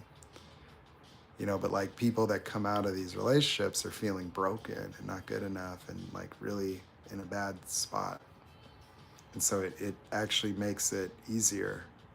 And they have a lot more like a motive to do the work because they really want to be free. So it makes more sense, you know. And that's the opportunity of it, is that, you know,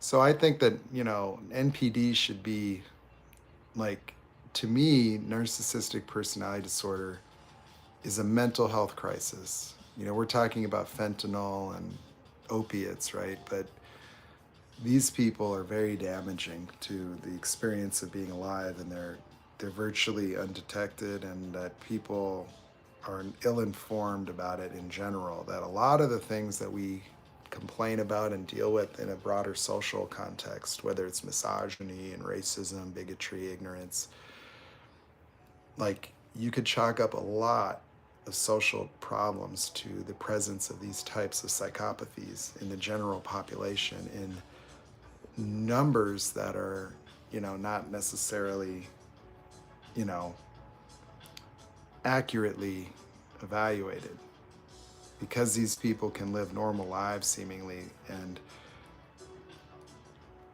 the people that get abused by them could be numerically like isolated to certain types of relationships, that a lot of these people appear normal and they're not people that would ever seek therapy.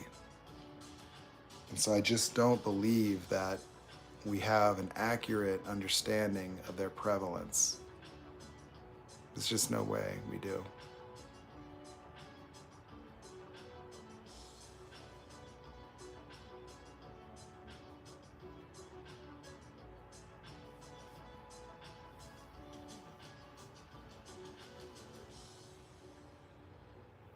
No, I'm not on Quora.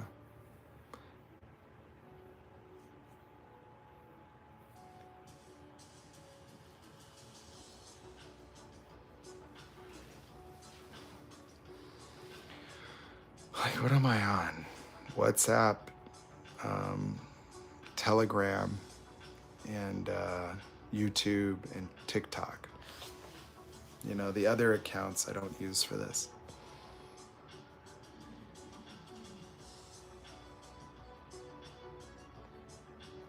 Yeah, some people hurt them. Like some people, you know, commit suicides and a lot of different negative outcomes.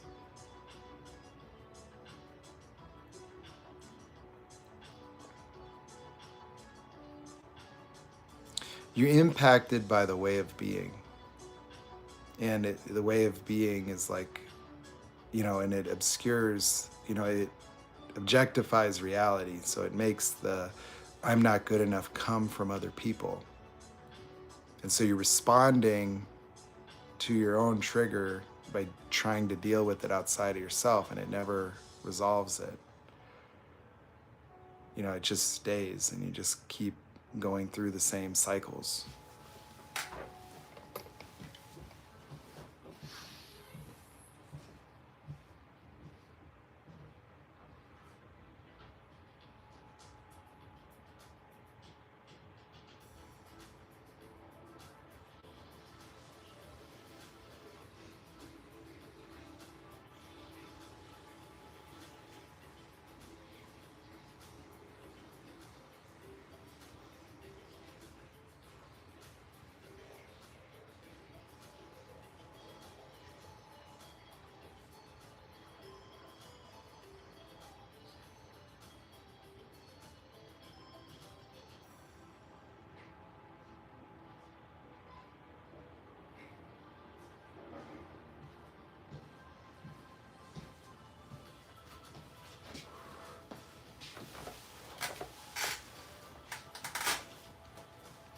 So that's something that I wanted to do different, is that, you know, initially, like I was just sharing an experience and trying to connect with people that might have been through similar stuff. But I started to notice that the way that I, was able to kind of discern things was unique, that I didn't see it, that a lot of videos could be very informative and very impactful especially in the initial phases of what I would call recovery, right? But then it just seemed like there's a body of people that have all these red flags and this knowledge they've accumulated, but they're still stuck. And so it's like you can say, oh, I have a trauma bond, and then now you've got an extra thing, So it's like initially you had a bad boyfriend or husband, and then you discover they're a narcissist. And even that discovery doesn't necessarily transform much. It just informs you of like, oh shit.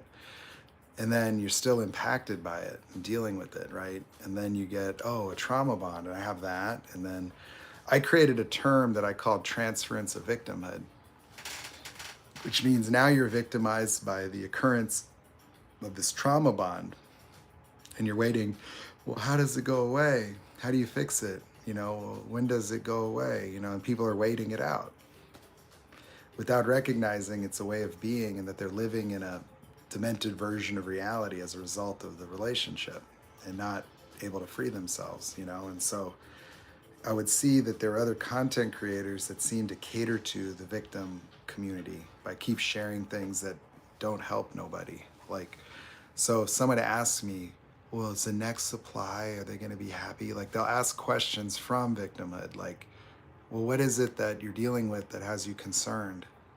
Well, it's like, I feel not good enough. And now they're, and so I want to deal with that, not the victim stories.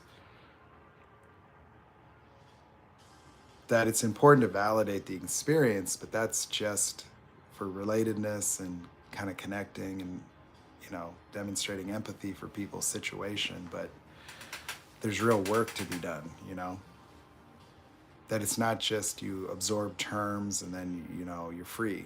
Oh, wow, narcissist. And so you can learn all that shit. And then it's like, oh, okay, well, now what?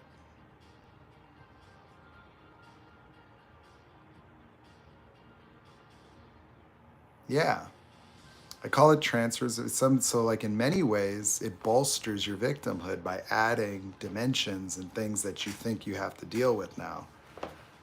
So you may get sort of, it's good to find a community. It's good to kind of connect with people that have similar experiences. However, that can be like where everyone stays for a long time and where people are left like, I can't trust anymore. And like, it's like, well, that's unfortunate because that's unnecessary.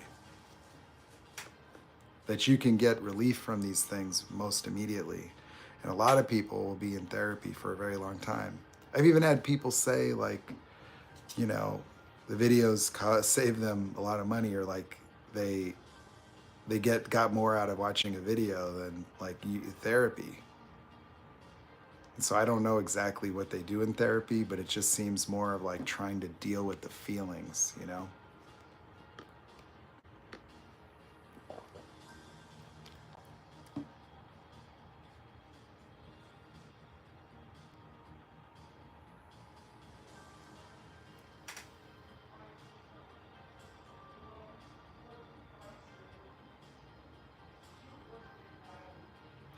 How long, Shannon, have you been watching narc videos?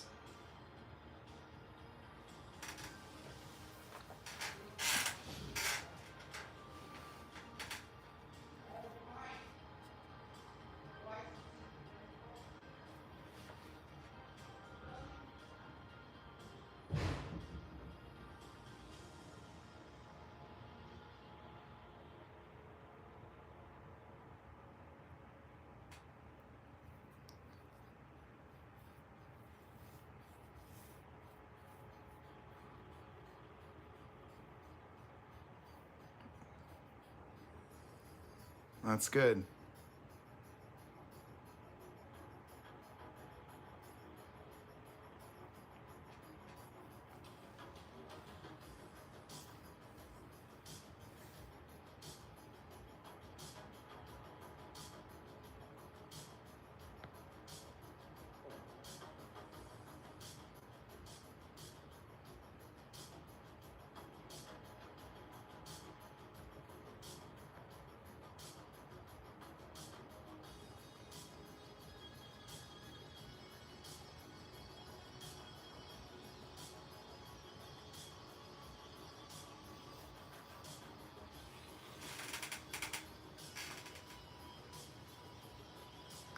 Well, anybody could be on drugs, like if they, it's not a matter of good people or bad people. It's just people are trying to fix how they feel.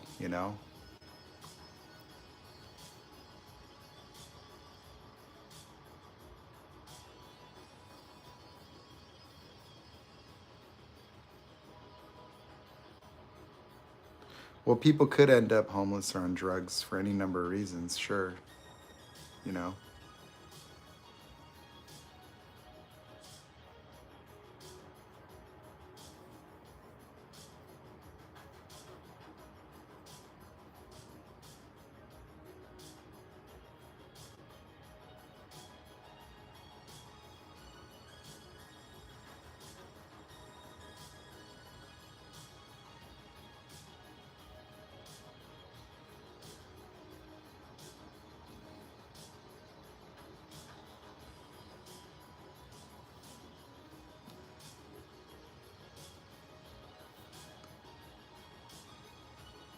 Well, I would say that, I wouldn't say that they're not a choice, but I mean, you could have compassion and understanding for the use of drugs as well. So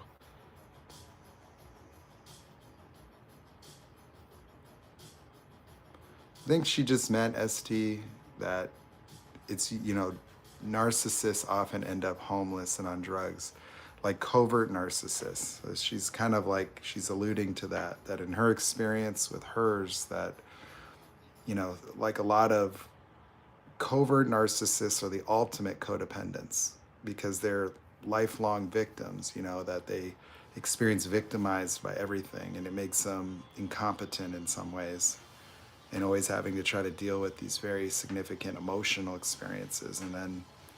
You know, and then they sometimes become dependent, like a lot of male coverts become dependent on women. And then if they get, you know, dumped, they can end up like in a perpetual injury, or just like their identity shatters, and then they become very dysfunctional. And I've even experienced that. I've interacted with homeless people that I believe are just covert narcs, that they're just totally victims and that they just can't function well, that they always need help, and they can't, it doesn't matter what you do for them.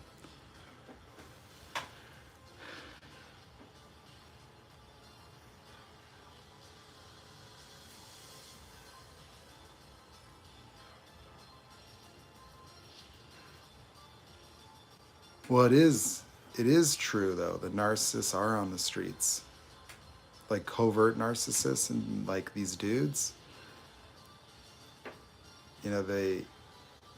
they can run out, meaning like, see, female covert narcissists, like being like a vulnerable female victim and always able to garner supply and use sex, like males can't do that. At some point, that becomes real difficult for like the vulnerable type that are always looking for a mother. It's like you get in your 40s, like how are you gonna, you know, parasitize off of women, because you can't future fake the same way. If you're in your 20s, you can use grandiosities, and you can get women and people to believe in you, and like go for your career stories and get you an education. And but then what happens when you just keep failing, and then your options diminish, and you've burned all your bridges, and your family doesn't care, your narc family. And so like I've seen it, like, because I used to interact with them, and now I can look and say there's some regular homeless people that are not, they're somewhat normal, and they may have substance abuse issues, but the substance abuse isn't really the reason they're on the street per se. That they're just like, I listened to this one guy, and it was like his reason for homelessness was his sister and his mother did this and did that, and that they don't believe this, and that they don't want them, and like it was just an impossible victim story.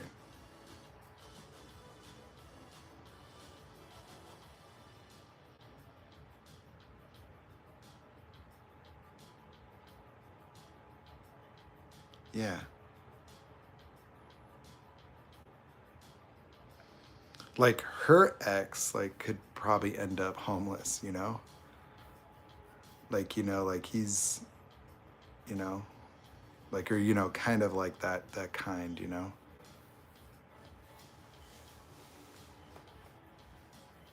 that like he's begging, like he comes outside and he's crying and begging, so it's kind of like an ultimate victim. You don't love me anymore. What am I gonna do? Like I need you, you know. It's like a dude like that, like that's very maladapted. That men get less leeway socially, whereas like a female could continue to find men pretty easy, whereas like a dude that can't get it together will have more trouble.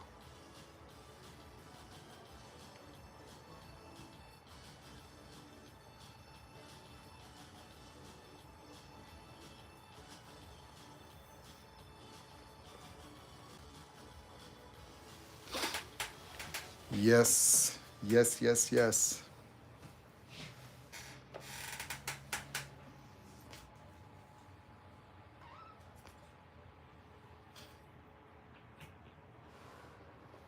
Kitties.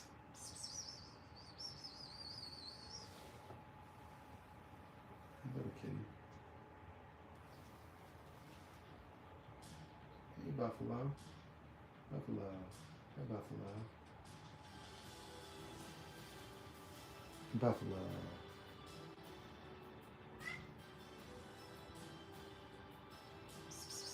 Cheetah.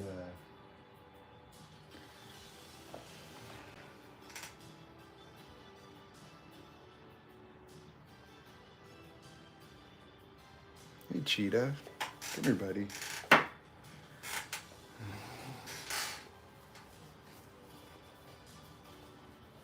Hey, buddy. Hey, Cheetah.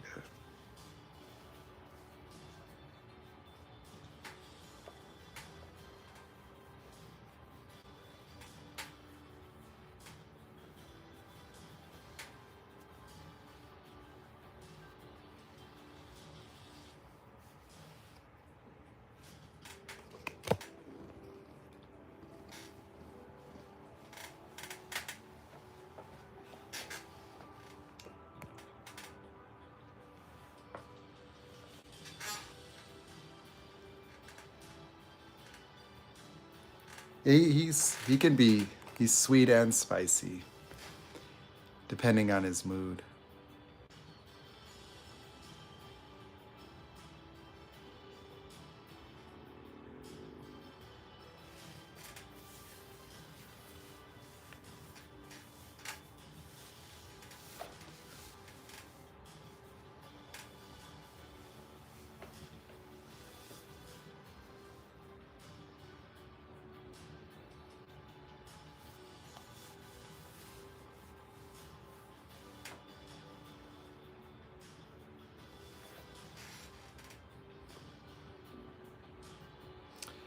Turbo, buddy, come here, Turbo. Turbo.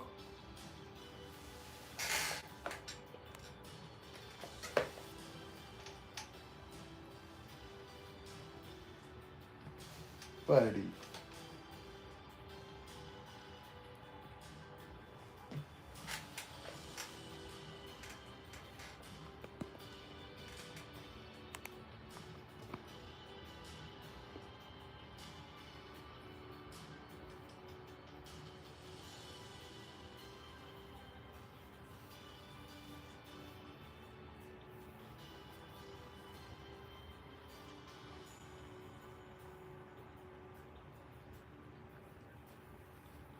Where's everybody from in here? And if anybody wants to schedule coaching, I might see if some of my moderators could help set up a schedule or something. I get a lot of that, but I'm going to create a stellar thing for that. I'm inviting my coach friend Mike too. I'm just getting him caught up on NPD stuff. He's a fantastic coach. The problem with his coaching, like what he told me his issue is that it doesn't require a lot of sessions. And so you you don't have long-term customers because like they have some issue and then they have a breakthrough like this. It's not like therapy where you keep dealing with the ruminating and like the same things that keep popping up every week. So it's not like just a session to talk about your feelings and have someone listen to you. It's a little more involved.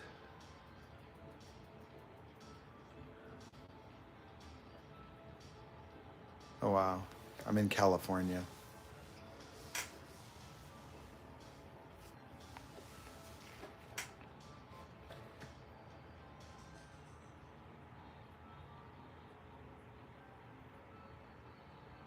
Serbia, wow. So that's why like using like a WhatsApp is going to be useful. Maybe I should get a secondary phone, like if I take this and add a line and I can make one of my phones just for coaching. Yeah, for sure.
What's amazing to me is how normalized narcissists were in my life, that they represent like my closest friends and people I worked with, as well as my family. I look at my family pictures, my little brothers and stuff. I, I'm the only one that didn't become one. Possibly my oldest brothers who were in Virginia didn't either, but I don't know. Don't know.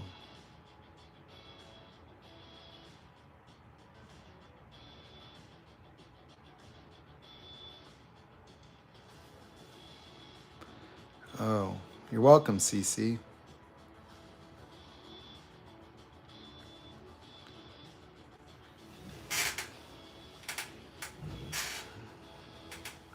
Yeah, it's just found the dynamics interesting because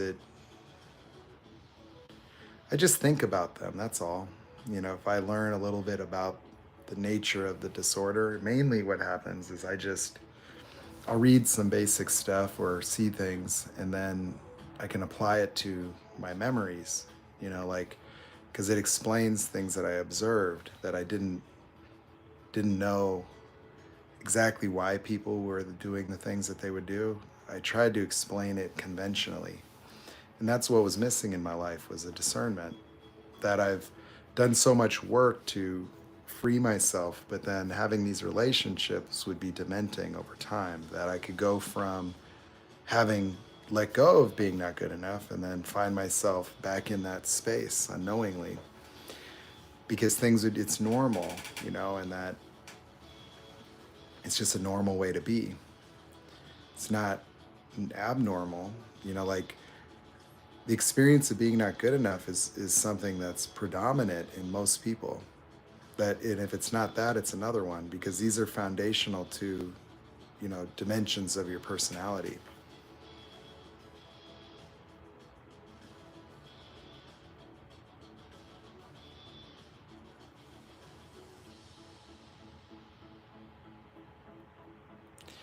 I don't think it's a sensitive topic. I didn't experience that narc mirroring.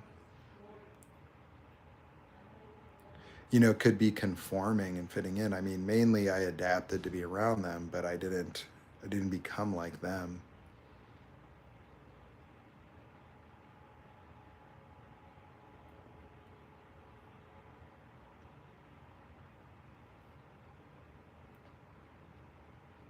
I never fit in with them, like I couldn't coexist, in jobs where they were present, because I could do really amazing and then I'd, start to decline and not really understand what it was about. It's because they would start devaluing you and they would become jealous, or you start having success and then it's like, you got to deal with it, because it was like I'd be at a company and then I'd have my narc friends there, and then I have a roommate that's a narcissist, and so they devalue and undermine you, or don't include you in certain things. So I was always excluded from certain things with those people.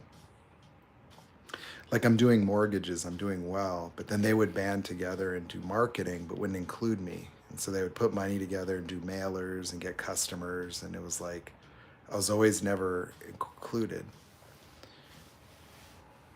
And they would be like my best friends. Like, I would have my best friend from high school, and then I got my college best friend and brought him in, and he brought his buddy, but it was a different thing.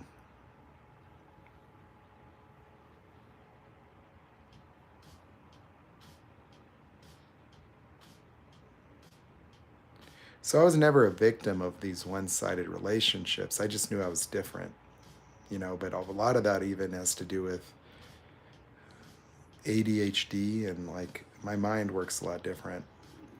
Bottom up thinking, they call it. Like, I see systems and big picture stuff, you know, and then I have executive dysfunction with focus. I just got diagnosed though 3 weeks ago, so I'm kind of dealing with the aftermath. Like, my reality is my own personal life is kind of, in a way, collapsing, and I'm trying to prevent it, but I'm kind of stuck, because I went really long with these people involved around me, and so it's really difficult.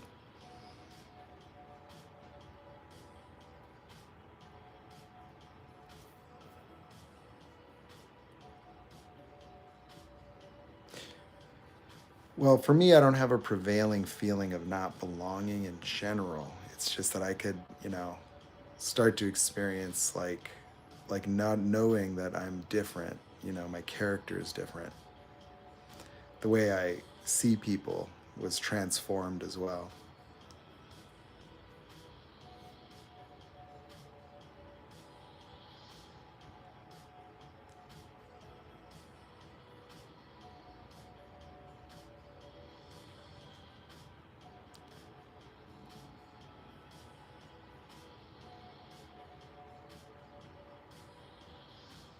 Well, I would say, at least for me, like, there's these aptitudes that I have that are very different, so I didn't know that. Like, I have really advanced creativity.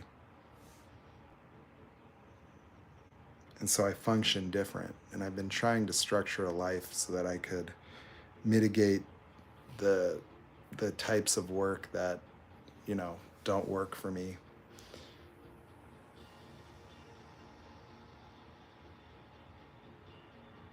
But I've been like this way since childhood.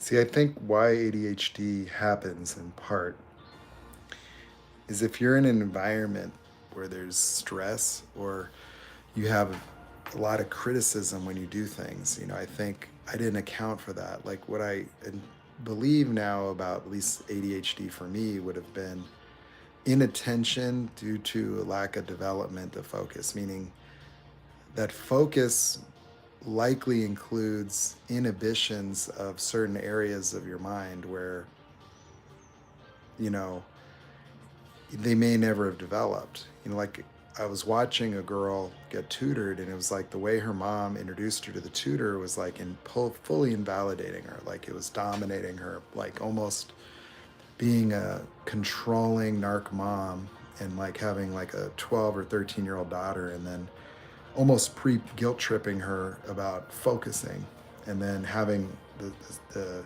continuation of that with this narky tutor, where it's like you get punished for wrong answers. And so it's like, what does that do to someone's ability to focus? Is that it always has to include awareness of the existence of these types of presences. And so it becomes like where you don't develop whatever neuronal pathway would enable the inhibition of imaginations, or it creates a field of focus that has to be more all-encompassing. And so it makes you distractible because you're groomed to always include the presence of these external factors. And so even if you deal with the emotion of it later, like I have, like, it's just that your mind doesn't work that way. I didn't know that. And so I would have to complicate projects. If I was doing loans, it had to be complicated, multiple transactions, like a immersion into a world of transactions and guidelines, and I could do that. But if I had to sit and do run-of-the-mill things, like, it would be very difficult. And even in my business, where I could thrive if I did quicker jobs, cash flow jobs, I couldn't do them. But I could do complicated ones where it would buy me more time, but it also give me the challenge of the creative components, and I could visualize the whole car, and like break it all down. But I wasn't efficient, I'm not an efficient worker, even within the things that I love, because of the creativity. But I can invent things, and so I could design superchargers, intake systems, and perfect them, like, and rapidly develop ideas for new products. And that's what I was trying to do, and that's what got sabotaged. And now I have to deal with a lawsuit from a narcissist.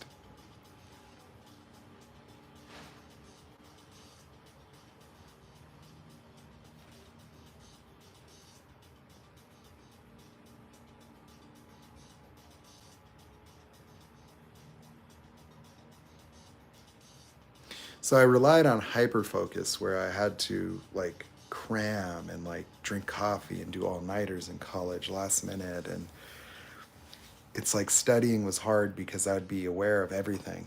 Like I have 3 more subjects, and I got, so the things that I did well at required visualizations. Like if it was physiology or things like that, where it required a level of depth in terms of the understanding of things, then I would function real well. But also what happens is things that I understand quickly, they're committed to instant memory. So like if I studied psychology in the way that I do now, like if I get something, it's permanent. Like it's not like I lose the ideas, like it's not, I don't learn that way. Like I've dealt with people that work on cars, and then things they forget.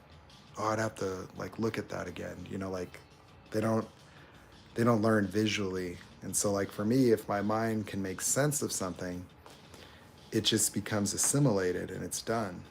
So like that's how, I first heard about NPD in February, and that's when I started making videos. And so people would want to know my background, or did you study psychology? And the answer is no. I haven't read even a book. I don't even look at things. I just understand them the way that I do, and that's what I share. So I don't have to really do that. But if I did, it might, I don't know. Because there's a lot of things that people will say that don't make sense. Like to me, like I'll test it, but I test it in my imagination because I could see all the patterns, and so if there's a thought or something that even some of the real experts might say, I'll be like, I don't agree with that. That's not what I see.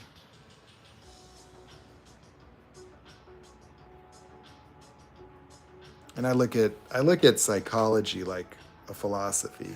Like there's a lady that I started following that's a psychologist, and she would shame other therapists and other people for sharing things that weren't scientific in her mind. Like it didn't have research about it. Like with her, you can't say something unless there's a research document somewhere that verified that's the only way to verify if it's true, is that it has to be a component of a study. But you know, see, I would look at it like within education, you have different orientations. Like a PhD isn't a PhD, meaning that you have some people, like if you look at psychologists that are pioneers, like they invented those ways of understanding, maybe informed by stuff they've read just to kind of get what's out there. But like if you said Freud, right? Like those are all his ideas. You know, he made them. And so that's the way I feel about myself, is that I'm able to create my own knowledge in a certain way. That's just so like if you tell me trauma bond, I'll look at what people mean when they say that, but then I'll break that down. You know, I'll take it into pieces, or I'll look at it, and the way I see a trauma bond is it can be an accurate depiction of observable behaviors from a bird's eye view. And you could say, well, okay, that fits what they're saying about a trauma bond. But the way that people were explaining them, I would hear all different kinds of things, like an addiction model, and I would listen to certain creators keep sharing about how difficult, and it takes time, and you got to get your dopamine in check, and like all these different models that just meant nothing to me, because I would, like, people would go, how did you deal with your trauma bond? Well, I gave up being not good enough, and it broke. The structure of it was actually, to me, just an ordinary vicious circle, and that there's just a certain nuance about people that develop as people pleasers in these environments that I could see how it works. And so if I dealt with that, then it would have a different impact than if I were to come in here and try coaching and say, Shannon, you got an addiction. It's the dopamine, the high that you get, and that's why you're struggling. Like, where would that leave anybody? Like, am I going to book you to Lamar Odom's therapy with Charlie Sheen and get Dr. Drew in there and have you, trembling on a bed? No. So I just didn't agree with the model that they made, like the way that some people explain it, even people with degrees, because you can get a degree and you could be an expert at what people think. Meaning, like, you get a degree and you study different philosophies of psychology. You might pick your preference, I guess, and then. But I just think that there's ways of understanding, and I think that I'm just being responsible that I have a different way of seeing things that makes it easier. That it's not a function for me of memorizing things, like I wouldn't have to, memorize everything about the disorder and then take a test. That I could take the test today and I didn't read a damn thing. Because when I understand things, like, it just goes click, and it just has a permanence, like where it didn't require rehearsing, short-term memory, flashcards. But how many psychology classes, where you'd see people with flashcards, trying to cram and then, be able to take a test and write about it. And so I would notice that even in auto mechanic stuff is that it's like people wanted to memorize things like they're taking history, facts, right answers, correct,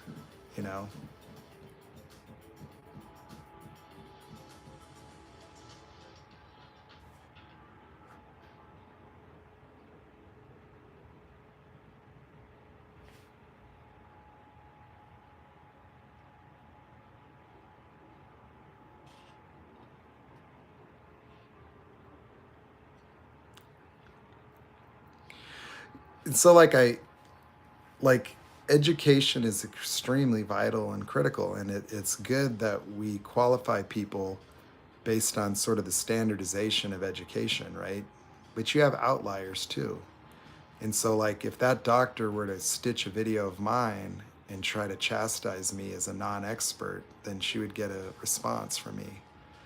Because somewhere in this country, you're going to find a 12-year-old that is doing physics at the level of a PhD student already. It just is what it is. That we have different aptitudes, you know? And so I'm an outlier. I'll just say it like that. That I'm just like anybody else that dealt with narc abuse, but then here I am today. So that's obviously unusual, you know, and it's just because of the way I think. And that's not a choice. You know, didn't make myself this way, but it's just the way it is. You know, like I could build remote control cars when I was in third grade without the instructions.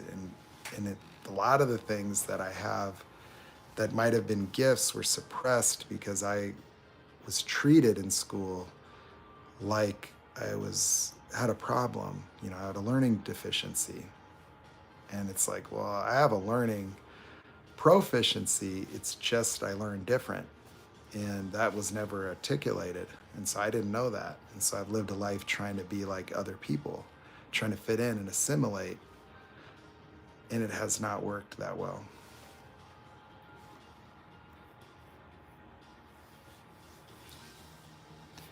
So it was actually something I noticed. You know, every time I do something, I don't have any presence of any distinction, you know, but what it was that when I started making videos and people were connecting with them, and then, you know, like it was creating something of value to them. And then I would keep watching other videos. I started to see that like I was bifurcating, you know, I was going in my own direction. You know, that there was a point where there's not, you know, that I would just hear the same information repeated, recycled, and just said a different way by someone else. And then, you know, listening to the types of question answers or listening to the videos, you know, that gave me at least a sense of responsibility that I have something to offer by sharing. And so that was just something that compelled me to do it, because TikTok made a big difference for me just in learning about the disorder when I figured out that there was something unusual with all these people in my life for the first time, that like I had a cognitive dissonance bubble that just got ruptured. And I'm looking at this girlfriend like, what the F? What the F? So I was mortified because my mind had failed me. That as smart as I would hope to be, like I missed everything. That this happened on my dime, that I have to be, you know, that I created my own life, and that I, you know, included all these different people, and it was a disaster. And it kept happening, and I didn't really know. It was normal. And I never gave up, and I didn't have distrust for anybody. You know, I always trusted myself, you know. But got a lot out of discovering the disorder, and then just an effort to talk and share with people. You know, it kind of turned into that, like where, you know, I started to recognize I was different. That was the reality, was I could see that the way that I understood things was unique, and that it offered something to people, you know, a different way of seeing things or explaining them. You know, and I wanted to I wanted to illustrate the dynamics in a way that could be alive for people, where if they were to watch a video, it wasn't just me talking about the disorder, it would be me creating the dynamics to illustrate it that would include all the parties. Like, how does a borderline and narcissistic relationship work? And so a lot of people could watch that and go, oh my God, that's like me. because they could watch a video on borderline, they could watch and listen about narcissists, but they would never, in their own imagination, have put it together like a puzzle. And so I try to solve the riddles and the puzzles and then share the answers, you know? So that's what I do, you know? And that's coming from no education, no formal training background, no coursework or reading. It's just cold turkey.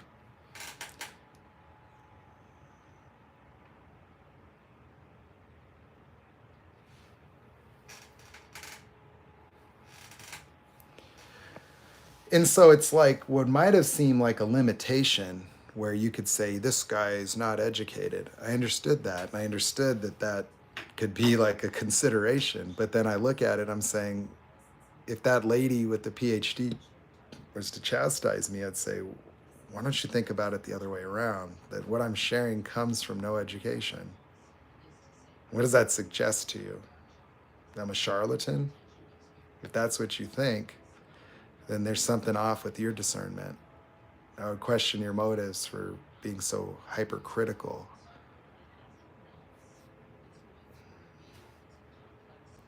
That, for me, the validity of what I share is observable for me in the way people relate to the information. That if they can see that in their own lives, that's what matters.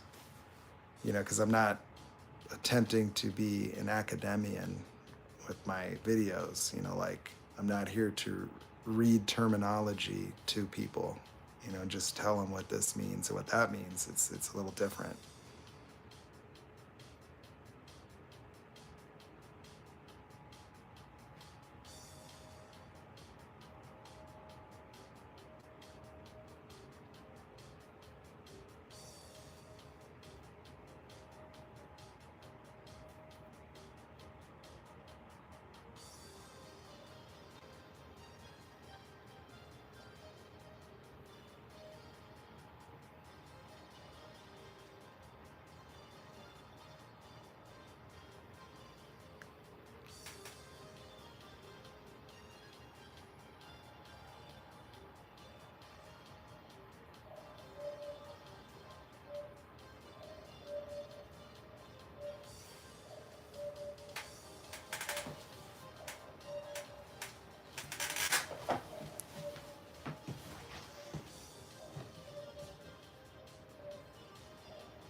So this could be pretty good for me, you know, like my YouTube's monetized, and so if I just keep making content, you know, over a period of a time, that'll be good. And then I can coach people and do things, you know. I don't solicit, like I don't like asking people to sponsor the channels, but all my moderators do that.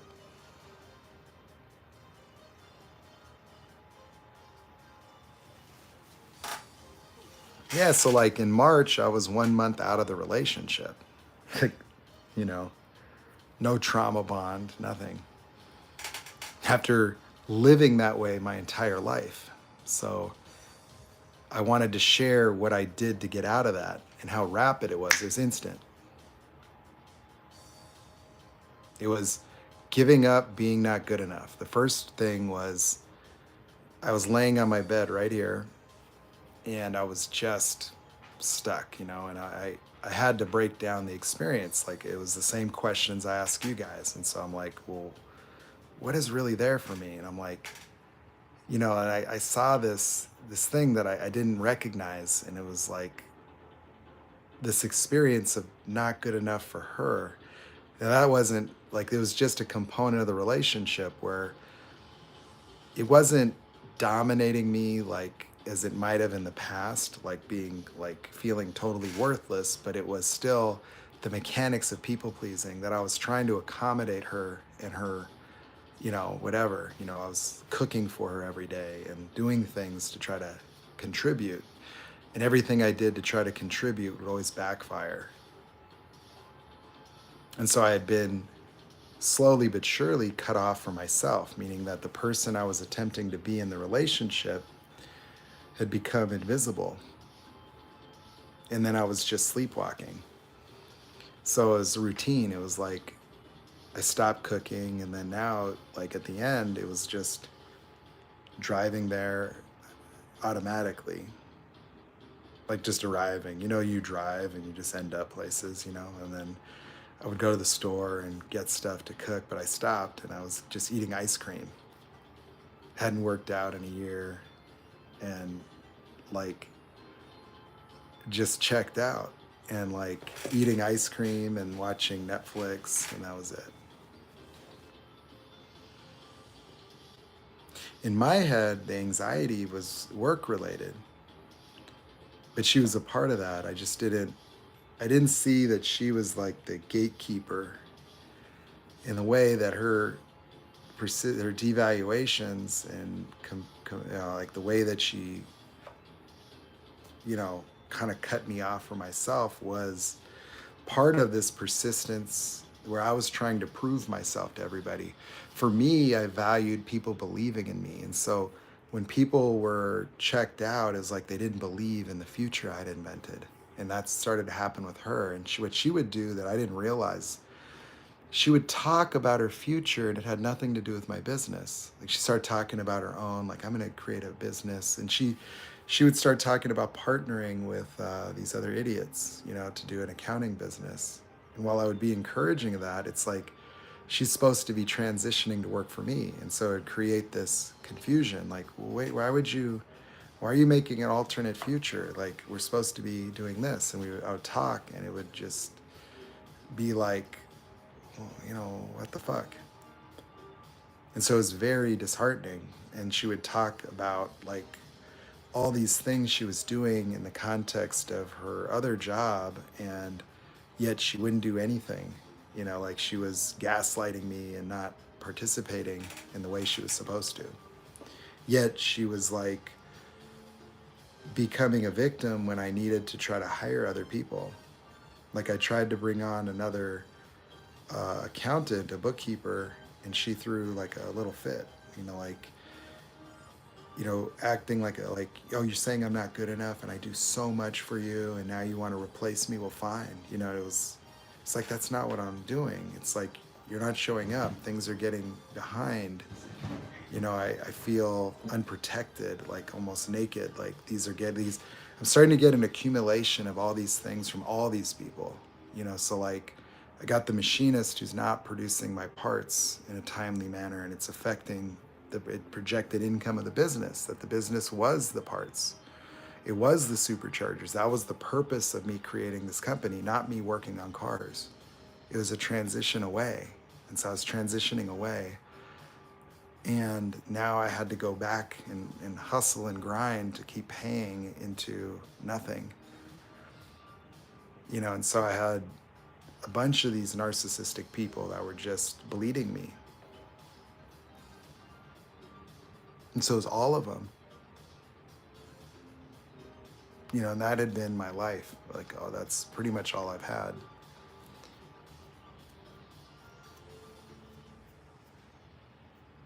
It's just the way that I understood them would be more conventional. I didn't know anything about personality disorders. I mean, I knew about borderline a little bit because I've known people that would say they had it, but I didn't know much about it. It seems similar to bipolar or something. I didn't understand what a personality disorder really implicated until I started looking, but I started to create my own way of understanding it because some of the things people would explain about what causes it didn't make any sense, because I don't look at generalized environments as it. I look at originating traumas, like things that would, disrupt the development. Like some people would say a narc could be created from being effusively praised all the time and, kind of a golden child, but no, because that would not cause a disruption in the formation of personality. You could make somebody maybe grandiose, but it wouldn't be that the to me that it would always have to be a trauma predating personality development and something that would disrupt the internal emotional environment and make it never mature properly, or have somebody not experience normal emotions. And so those emotional pathways would just never get stimulation. And so those neural networks just don't mature or develop because they're never used. And so, like, the development of the mind is a it's there's a physiology to the mind, and even neural networks are connections between nerve networks, and that they would develop based on their activation and utility. And if they never were, then they don't. And that's it. And so somebody that gets a personality disorder like NPD, there's no modality to fix it. That they can have coping strategies, that they could have behavioral alterations, but it would never be transformational. That there would be an inescapable, paradigm based on the fact that many of the dimensions of human experience would be obscured or unavailable, that they just can't be that way, that they would never really fully develop empathy or the capacity to relate to other people in an accurate manner, that they live in a different reality just because it'll never be informed by other aspects, And then understanding the way personalities develop, they don't go through that process normally. They're already locked in as little narcissists throughout childhood, emulating other people. And so they don't have the I'm not good enough, let me be this way. Those are the things you can transform. And if you have that and you haven't been traumatized at 2, you can have a normal emotional core, if you will. A resting state, I would say. One where you just have access to normal emotions, and that would be where people normally exist.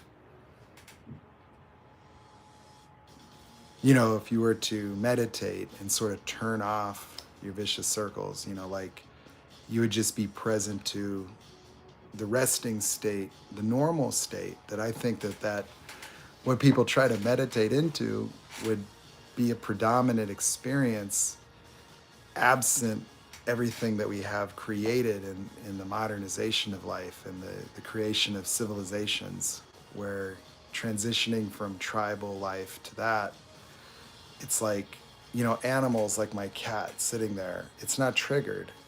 It's just in a resting state. It can have different sensations, feelings, but I could trigger it, have a little fight or flight, turn into a little predator. Well, in 2023, human beings are running on triggers, and it has a detrimental impact on their mental health, their capacity for relatedness, their ability to experience love, their own, freedom, if you will. That living within the constraints of your strong suits and these traits, it really has a profound impact on the quality of someone's life, their experience of their power, joy, freedom, self-expression. And so, you weren't designed to be triggered, for 60 hours a week and then come home to someone that had that same thing. And then, then all this friction of people's non-realities just colliding.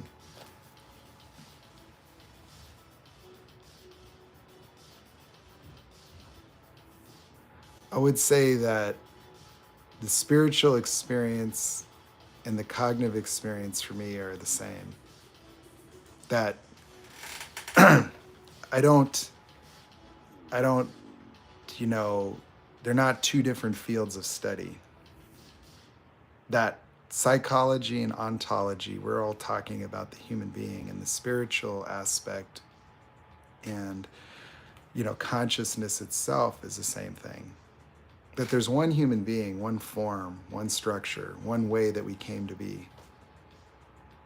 That even with science, I don't distinguish that from the experience. Like, if you were to talk to me about God, I would not find a conversation of spirituality, religion, as something distinct from science.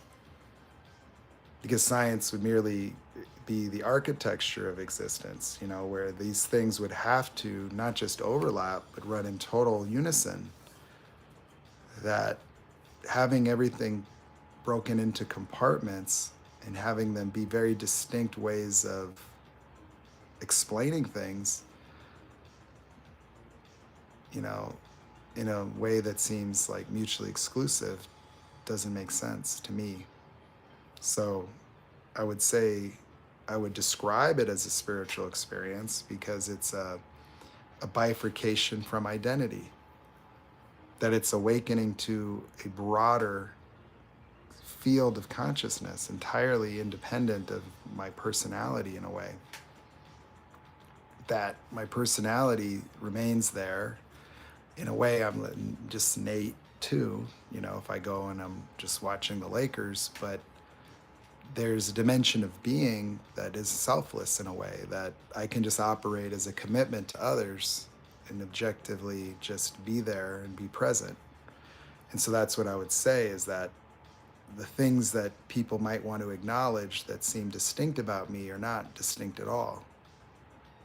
That they're just available ways of being for people if they were free.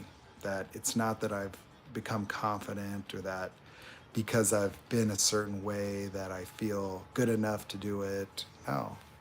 It actually involves an absence of concern or fear.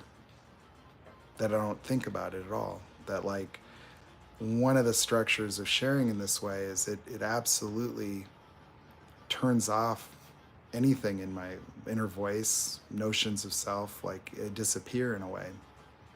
And I'm just observing. In fact, sometimes when I'm sharing and talking like I'm now, I just observe it. That I'm an observer of my experience. And then that's, in a sense, where I talk from and try to offer.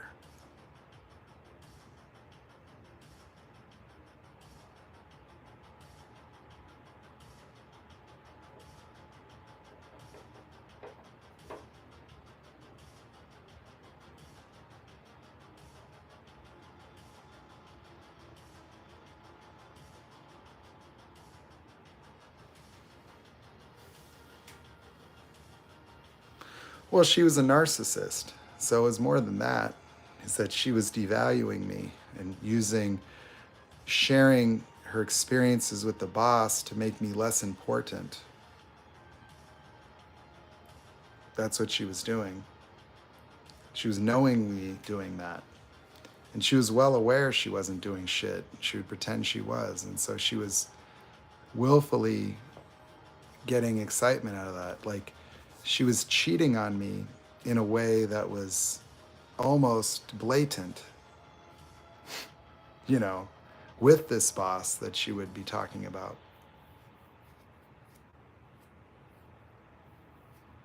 And they both, were like in on it, just a married man and, trying to form a sugar daddy thing. And the obviousness of it was like apparent to the point of absurdity. Like, it's funny because, like, I don't, like, it's not even, I wouldn't even hit on her, like, she's not even what I would call my type. Like, it's so silly. Like, it's like, what am I doing? Like, what the fuck is this? How did this happen? Like, what? To be being devalued by this? Like, what the fuck? What? No, this is nuts. I'm gonna break this apart. Hold on.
This is my first meal, geez.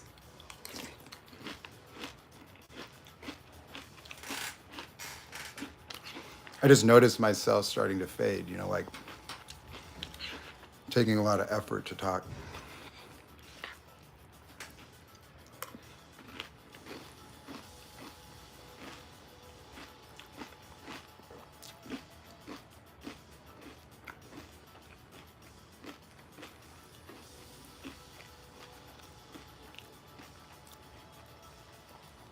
Well,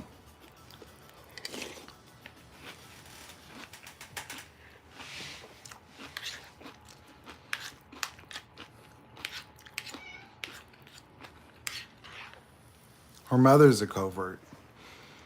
I didn't realize, I didn't know, but she's had a lifelong pattern of getting slaves. She gets codependents, men and women, and then they just take care of her. They just do whatever she wants. And even when she was married, she's been married and divorced 3 times to Adriana, or to the stepdad, right? And she's divorcing him again. But she'd marry him and not even live with him. And she would bring men around, but she wasn't sleeping with them. They were just like her servants. And so she would always have one. She has one now. And they're just like, they do whatever. They take care of her. They prepare her diabetes meds and drive her around, and she devalues them.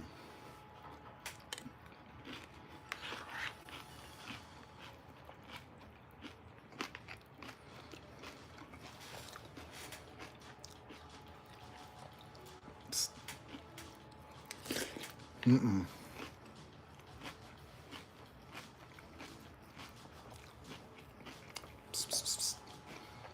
This cat is attracted to this one iPhone cord. He wants to chew it and lick it like it's catnip. It's weird. Nope. Go away.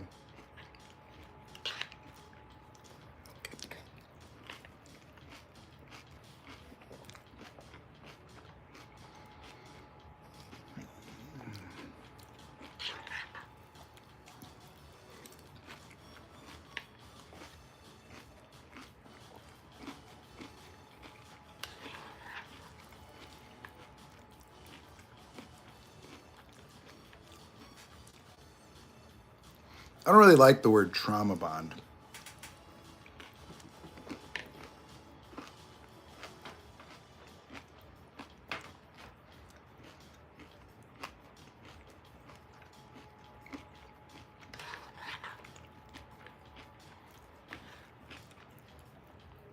Because it's actually not that unique.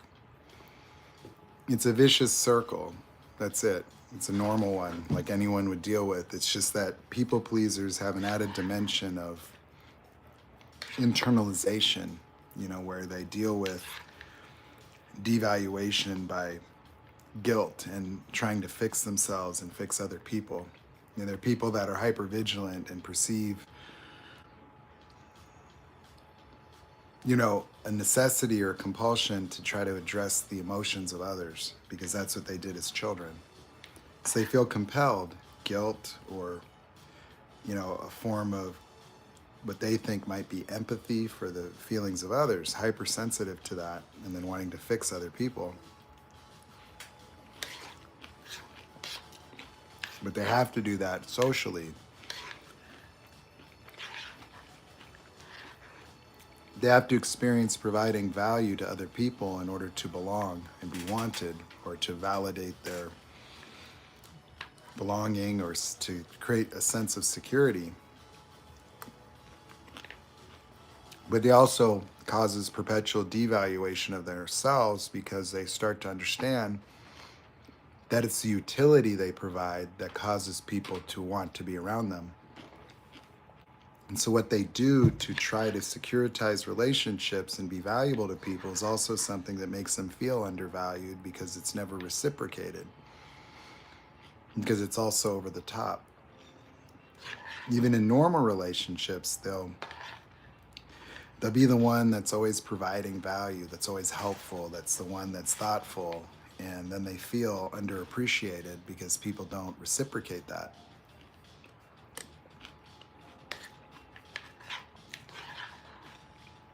So in a way, they can feel a lack of belonging amongst people that do like them, but just don't function that way. They don't think like that because other people don't think about, what do I have to do for everyone to like me? And so it's like a vicious circle. And they're trying to create permanence around the emotional states of others so that they can feel secure, because people, when mom is happy, mom loves me. When mom's unhappy, mom hates me. And so, you know, they feel almost like they don't matter, they're worthless unless they're providing value and getting reciprocated recognition. And so they can be breadcrumbed.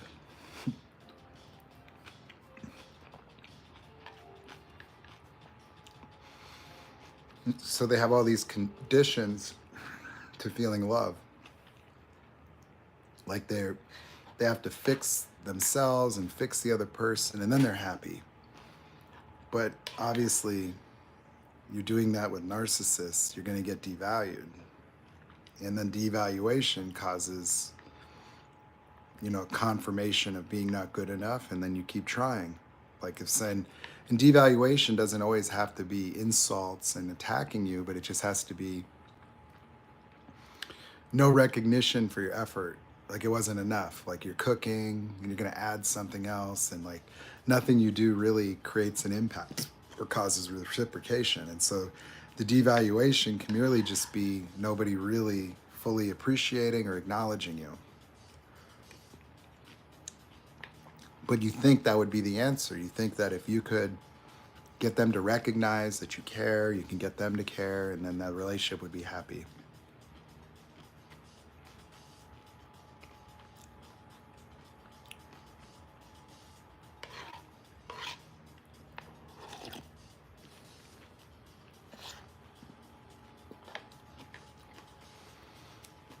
I would call it trauma bond a term. And inside the term, I would explain it in normal vicious circles, that it's not anything special. And that the one thing that I think is a big hindrance is that people think that the intensity of the emotions people feel, the level of affliction they experience, has something to do with the amount of work that they're going to need to do to overcome those experiences. And that's not true at all. That the intensity can be perhaps reminiscent of original events that have occurred, but they may be more afflicted in terms of their overall emotionality, but that doesn't mean that there's any added complexity or added other layers to what's at the source of the way they're experiencing themselves. And so that doesn't matter to me. Like you could feel like the most afflicted and worthless and broken person, and you could get your life in a conversation.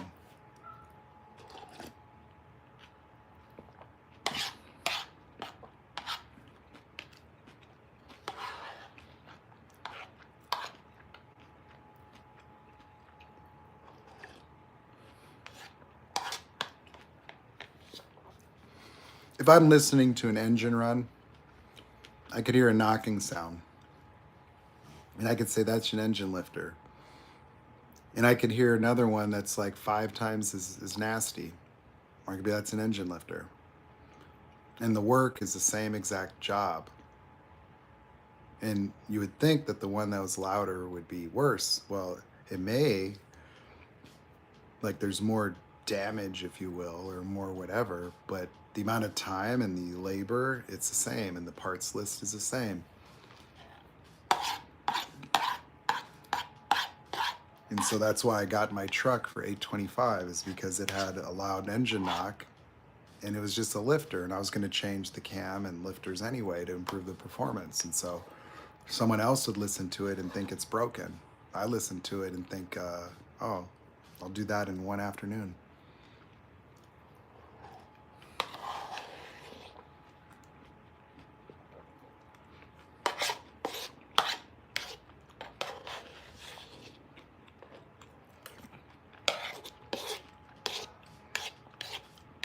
So how much someone would be suffering,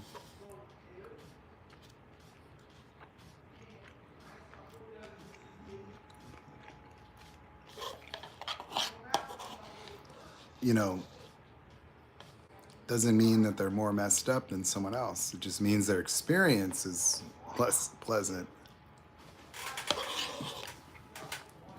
And perhaps their behaviors in the effort to fix themselves is more dramatic. And the extremities of the things that they do may be more. But at the end of the day, they're not put together differently than someone else, that the structures of the mind are the same, universal.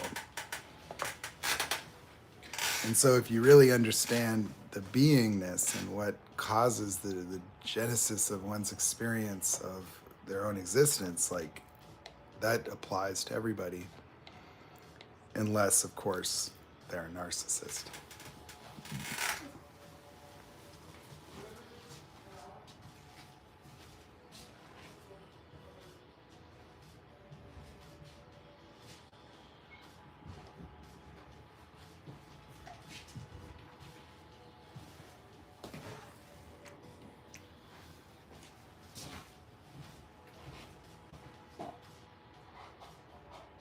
Gee.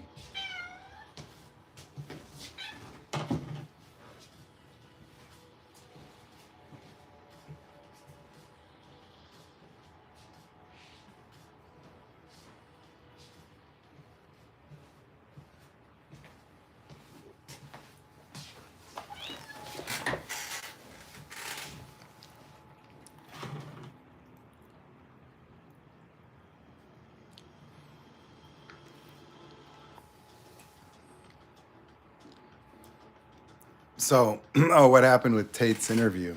Is it a new interview or an old interview?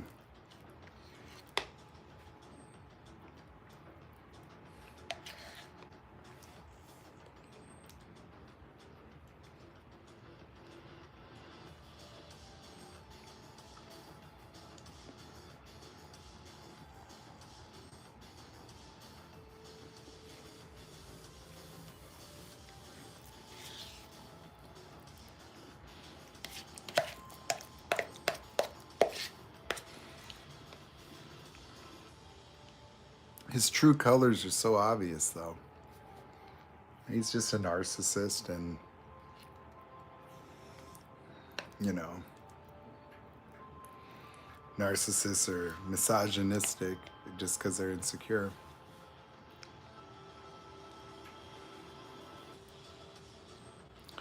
And it's funny because, like, one of my buddies, like, he was all getting into that shit. My brother's into that. My brother would send me the David Goggins stuff. When I would listen to him talk, I'm like, that's so weird. He has to hate himself to run, you know, like, and then he has to, like, focus on haters and competition. And it's a, like, I listened to him get really angry talking to a fat guy, like on Joe Rogan or something. And I'm like, how sick is this, you know? And people resonate with that. That, like, people feel like they need to be motivated by shame, you know, like self-shame and guilt and being yelled at and ridiculed and invalidated and, you know, put down, like drill sergeant, you know. And it's like, wow, you know, invalidation as like a motivational tool. And so, like, talking about, like, you know, and you just have to look in the mirror and just tell yourself, you's a bitch. You's a bitch. You's a weak ass bitch. You know, and you need to get your shit together and just run, you know, and just, I don't care about the pain.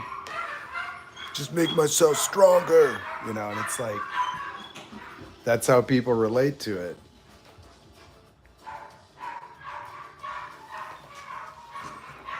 And that's narcissistic. And that, like, that's the whole motivational world, you know, motivation. Go get yourself pumped up. Like, get your narc balloon inflated by Tony Robbins, you know. All these books, motivation, self-help, fixing. You know, like having to create psychological constructs to just compel you. So that's why I like being. It's just ways of being that are open interaction, that integrity is more important than motivation. Being your word, just being able to do things in the face of how you feel. Let me go do this real.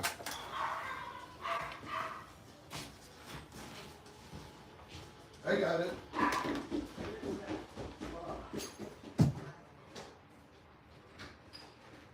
get so happy here.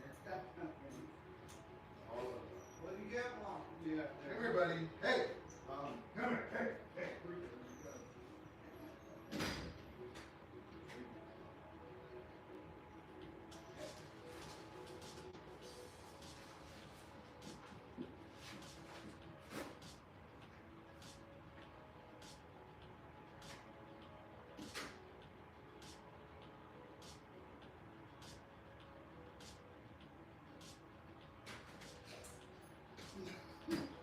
He's like so child.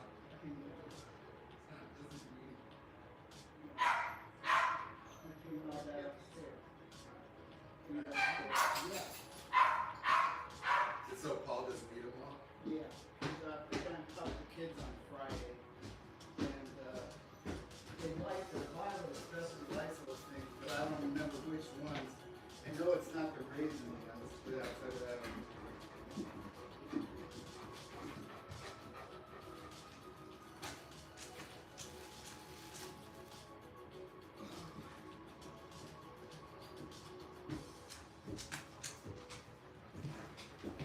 I think I'm going to start getting Paul one and one half packs of cigarettes a day, and that's it. That would be good. Yeah. Cutting them back. Huh? Cutting them down. Yeah. That, I calculated that was about what he was smoking. But, he's smoking more now. Oh, yeah. So tell me about the interview.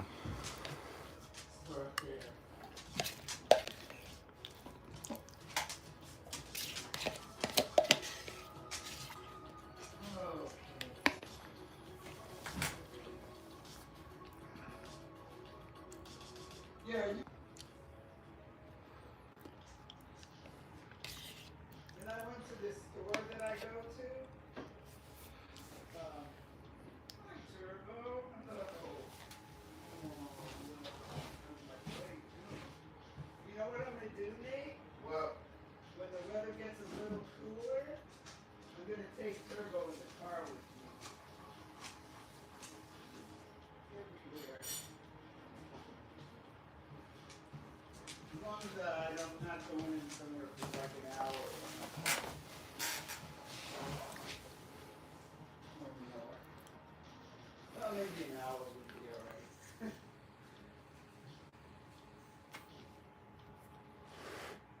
He can stay there and bark at people in the parking lot.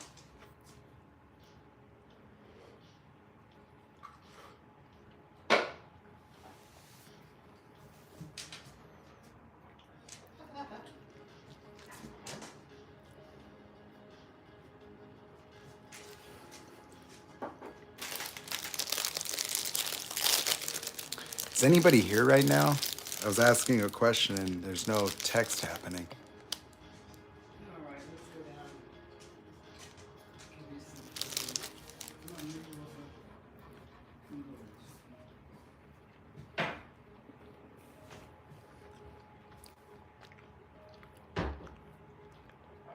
over. Hello. Someone type something because it looks frozen.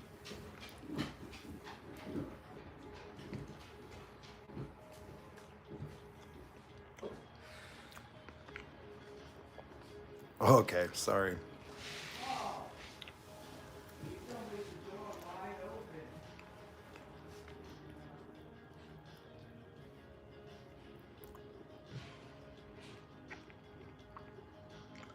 Hi, Don.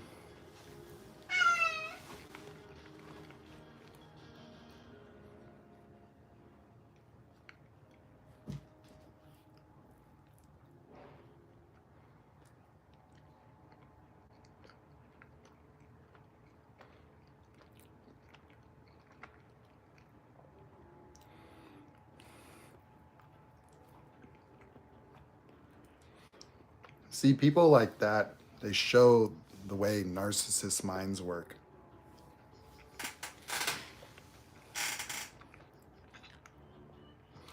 They gravitate to victim movements, and the alpha males are just a victim group.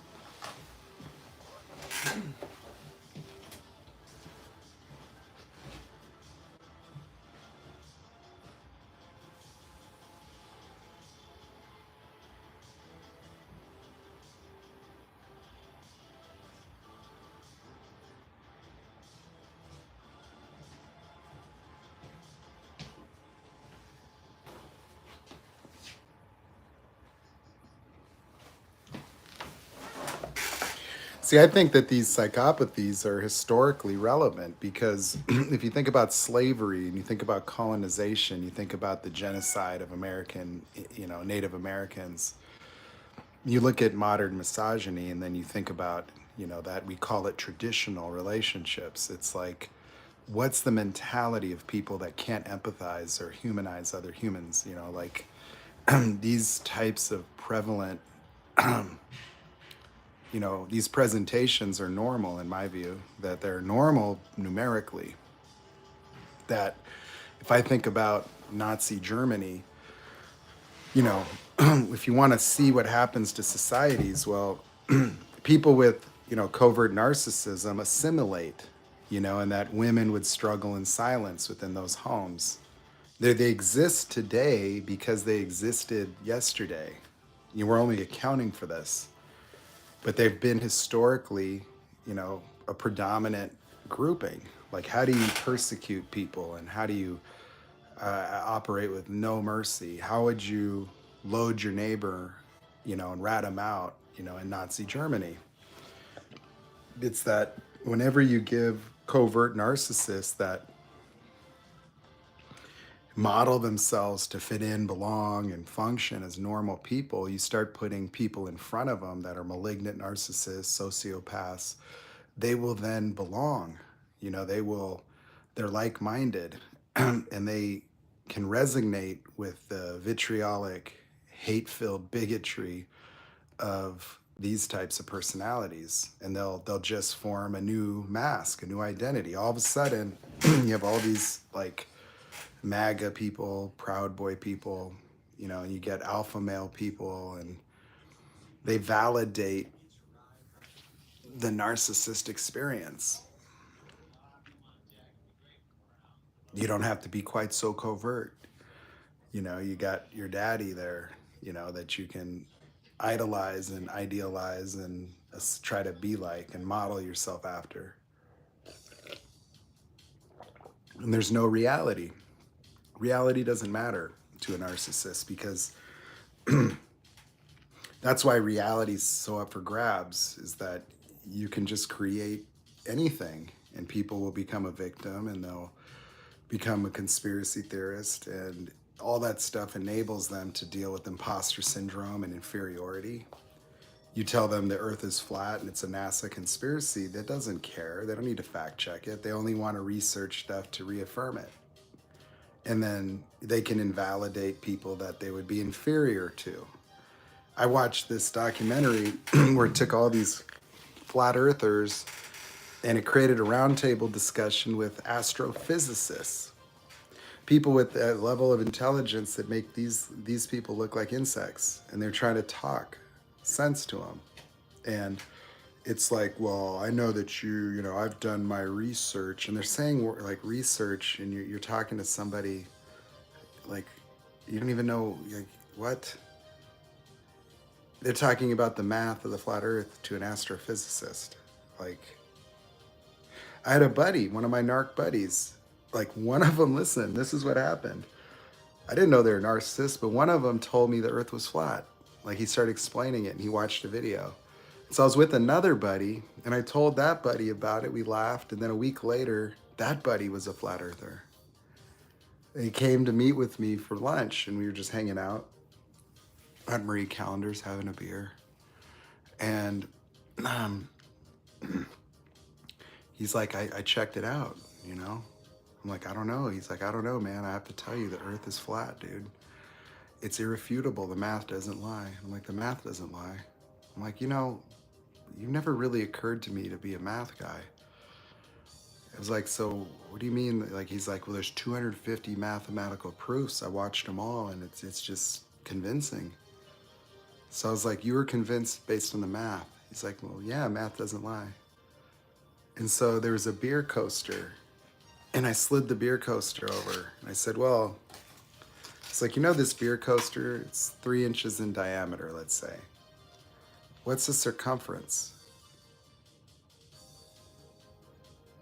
And he was like, well, I don't know. Like, do you know the equation? No. I'm like, 2 pi r? No? Okay. Well, I was like, well, you can't calculate the circumference of a fucking circle. And you're telling me that you got convinced by the math? I did that to another one. He worked at Pep Boys. He was like, but he was passionate. He would come by my shop and he would be just, you know, you gotta, like, he was a conspiracy. There was this global thing, and it's like they have ways of explaining that the airline pilots are in on it, and just, it's a glass dome, and like, and so reality for these types of thinkers is up for grabs because, you know, and I realized that all of my narc buddies that didn't go to college would devalue education. They loved examples of people that were successful that didn't have to go to college. And it's like, I don't know why you keep telling me that. It's because I went to college, you know, like. And so for them, it gives them a sense of superiority. It gives them a way to devalue people with much more knowledge and education. Same with people that rail against modern medicine. You know, I'll hear people say things to me like, they can cure cancer. They don't want to because there's no money in the cure. And I'm like, there's a lot of fucking money in the cure. Yeah. Like, it's got nothing to do with that. You don't even know what cancer is. Like, how are you talking about it? You know, if you're so passionate about it, then why don't you go get educated? You know, no, they don't care. All kinds of conspiracy stuff. I have a buddy that, well, he doesn't want a vaccine. Okay, I get that. Because he doesn't know what's in it. And it's all these, you know, Bill Gates and, you know, and I'm like, bro, you were letting a bodybuilder inject you with steroids that were underground laboratory compounds, and you don't know what the fuck's in that. At least that shit came from Pfizer. You know, like you're willing to put anything in your body and you'll turn purple trying to work out. And because he turned purplish. Turned purple. You know, like he would try to work out with me, but like for him to get back into working out, it was like you get a personal trainer that's a bodybuilder, get put on like multiple drugs right away, like just cold turkey, no, like just not even working out to like a bodybuilding regimen. And he would just get swollen, like he would look swollen and like have like a red hue. Uh-oh. Oh, it said 0 people were here. Now it's, so it was like, there's an absurdity. Like, when I listen to a bodybuilder guy talk about, I won't get the jab. It's like, you're jabbing yourself every fucking day. Like, what are you talking about? You're not a chemist. You don't even know, like, you don't even know what vitamin C is. Like, you couldn't even show me the, like what is a carbohydrate? You know, C6H12O6. Do you know what it is? If I showed you a little molecular diagram of a carbohydrate, could you pick it out? No. Like, you don't know anything. Like, you're talking about, you don't know what's in your cell phone or your television. You don't know what's under the hood of your car. You don't know what's in the coloration of your blue jeans. Like, you don't know what's in your lotion or your toothpaste. You don't know shit. You don't know how a cigarette lighter works. Like, and so you don't know that either. It's your body, your choice, unless it's an abortion, right? It's not, no. So to me, narcissism is a malignancy on society that's always been present in all civilizations. And these are the people that activate, they become parties to victim movements. You know, if you look at, say, a Castro coming to power, it's like he was a hero at one point, probably, right? And now he's a dictator. And so what kind of leadership is that? They're all like, and so, you know, that's what gets people moving. And just all this bullshit. Future faking America every time you run for president. Change. Making it great again. You know, it's like, it's what it is. You know, it's just resonating with people's misery and then acting as if, you know, something's going to happen that's good for them. And then just having them argue and bicker about nonsensical issues.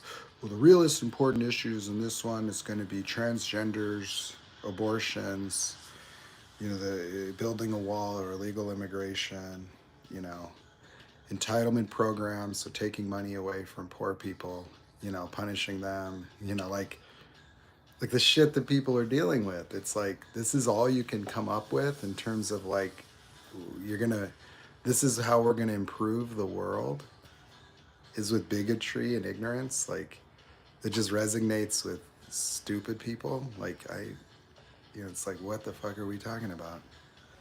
It's nonsense.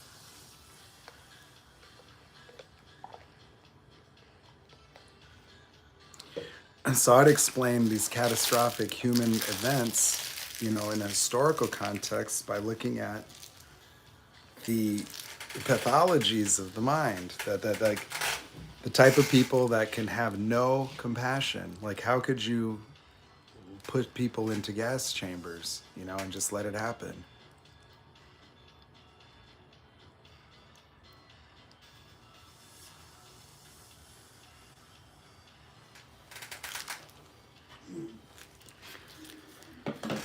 Well, whatever. You know, if you were a flat earther, you know, okay, I'm sorry. But, you know, I don't know how that happens. I mean, I can see how it could happen, but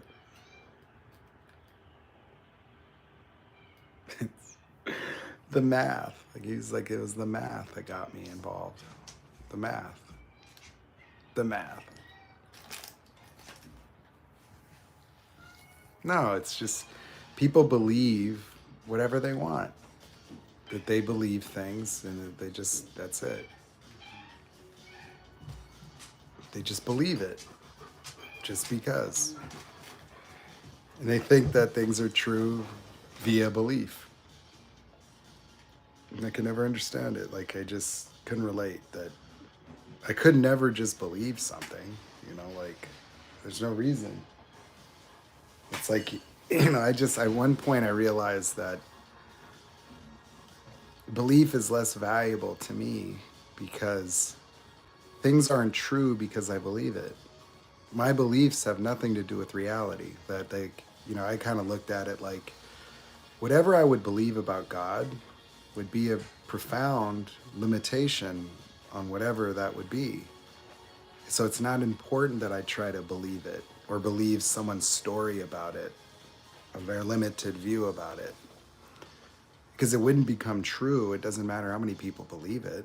Like, you know, whatever's true is true independent of belief. And if somebody was to create an ideation for God or for the beginning of time or for heaven and hell, that would just be a coincidence if it was true, and a massive coincidence out of the infinity of possible explanations.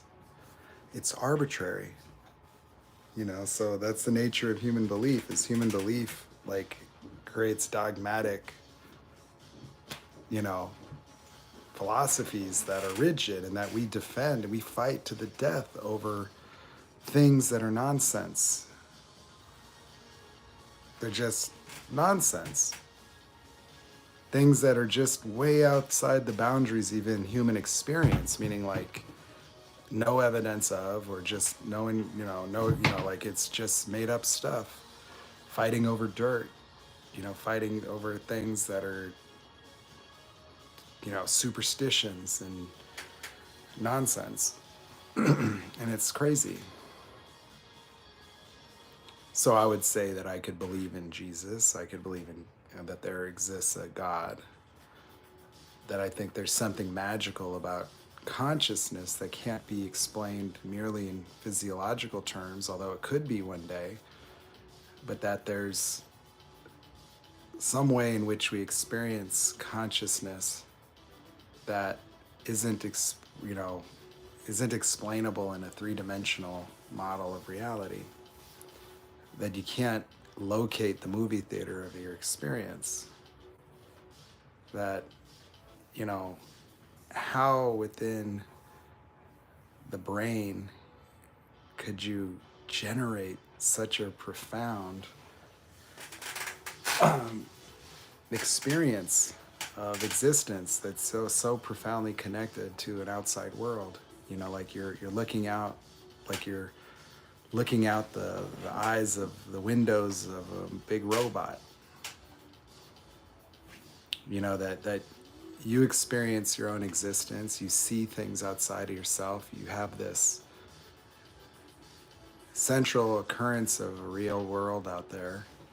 It's all sensory and data, but where is that projected? Like, where is that experience located? See, that was something I was asking the head of the biology department when I was talking to him. I was like, where could I find this locus, like this focus of experience? Where is it? Is the brain like a little bit of a quantum antenna? Is there just a more vaster plane of consciousness that we just, or how do you explain that? That you could never locate it.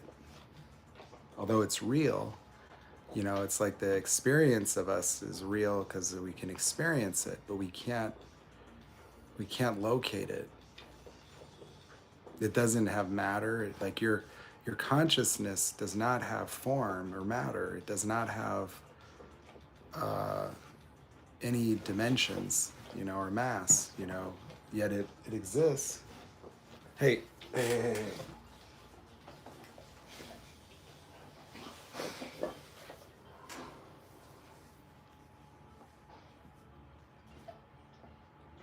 No. I'm not an anti-anything.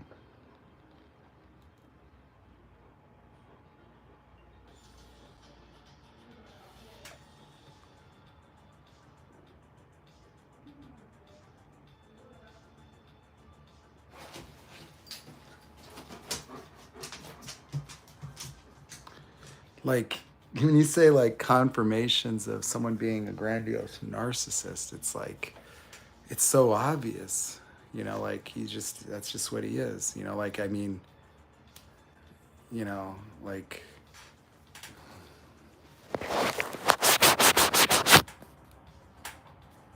Petty, I don't even need to watch that shit. You just listen to him talk anytime.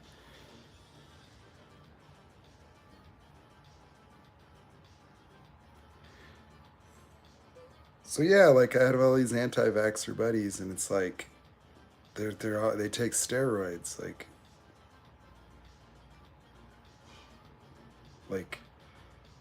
you don't even know if that shit's sterile, or even if the compounds in it are even legitimate. Like you don't even know what is in it at all. Like you have no concept. It doesn't even have to go through any testing.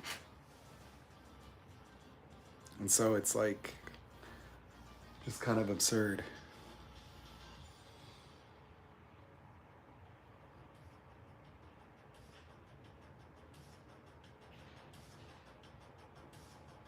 So to me, there's so many social phenomenon that could be explained with these pathologies a little bit.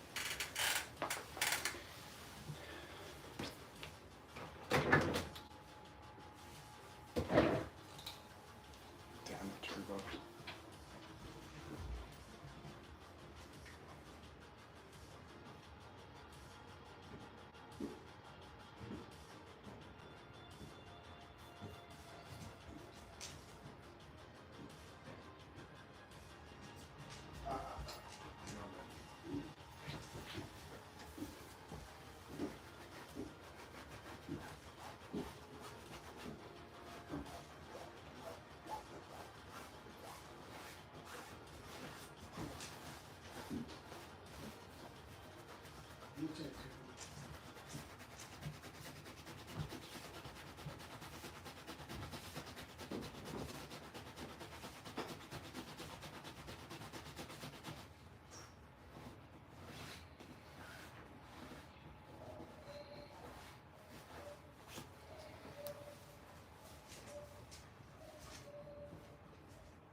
All right. Well, I think we've been on here for quite some time. I'm going to go ahead and sign off at this time. Somebody, you can direct message me on TikTok, or if you guys want my email, if you're interested in coaching, I could provide that now. If I can write a...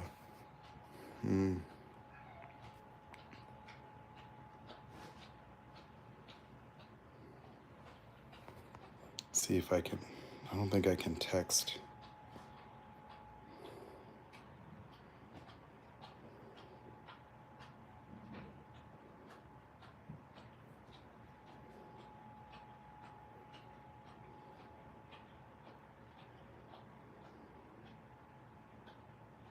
Let's see if any of my moderators are here.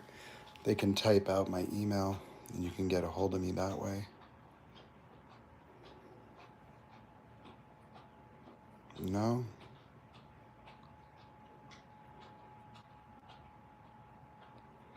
Or, maybe make a comment or something on the on a video. All right.